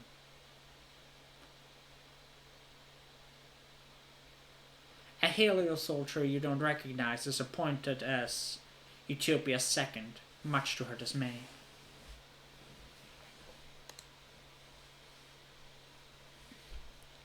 After the politicking is over, the crowd adjourns to the feast table and eventually the dance floor. The sun sets on the long day, and the heat breaks. The party continues well into the night.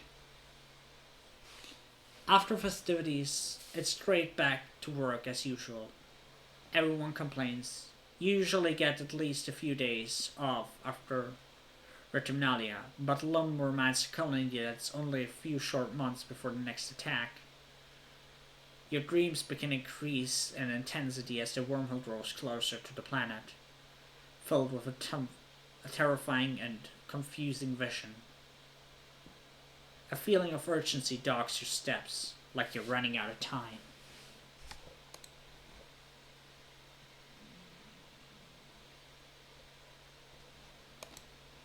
Now I actually want to check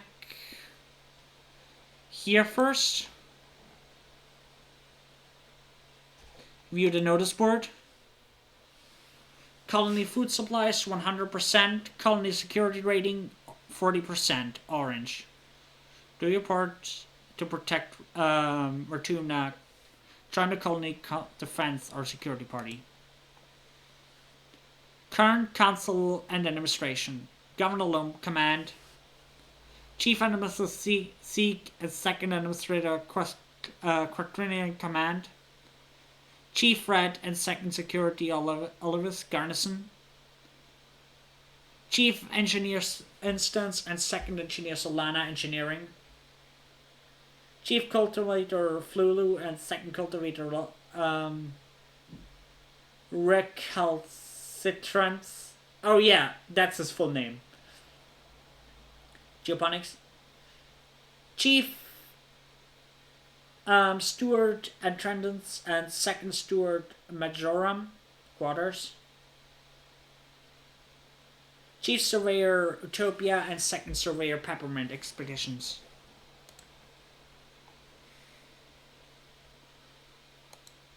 I love you all.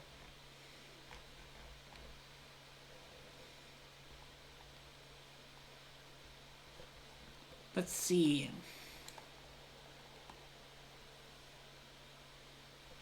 It's not like that we can do something.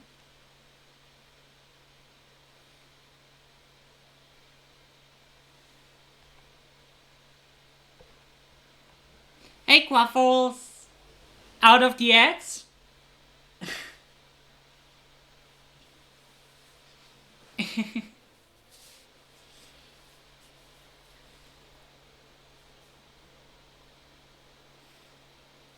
But yeah, I hope you feel better soon.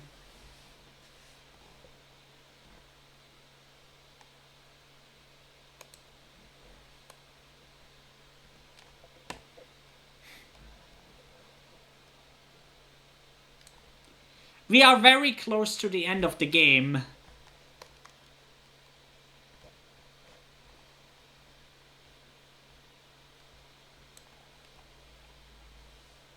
Always. You're a sweetie pie.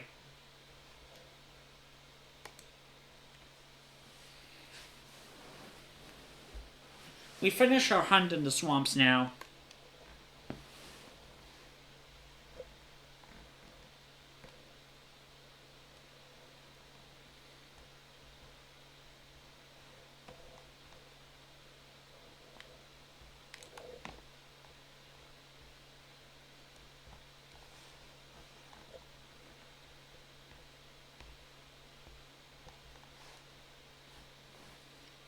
Even though we probably should study engineering.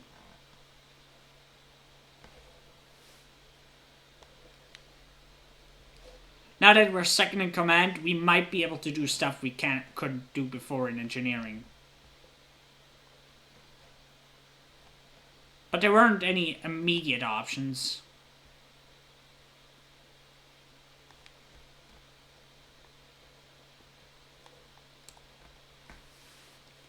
A Unisaur have been following you in ways from the distance. You see it now and then out of the corner of your eye.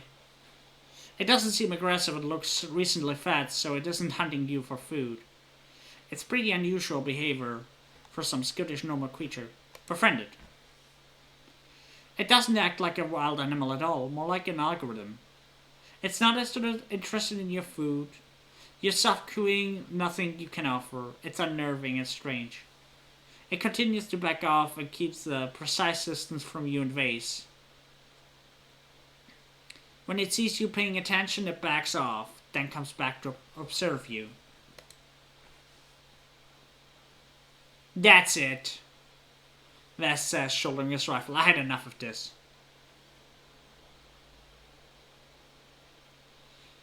Oh god, Vase! I hate this guy. I seriously hate this guy.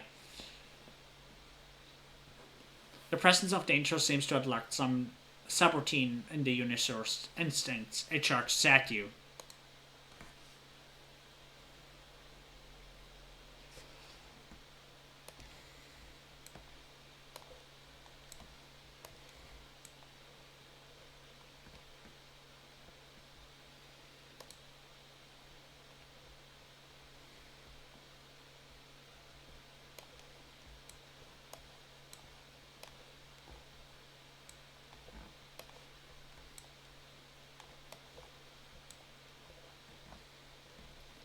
Alright, that was a good hand.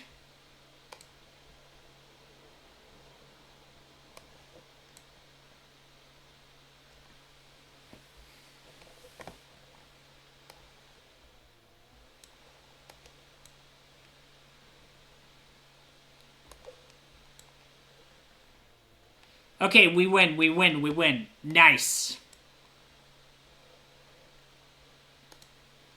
That's good.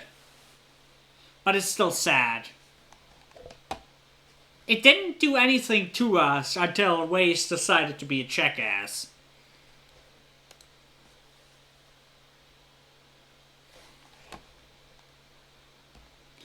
It doesn't even defend itself. Bizarre. You and Vase kill it. It dies just like any other perfectly ordinary Dinosaurus. Too bad the meat is toxic. Ah, I hate this. An hour later, you notice a muckwalker watching you from the water. It dives back underwater when you point it out to Vase, but a few minutes later it's back again. Oh, I'm sick of being spied out, Vase exclaims. He stomps over the swamp edge. Kuro, hi! Yeah, I'll hydrate. How have you been?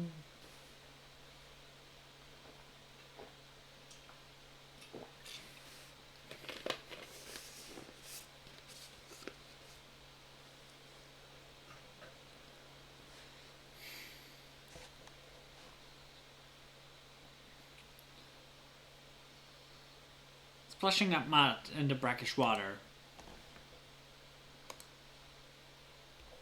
I absolutely hate Vase. I really hate this guy.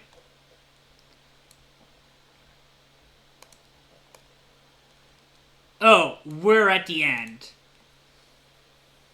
It's getting late. Oh, what was your long-term goal? It's getting late and you and Waze should be heading home soon. Then you spot it. There on the plateau. Half a click away, in glittering beam of evening sunlight, a Unisaurus.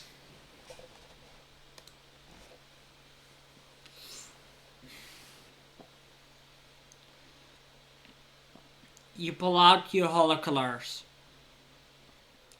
This one has a particular beautiful coloring, a pale bluish white. Nem and Kel forever friend. Aww.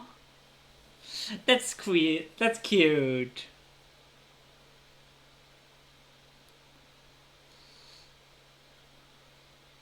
This one has particular beautiful coloring, a pale bluish white. The last rays of sunlight shimmer through its rainbow mane as it paws the ground and sniffs the air. You're drawn to its terrible beauty. The question is, when did it last eat?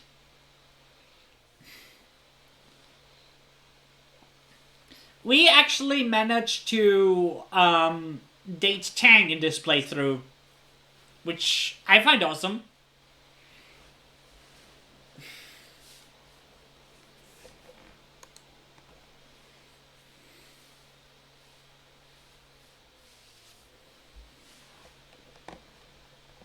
Alright, let's see. What do we have?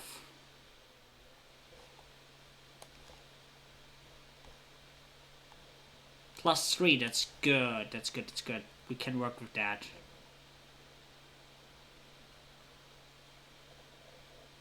It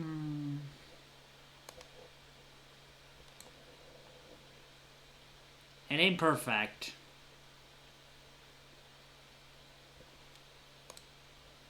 But it's fine, we can work with this.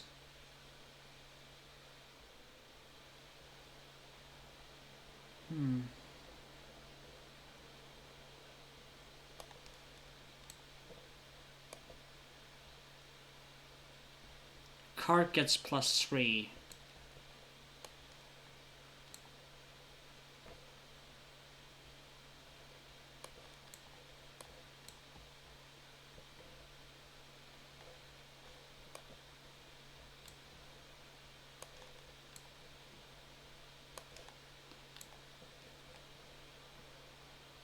$26, that's good. But yeah, congrats to reaching your goal. I'm proud of you.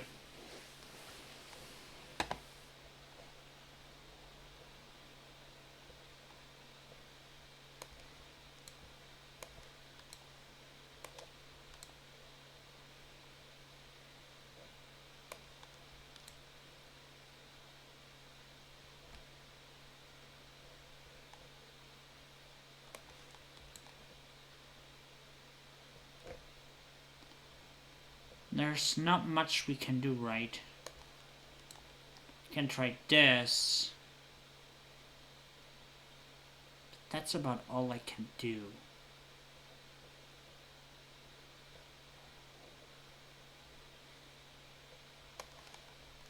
How does this hold up? It doesn't. How about this and this? Doesn't hold up either.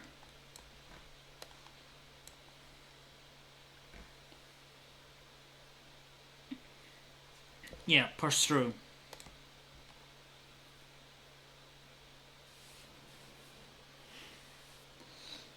We were not able... There was not much we were able to do. It was a pretty bad hand. Lace watches you, expecting something bad to happen.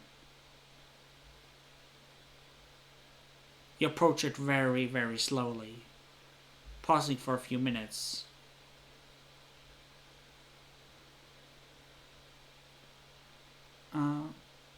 At the time for it get used to your scent. It takes almost an hour to work your way up to the plateau, but when you do, the Onisaurus bows, seeming to accept you.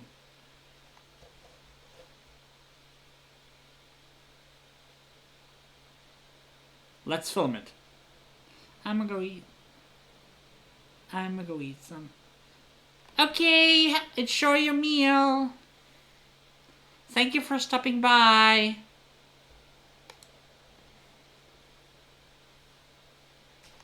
Yeah, wasted not like that.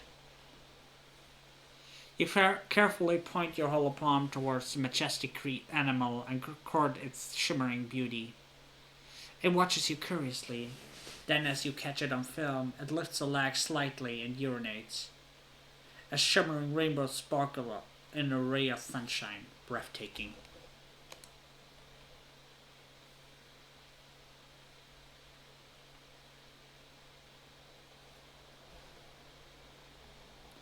Waze doesn't get it. What the shit are we even here for? He whispers. We're hunters, not recording a nature dog. He noisily cocks his rifle and the moment is broken. The Unisaurus flees before he even can get a shot off. You're glad.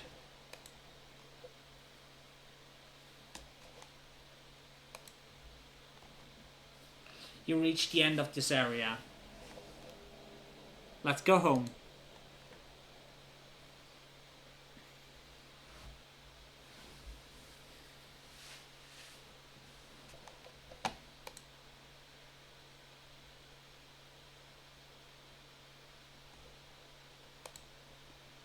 Alright, we're done with the hunting part.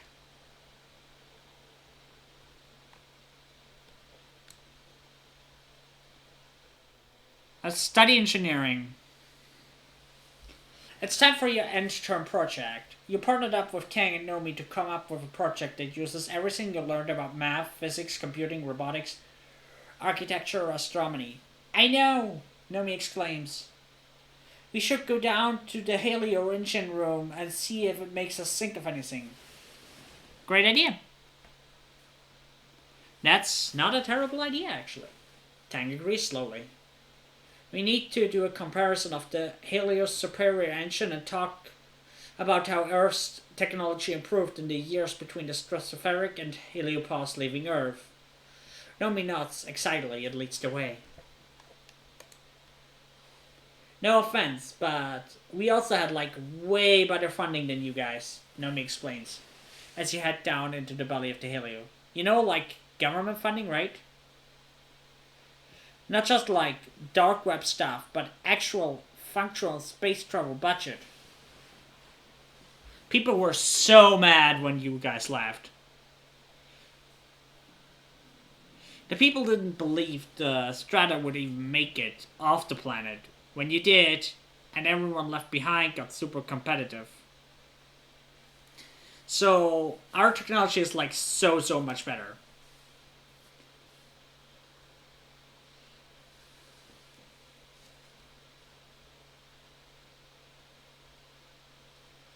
You and Tang try not to roll your eyes as Nomi chatters away. You split up to look at different components of the Helio engine, from the cooling system to the nanocell reactors to the complicated banks of computers, all houses the Helio's much less powered onboard AI. The Helio might be newer, but nothing beats congruence. You're leaning in to take a look at some faded warning sign about Peacemaker when you hear, "Oh no, guys, I think I broke it. Help, I'm stuck." You and Tang rush over where Nomi is sprawled out in a tangle of cables wrapped around them like a nest of snake bugs. Nomi looks too terrified to move, and for good reason. Every time they do, more wires rips free of their connections and contribute to Nomi's growing distress. The panel behind them is beeping in warning. "Help me, Nomi, please. I'm afraid to move. What if I turn life support or something?" It's delicate, stressful work, but together you and Tang managed to pull Nomi from disaster. You look down at the jumbled, hopeless tangle of growing fear. You're going to have to rewire everything, and you hope you get it right. Let's go. We can do this. We are an engineer.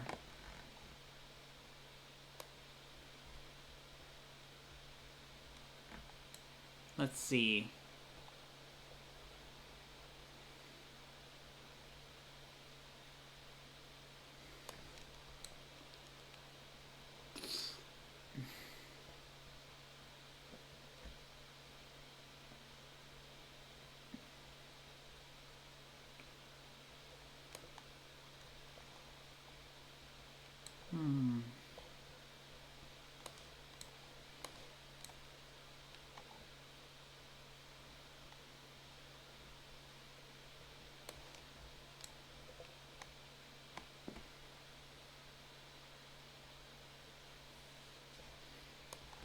I don't know. This is kind of a terrible hand.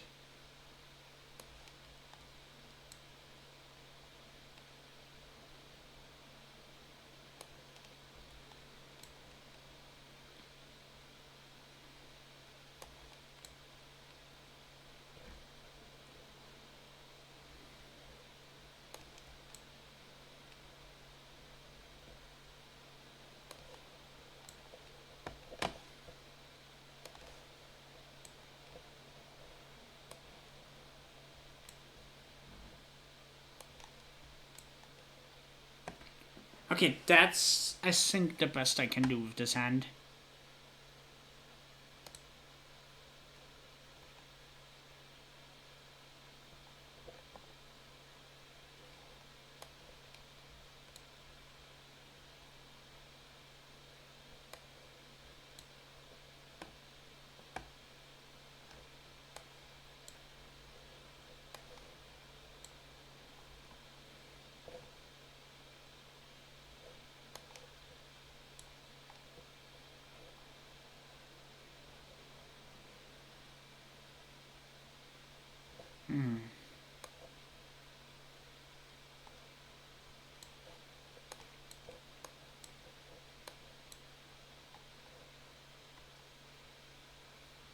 It's not bad.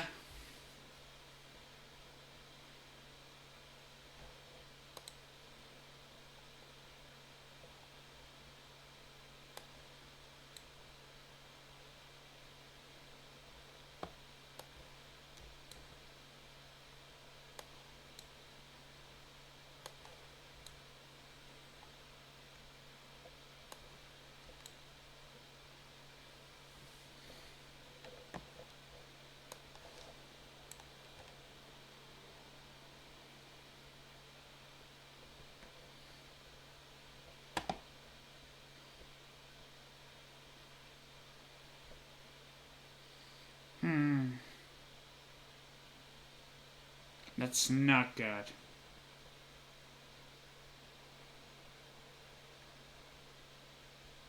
There isn't much we can do.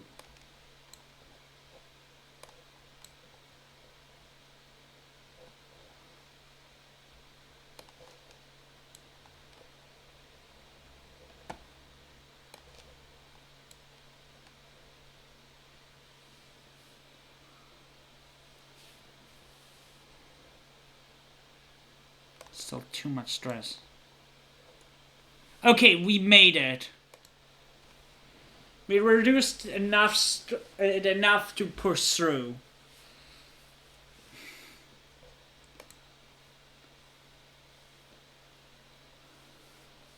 That was hard, but we got a really good card. You all breathe a sigh of relief when all the cables are reconnected and everything stops beeping. I knew we could do it, Nomi says, looking relieved. And now we know how it all works. Yeah, we do.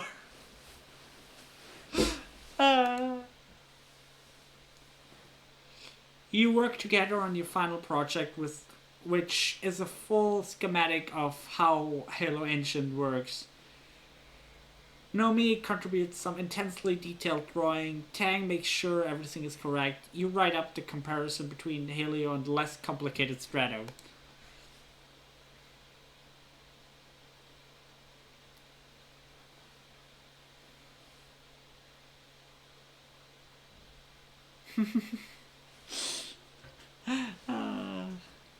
Congratulations, you three. This is wonderful work. You officially passed, but there's always more to learn, more to teach others. By the way, she adds with a wink. Good work at repairing the power array as well. Don't worry, I won't tell.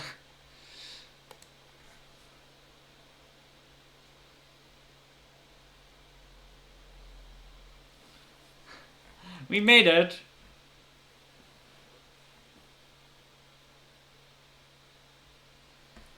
But we have to take a break. Though, maybe... Yes, we can do it a little bit more. Tang sits on a box outside the laboratory. Her hands clasps, her head hanging from her shoulder. She is eerily still. Her head checks up at the sound of your footsteps. She sniffles once, rubs her eyes. Oh, hello, Solana. She says. I was simply thinking of everything.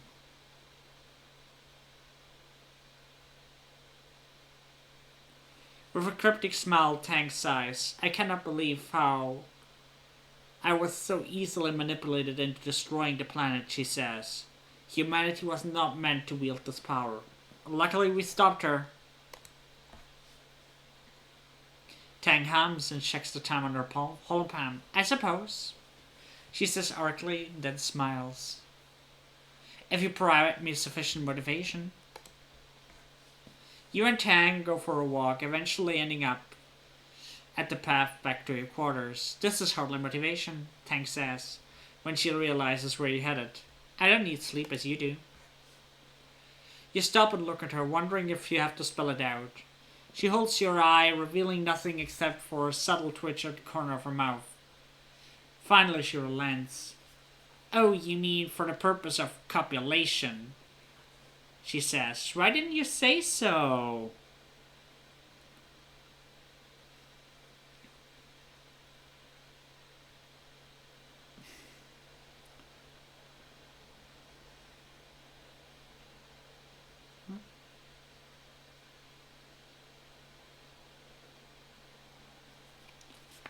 Alrighty.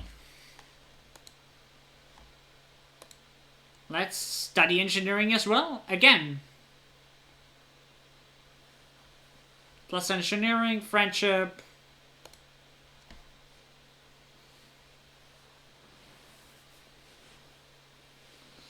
You hear a scuttling of metallic legs. What the heck?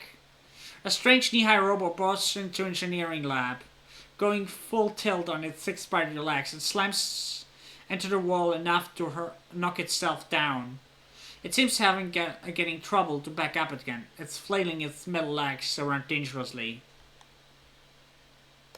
Fix the robot. Oh, Solana, thank you, Congruent says, wheeling in on her portable screen. I was running diagnostics on the little fellow when it broke away and made a run for it. I really need somebody to be my hands here, she continues. Everything used to be easier with Hal around. I miss him.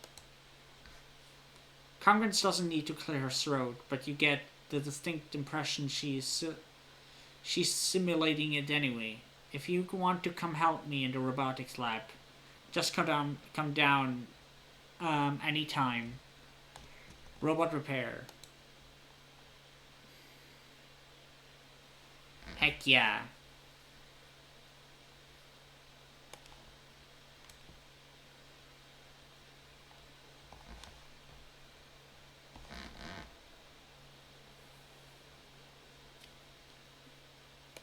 Honestly, we should be able to push...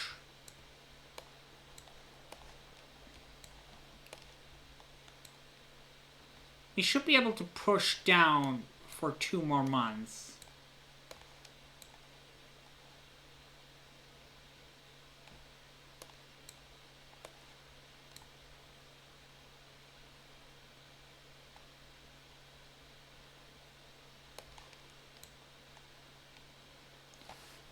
Yes!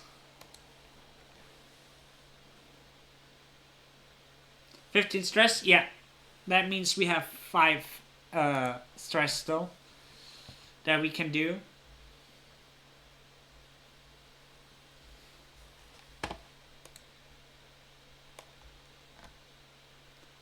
I'll look around real quick.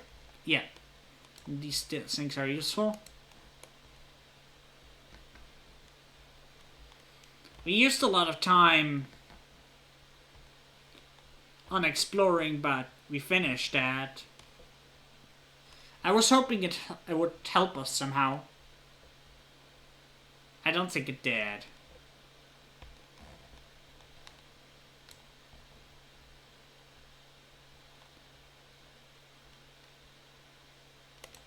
Repair robots. You're honestly pumped for your first day in the robotics lab. There wasn't enough room on the strata for a proper lab, so for most of your life you've been warned that the bots that the colony relies on, like the watering bots and the hover lifts, will eventually all break down for good. With a fully functional robotics lab, you should be able to keep those bots alive, active for a lot longer. Plus, there's a lot of sorts of unused spots here. You look around and wonder at the wide array of chassis and shells. Maybe one day you'll be able to create a new robot all of your own. You can't wait to show off what you can do. Congress is so relieved to have an assistant. Since Hal died, well, Dr. Instance is too busy to help, she says, as you're setting up. Tension sometimes lends a hand, literally.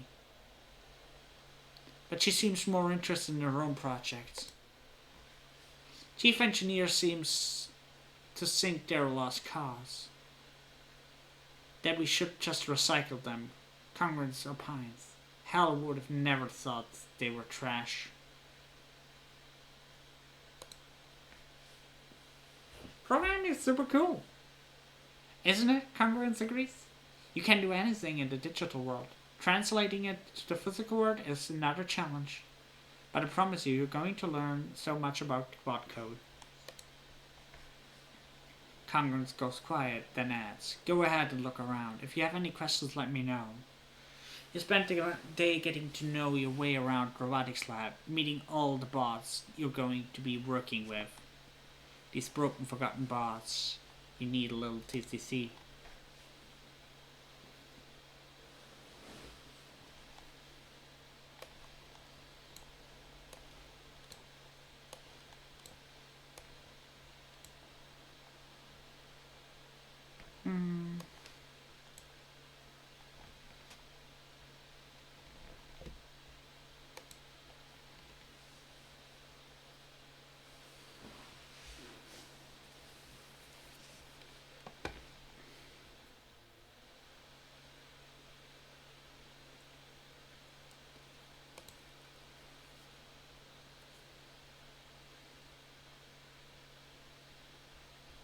Next month. Fortunately, we have to rest this month, and then we have the last glow. The final glow. We can do one more robotics after this. It's a little miserable on the wall during the wet season, but you manage to find a place where the overhanging building creates a bit of shelter.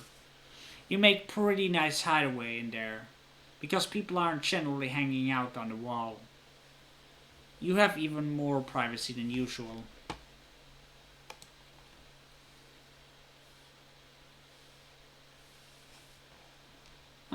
No, I want to keep both cards.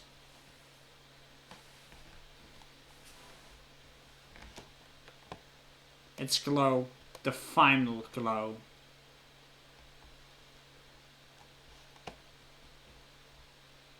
This is it, guys. The finale.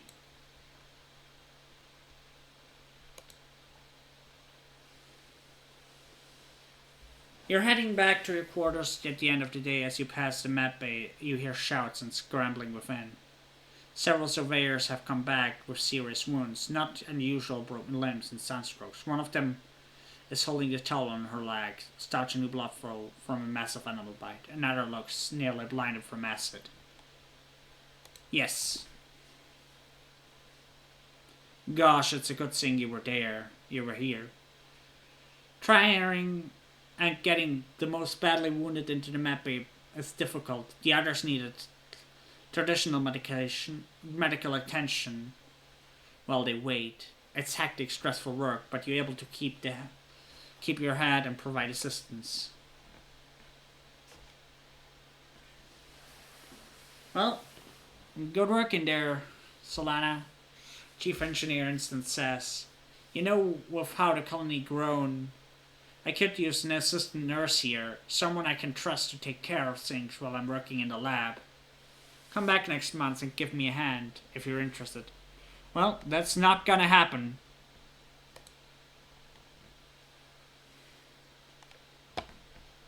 This is our final time.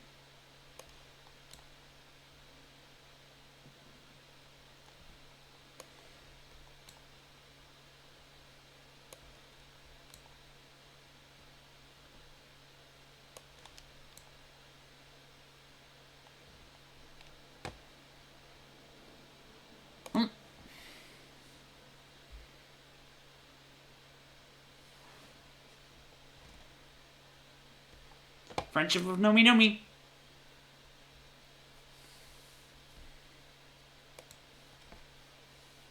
Knowing the attack is coming, it always comes and glow. Does nothing to calm your nerves. There's only so long you can handle sheltering in your quarters. As the monster grows longer, you find yourself almost compulsively walking in the walls when you're not working, scanning the tree hill for the first sign of trouble. You're there when you see them, dark on dark shapes, coming out of the forest, perfectly silent.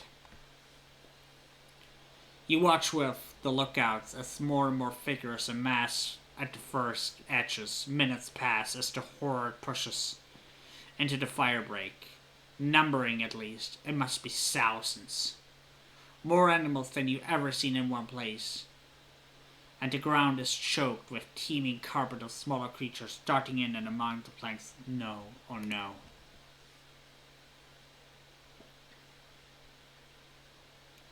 The forest bends as a faceless emerges from its depths, followed by two more.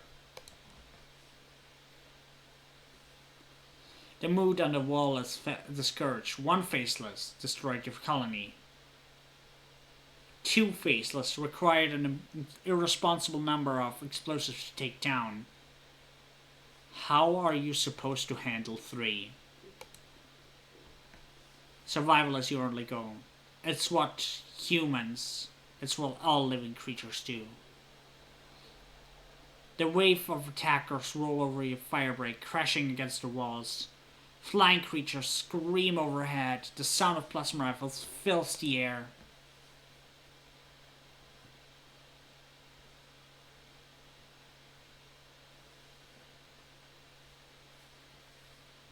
Dang. Yeah. You rush towards the ground to join the squad. As you run, you notice the colony is badly defended. As you run, your heart sinks at how poorly organized the colony defenses are. Luckily, nothing breached the walls yet. It seems that the tide of monsters emerging from the trees has slowed. Even still, it's a lot of monsters. The colony is taking a beating. You can already see the defenders start to flag. It's going to be a difficult battle. You're descending from the walls when you are thrown to the ground by a tremendous rumble. A few meters in front of you, something tunnels towards you through the mud. You have the impression of something long and dark that cuts through the ground like a shark through the water. You scramble your feet, but it cuts off your path, forcing you towards the geoponics outbuilding. It's a storage shed, mostly empty besides bales of hay used as float cow feed. It's dimly lit, but you think you see another door at the far end. The creature advances, throwing up rocks and chunks as it tunnels closer. Fight it. This is it.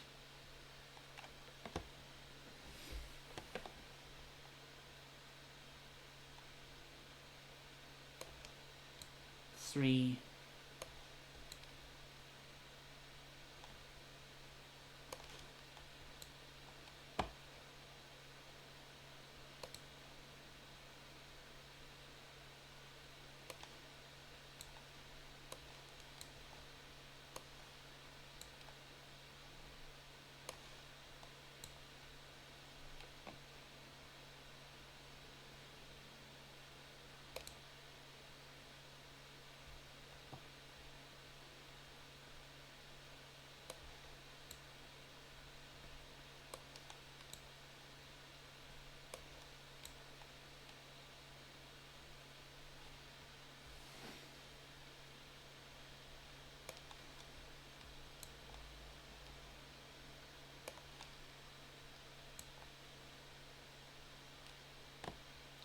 There's nothing we can do.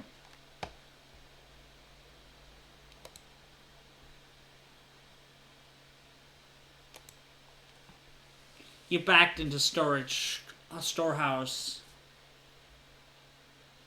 to defend yourself, looking desperately for something to use as a weapon. The monster stops at the threshold, pokes a long black snout out of the dirt, sniffling. You sniff too. Is that smoke? You look up at the thrashed roof, realizing the building you're in is on fire. We're back at the beginning. Back where the game started. The dry, thatched roof quickly ignites, rains flaming debris down on your head, filling the room with toxic smoke. The ashy heat is intense. You can feel it ripping the moisture from your lungs with every breath. You rush to the rear door, but the fire moves fast. You're trapped as a roof beam collapses in front of you. You hear a cracking noise, then just pain. A noise like a bell. The world goes dark. You wake up to chaos. A confusion light of light and heat and smoke. Fire. Yes, we are exactly at the beginning. This was how the game began. Your head is pounding. You must have hit it and blacked out. But you aren't sure how you got here or what on Rotumia is happening. There's something important you need to remember. Your stomach lurches as the floor crumbles beneath your feet, then collapses.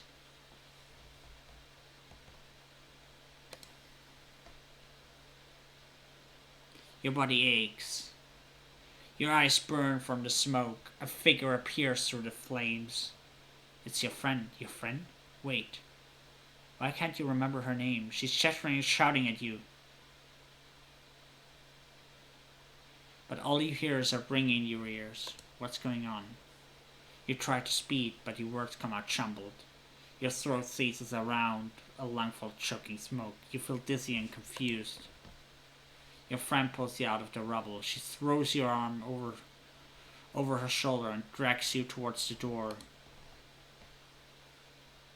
Though through it, you see a deep, eerie twilight, dark blue and cold against the heat of fire around you. Glow season.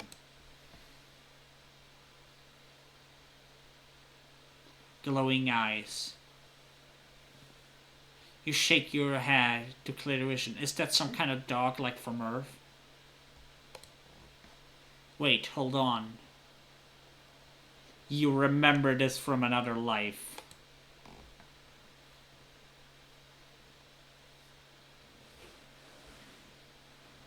Not a dog, a monster. It's about to end your life. Probably Anemone's too. She tightens her grips on you. You prepared for this earlier.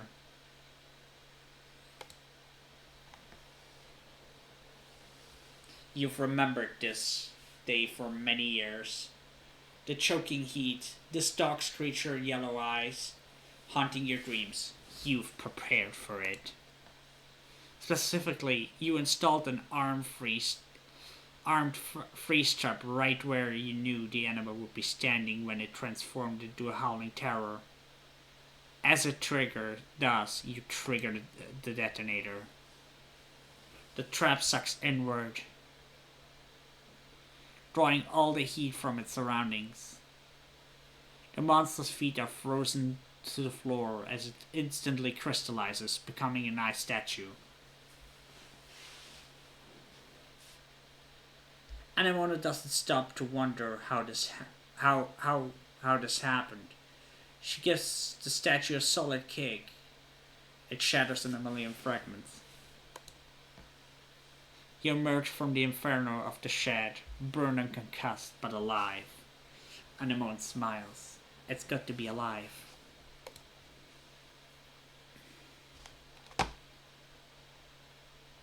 Status ended. Injured.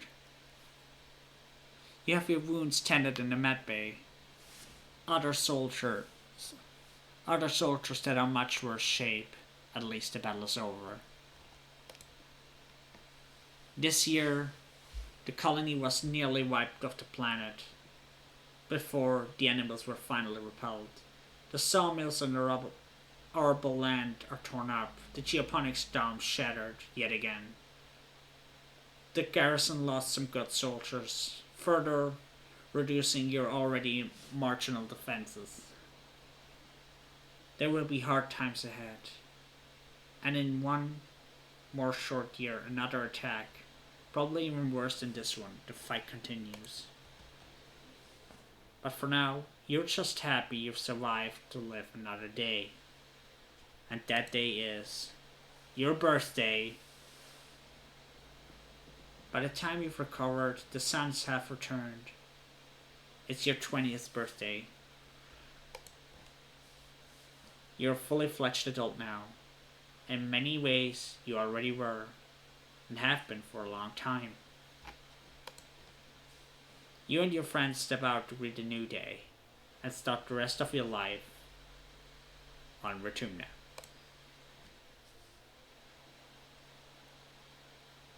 You reached your 20th birthday.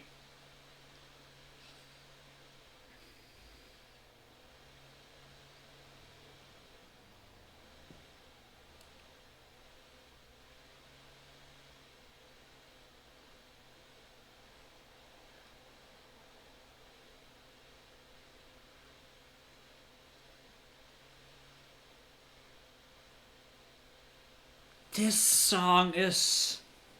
Thank you!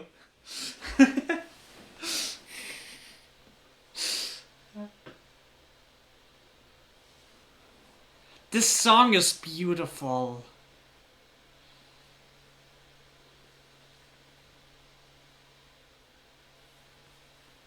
There's no end of species to discover on Vertumna.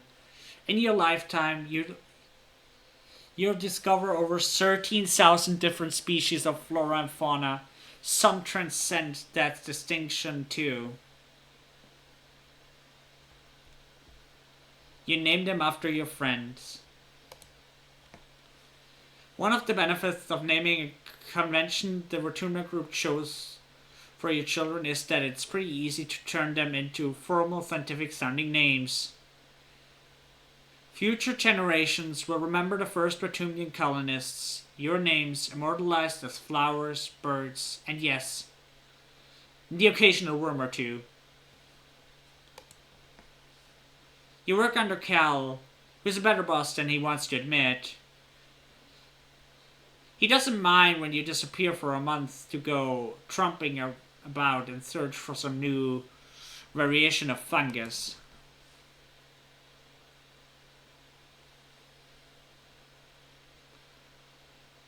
Chief Engineer Tangent has a nice ring to it.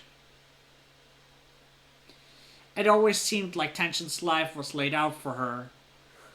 Work hard, discover amazing things, and eventually replace Instance as Chief Engineer.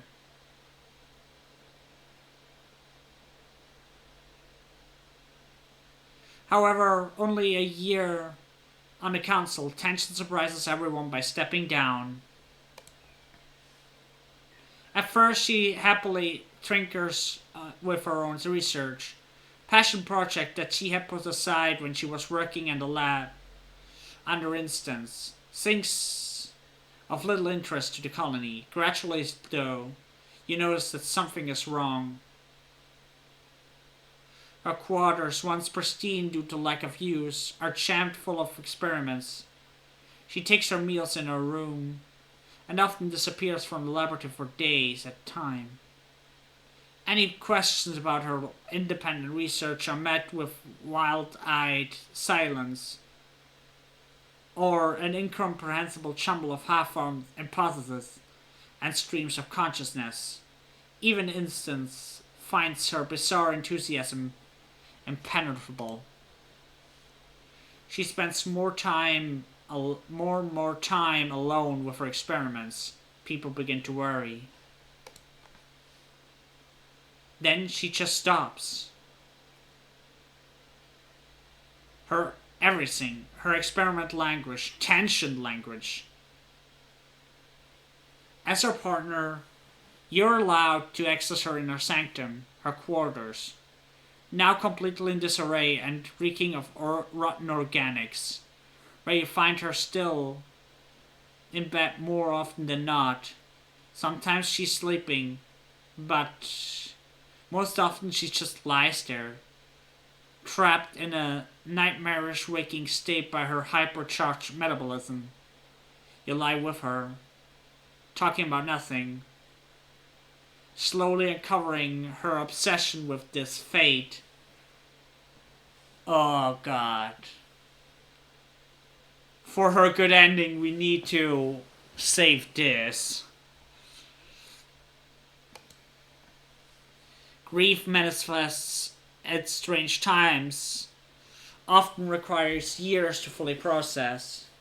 Though tension chose to leave the lab, you help her realize that without that structure in her life, she's clearly struggling with having to deal with a lifetime of grief all at once. She's burned out, plain and simple. With your help, she manages to recover, but she's haunted for the rest of her life by the unanswered question, what happened to this? You and Tension continue to date for a while, but ultimately your friendship fizzles out. A dramatic breakup isn't Tension's style, but she dumps you pretty unceremoniously, claiming that she simply doesn't have the attention span to spare romantic entanglements. Her love life remains fairly private, though she's not as frigid as she always claimed. You hear from colony gossip that she carries with a string of casual relationships, mostly with other scientists, mostly women. Just like Instance, Tension never donates genetic material to the next generation. She pretends not to care when people say it's such a shame that her tremendous intellect won't be passed on, citing that intelligence is just much nurture than nature. But you know the truth. She's terrified to pass on her family's mental illness to anyone else. Tangent lives and dies in the shadow of what she almost caused to happen on Vertumna, knowing that she almost killed every living thing on the planet, weighs heavily on her for the rest of her days. Unfortunately, even with genetic allegation, the human body was not made to withstand long periods without sleep. And Tension's willful negligence in taking care of herself certainly doesn't help. She develops a heart condition in her early 60s that outpaces the healing capacities of the medbeds, and it eventually takes her life.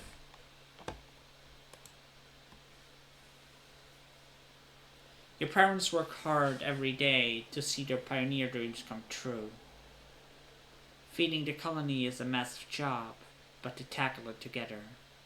Farming, ranching, analyzing native plants, trying to find a way for humanity to thrive on Vertumna.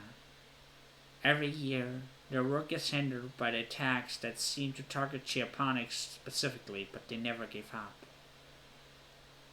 The strain ages them prematurely. Your mom dies of a heart attack too young. Your dad limps forward another decade or so before it claims him too. They'll be always with you. And the ground you walked on, and the trees that gave you shade, and the cycle of life that sustains you.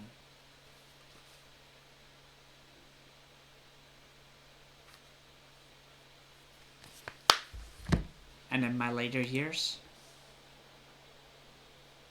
the days turn to months, eventually becoming years, then decades. Before you know, you're old. Life is tough, but rewarding. Bertunia continues to challenge you and your loved ones. The attacks continue every year, getting harder and harder to withstand. Not just that, but droughts, earthquakes, diseases, storms, pestilence, and more. Some years you worry that the colony and humanity will be wiped off the map for good. But humans are good at surviving. The adversity strengthens your resolve. You mourn your dead, celebrate your births, and keep adapting to whatever the planet throws at you. This is your home, for better or for worse. You do what you can to make it a good one. Eventually death comes to you, as it does to everyone.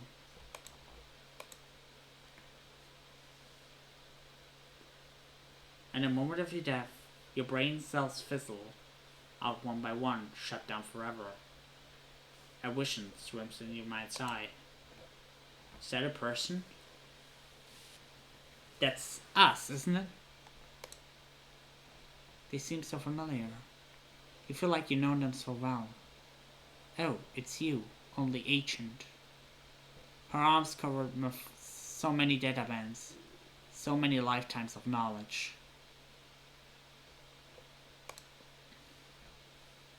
The ancient you speaks without moving her mouth, not in words, but something like pictures. Still you understand. She smiles. We had a good life, don't you think?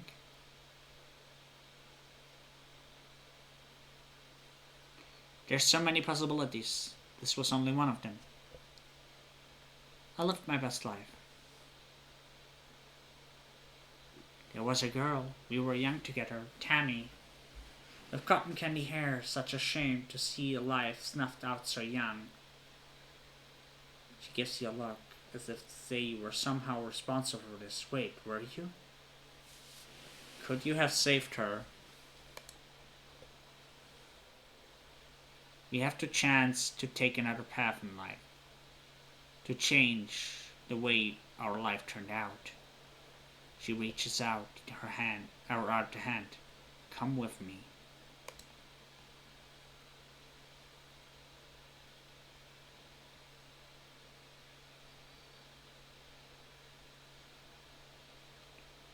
Well, that's it.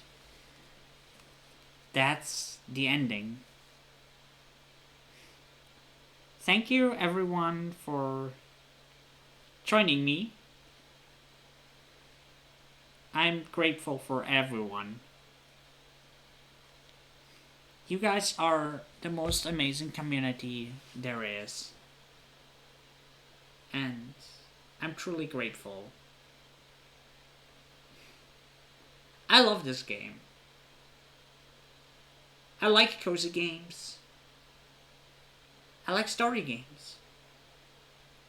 I know these games are not for everyone, but for me, that's what I love.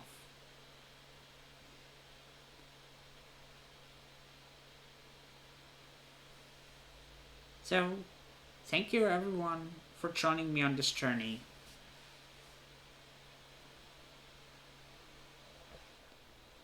Endings gallery. The botanist ending.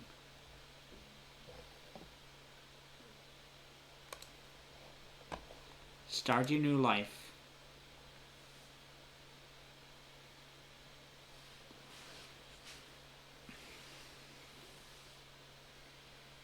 All right.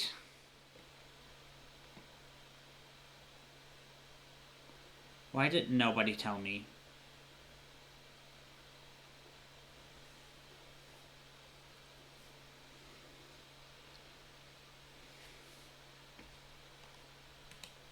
I just realized that audio was muted the entire time. Why did nobody tell me?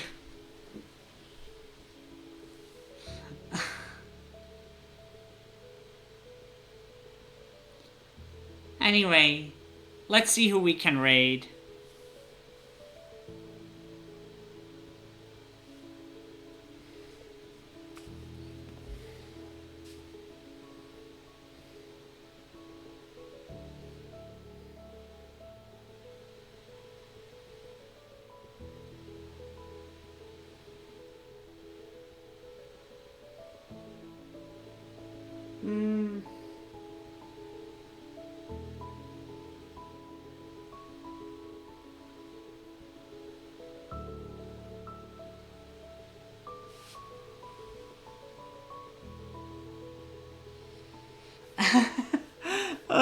back.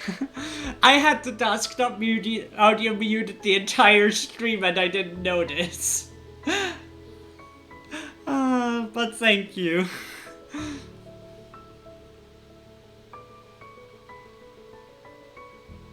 I really loved the ending. It's a bit silly that I didn't notice, but it is what it is. Let's see. Let's rate my dear friend Coven. She's amazing, so I hope you like her.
How do you want me to do